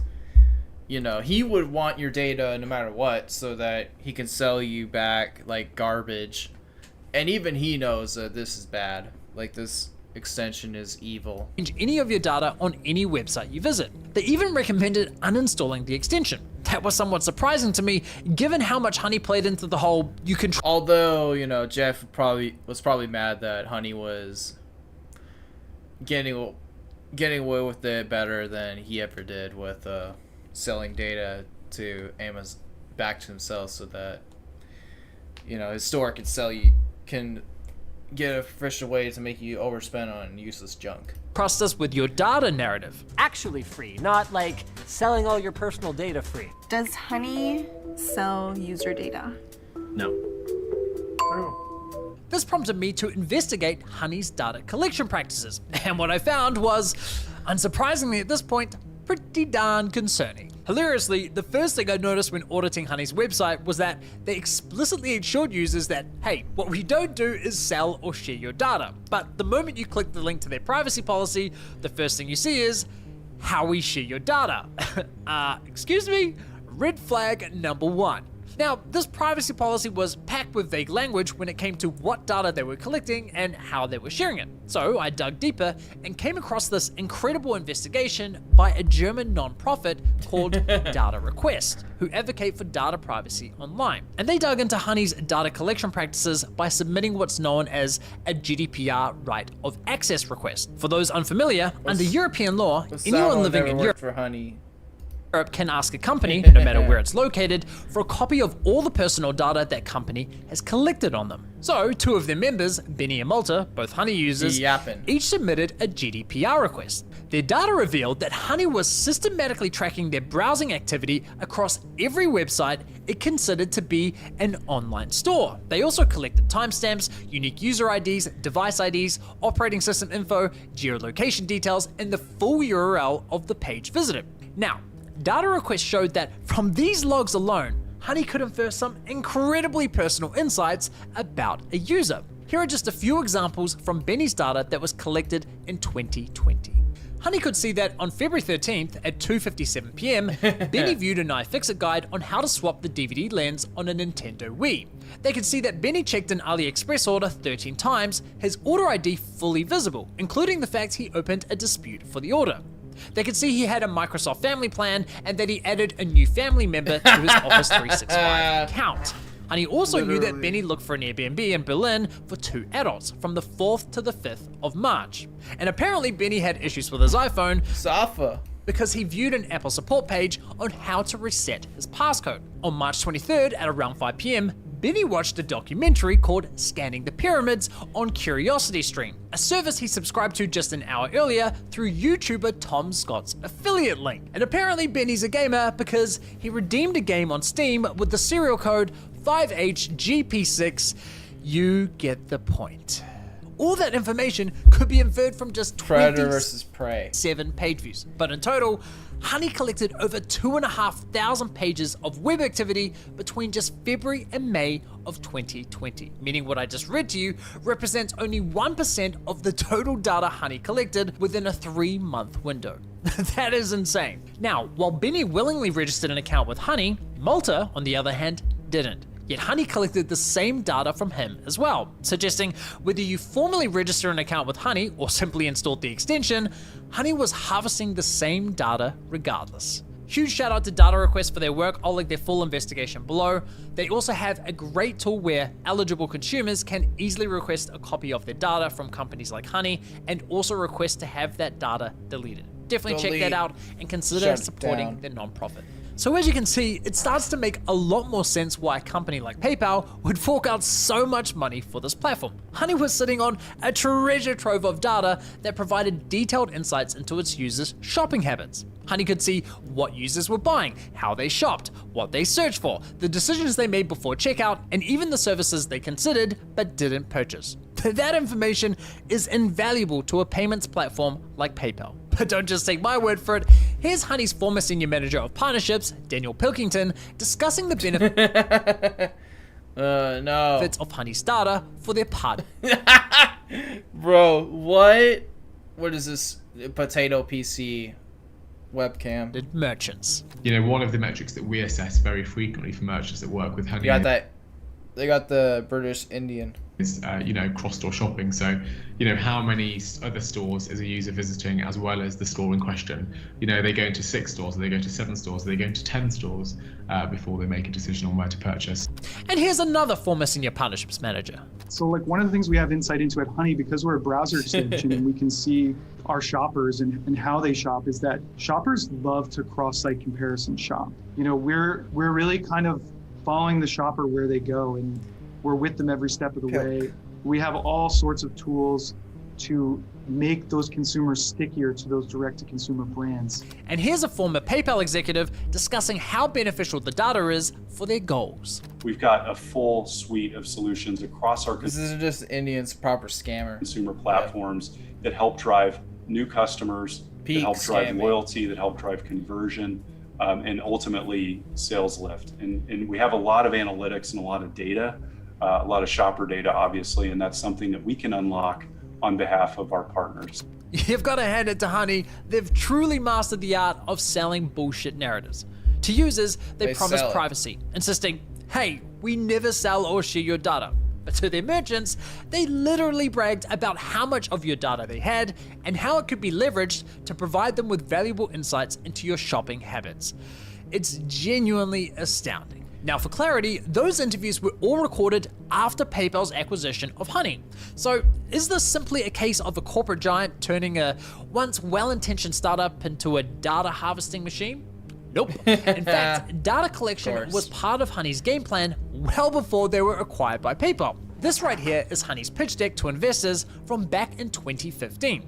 On the business model slide, Honey clearly labels personalized offers to consumers based on cross-site comparison shopping data as a core component of their business strategy. And on the very next slide, proudly entitled Our Unfair Advantage, it explicitly states Honey's unique data allows us to predict what each user is about to buy, when they intend to purchase, and how much they are willing to pay. They even itemized the data collected as user behavioral data, stores visited, products viewed, and of course, your purchase history. So not only was data collection top of mind from the very beginning, but they were already actively collecting it and pitching that data to investors as a valuable asset. For years, Honey framed data collection as minimal and purely in service of saving users money.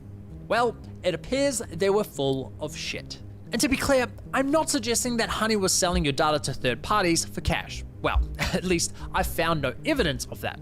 But were they quietly monetizing your data behind the scenes, sharing insights with partnered merchants while conveniently leaving that detail out of their privacy policy? Well, it sure looks that way to me. One thing is for certain, however, and that's that Honey sold your data to PayPal, one of the largest online payment platforms in the world. PayPal didn't spend billions of dollars for a simple coupon extension. They were buying a window into your life as a consumer. And here's why that should worry you. PayPal launches an ad network. PayPal has officially said it will be launching an ad network that will sell ads leveraging the data it collects on the purchase history and spending. Imagine PayPal does this to you and people still use it. Of its 400 million users. This change would also likely affect users of PayPal subsidiaries like Venmo and Honey, and I believe there's more as well, but I'm not surprised Honey's in there. Nice. This is like terrible. Couldn't have said it better myself. Now, to make this whole data collection issue 100 times worse, something else caught my eye while reading through Honey's privacy policy. Right at the very bottom, Honey states that, quote, "We created Honey for the exclusive use of adults 18 and older, and we don't knowingly collect or solicit personal information from children." Yeah, you see, now... Here we go.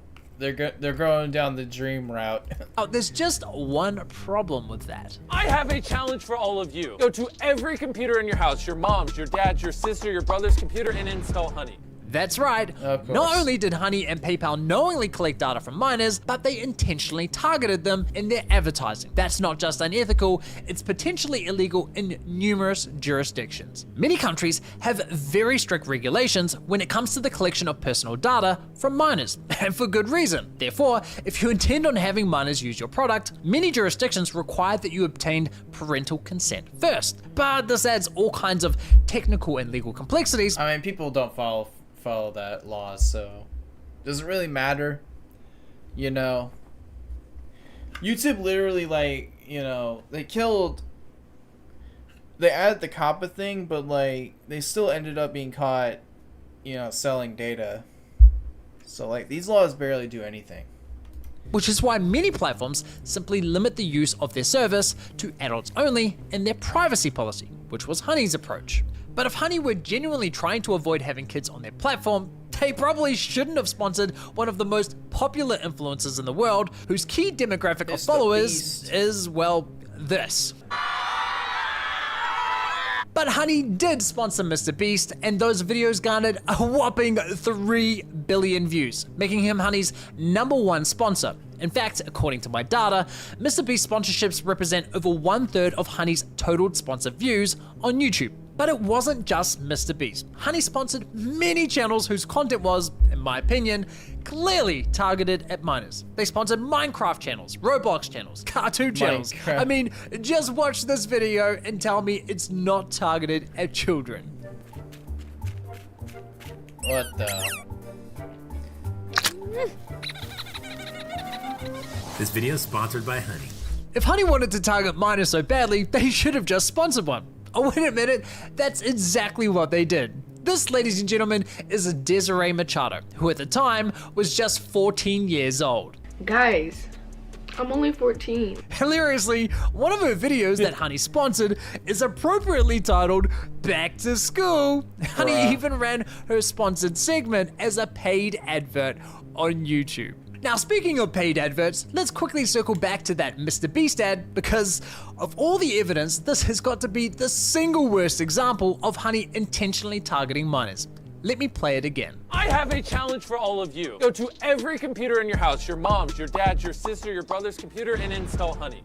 They are literally encouraging kids to install a browser extension that tracks and collects data onto every computer in their household, including those belonging to their siblings. That is fucking insane. And the emojis? I mean, come on. And look, this is not a good look for Mr. Beast either. Influencers have a duty of care to ensure that any advertising they engage in is compliant with relevant advertising laws, especially when your audience skews young. Of course, I did reach out to Mr. Beast and his team for comment, but never heard back from them. Now, he's busy promoting transgenderism. In case you're still not convinced that this was intentional, because, I don't know, perhaps... He's busy, trying to get people to not be racist and promote transgenderism. Perhaps Honey had a rogue marketing team that was poorly aligned with upper management. Well, here's a few words from Honey's former president, Joanne Bradford, talking about the benefits of working with Mr. Beast. We launched it with gamers playing YouTube on their desktop and a little gamer called Mr. Beast. So we were his first advertiser, and we did a deal with him. His collective ads, I think, have been seen, you know, I'm going to say billions, 3+ close to 4 billion times. Wow. Every kid in America knows what Honey is. Every kid in America was telling their moms and their dads they needed to download, you know, Honey in order to save money. Oh, they weren't just telling their mums and dads to install Honey. They were installing it themselves. My 5-year-old brother installed Honey on his computer. Wow, kids start saving money earlier and earlier these days. And here's Honey's co-founder, Ryan Hudson, discussing how Honey leveraged the credibility that influencers have with their audience. We learned how to work with influencers, in particular on YouTube, to lean into the credibility that they have with their audiences, the ability to speak the language of their audience, and it's been incredible for us. And so we've done, if you watch YouTube or you have kids that watch YouTube, they have seen if you watch Mr. Beast, it's a lot of honey. A lot of honey. This was no accident. Honey's leadership knew what they were doing, and they knew it worked well. That Mr. Beast ad alone has 118 million paid ad views, the highest of any Honey ad on YouTube, which strongly suggests it was also their best performer. Honey likely invested millions into this ad alone. Honestly, it's genuinely shocking they've gotten away with it for so long. Now, given everything we've uncovered so far, you might be wondering how on earth there could be more to this investigation. Well, while Honey was the first extension of its kind, unfortunately, they certainly weren't the last. There's more. There are now hundreds of coupon and cashback extensions. More. And while I haven't investigated all of them to the same extent that I have with Honey, they're all many scams. of them engage in similar. The scamming has begun, guys. There's like 1 million scam extensions. Behavior, especially when it comes to poaching affiliate commissions. And that's why there are now multiple class action lawsuits targeting these other companies. Influencers haven't just been losing money to one sleazy salesman at checkout, they've been losing money to an army of them. In my opinion, these extensions are nothing but leeches. They are parasites in the world of e-commerce. In fact, I've encountered so much shady behavior with these extensions that I felt it was necessary to create my own browser extension to alert me anytime an affiliate cookie is loaded onto my browser. It's called Cookie Guard, and it's especially helpful because some of these extensions will load their affiliate link in ways that are completely invisible to the user. For example, if you click to copy a coupon on Honey, it looks like a harmless feature because you don't see that sneaky tab opening in the corner. But with Cookie Guard installed, you can see that behind the scenes, they are quietly stuffing their cookie through what's known as a hidden iframe. You can Google it. Even worse, I found that the extension Karma Now would stuff their cookie the moment you landed on a checkout page. completely automated, no interaction with their extension required. They also had a system that could detect when you used a competitor's extension, like Honey, and they would wait for that extension's affiliate link to load, then immediately override it with their own. Again, no interaction with their app required. It's insane. And this sort of malicious behavior is not exclusive to browser extensions. Even Microsoft couldn't resist the temptation of easy affiliate money and decided to offer coupons directly from the Edge browser. Watch what happens when I visit my NordVPN affiliate link. Once I've clicked on one of their coupons, Microsoft immediately replaced my affiliate cookie with their own. Microsoft did it dirty. Poaching the sale. And when I tried to reload my affiliate link to reinstate my cookie, it comes back momentarily, but Microsoft quickly and automatically replaces it again with their own. I mean, damn, Microsoft. People hate your browser enough as it is. And how about Opera's browser? They recently stopped this, but for some time, if you simply entered the URL of a store that they were partnered with and clicked their autocomplete suggestion, Opera considered that fair game to inject their affiliate link and claim the sale. Affiliate marketing. Suffer. Dude, I never... Suffer. Opera hate. I saw the gamer browser, Opera browser, and that browser should be banned because the person who's running that Opera GX account, he needs to be executed because y'all remember how that guy turned that they had some gay faggot run that account and he got exposed because he was using the Opera GX Twitter accounts to promote gay rights, and it turns out he's a brown gay man. Has truly become a war of the cookies. I could go on and on with these examples. Now, this all begs the question, how the fuck is all of this being allowed? Are there no rules in place to prevent this behavior? It's the internet, sir. There's no laws here. Yeah. Well, as it turns out, yes, there are in fact plenty of rules in place that should have prevented much of what I have uncovered in this investigation. So, why hasn't it? Well, that's where greed and incentives comes into the equation. You see, so far we have only discussed two key players in affiliate marketing: merchants and affiliates. Merchants want to sell their products and services, and affiliates want to promote those products and services for a commission. Pretty straightforward. But there's another crucial player that we haven't yet discussed, and that is the affiliate networks. Affiliate networks are like dating apps for the industry. They allow merchants and affiliates to easily discover one another, connect, and work together. These networks also take care of all the technical stuff, like the We used to have Guidos. affiliate tracking links, reporting, and commission payments. But most importantly, these networks also set the rules. They are the gatekeepers. Some of the largest networks in this industry are Awin, Commission Junction, Impact, and Rakuten Advertising. Now, not only do these networks have their own strict policies, at least on paper, but on top of that, over a decade ago, most of these networks collectively agreed to enforce two codes of conduct. One for downloadable softwares, like extensions, and the other for all affiliates that promote coupon codes. And the rules set out in these codes prohibit many of the behaviors uncovered in this video. So why aren't these networks enforcing their own bloody rules? Well, for every sale made in affiliate marketing, these networks also get a slice of the pie. They generally charge between 20 and 30% of each and every commission paid. There are some variations, of course. Not all networks have the same rates and pricing structures, but the core principle is almost always the same. The more money that flows through these extensions, the more the networks get paid. So when these networks enforce rules resulting in a loss of income for the extensions, they too take a hit. Enforcing their own rules basically means shooting themselves in the foot. That kind of incentive structure doesn't just fail to prevent fraud, it practically invites it. Part 3 is going to be huge, and that was supposed to be the next video in the series.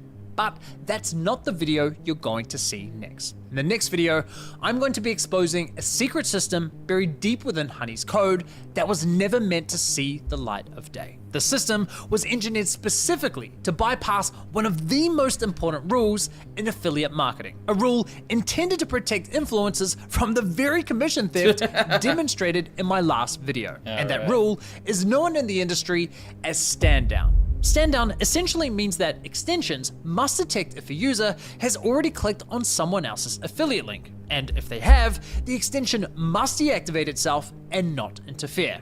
Yet, during my testing, Honey virtually never stood down. Suddenly, however, Honey began complying much more frequently, and this change in compliance didn't smell right to me. They shut it down. I started digging. And that's one of the reasons why this video was delayed for so long. Because, as it turns out, Honey wasn't just ignoring stand-down rules, the system they created was designed explicitly to bypass it, while hiding that behavior from compliance testers. And I have all the evidence to prove it. In fact, what I found was so shocking that I consulted with a respected security researcher who was able to independently verify and validate my discovery. The behavior I'm describing, in my opinion, likely constitutes criminal behavior. And in a few days, everyone will learn about the greatest heist in affiliate history. Alright. That's that. Another part of the Honey saga. So yeah. Hope you all enjoyed it. It was a little search stream. Gotta get in the kick of it. So hope you all enjoyed it, and I'll see you in the next one.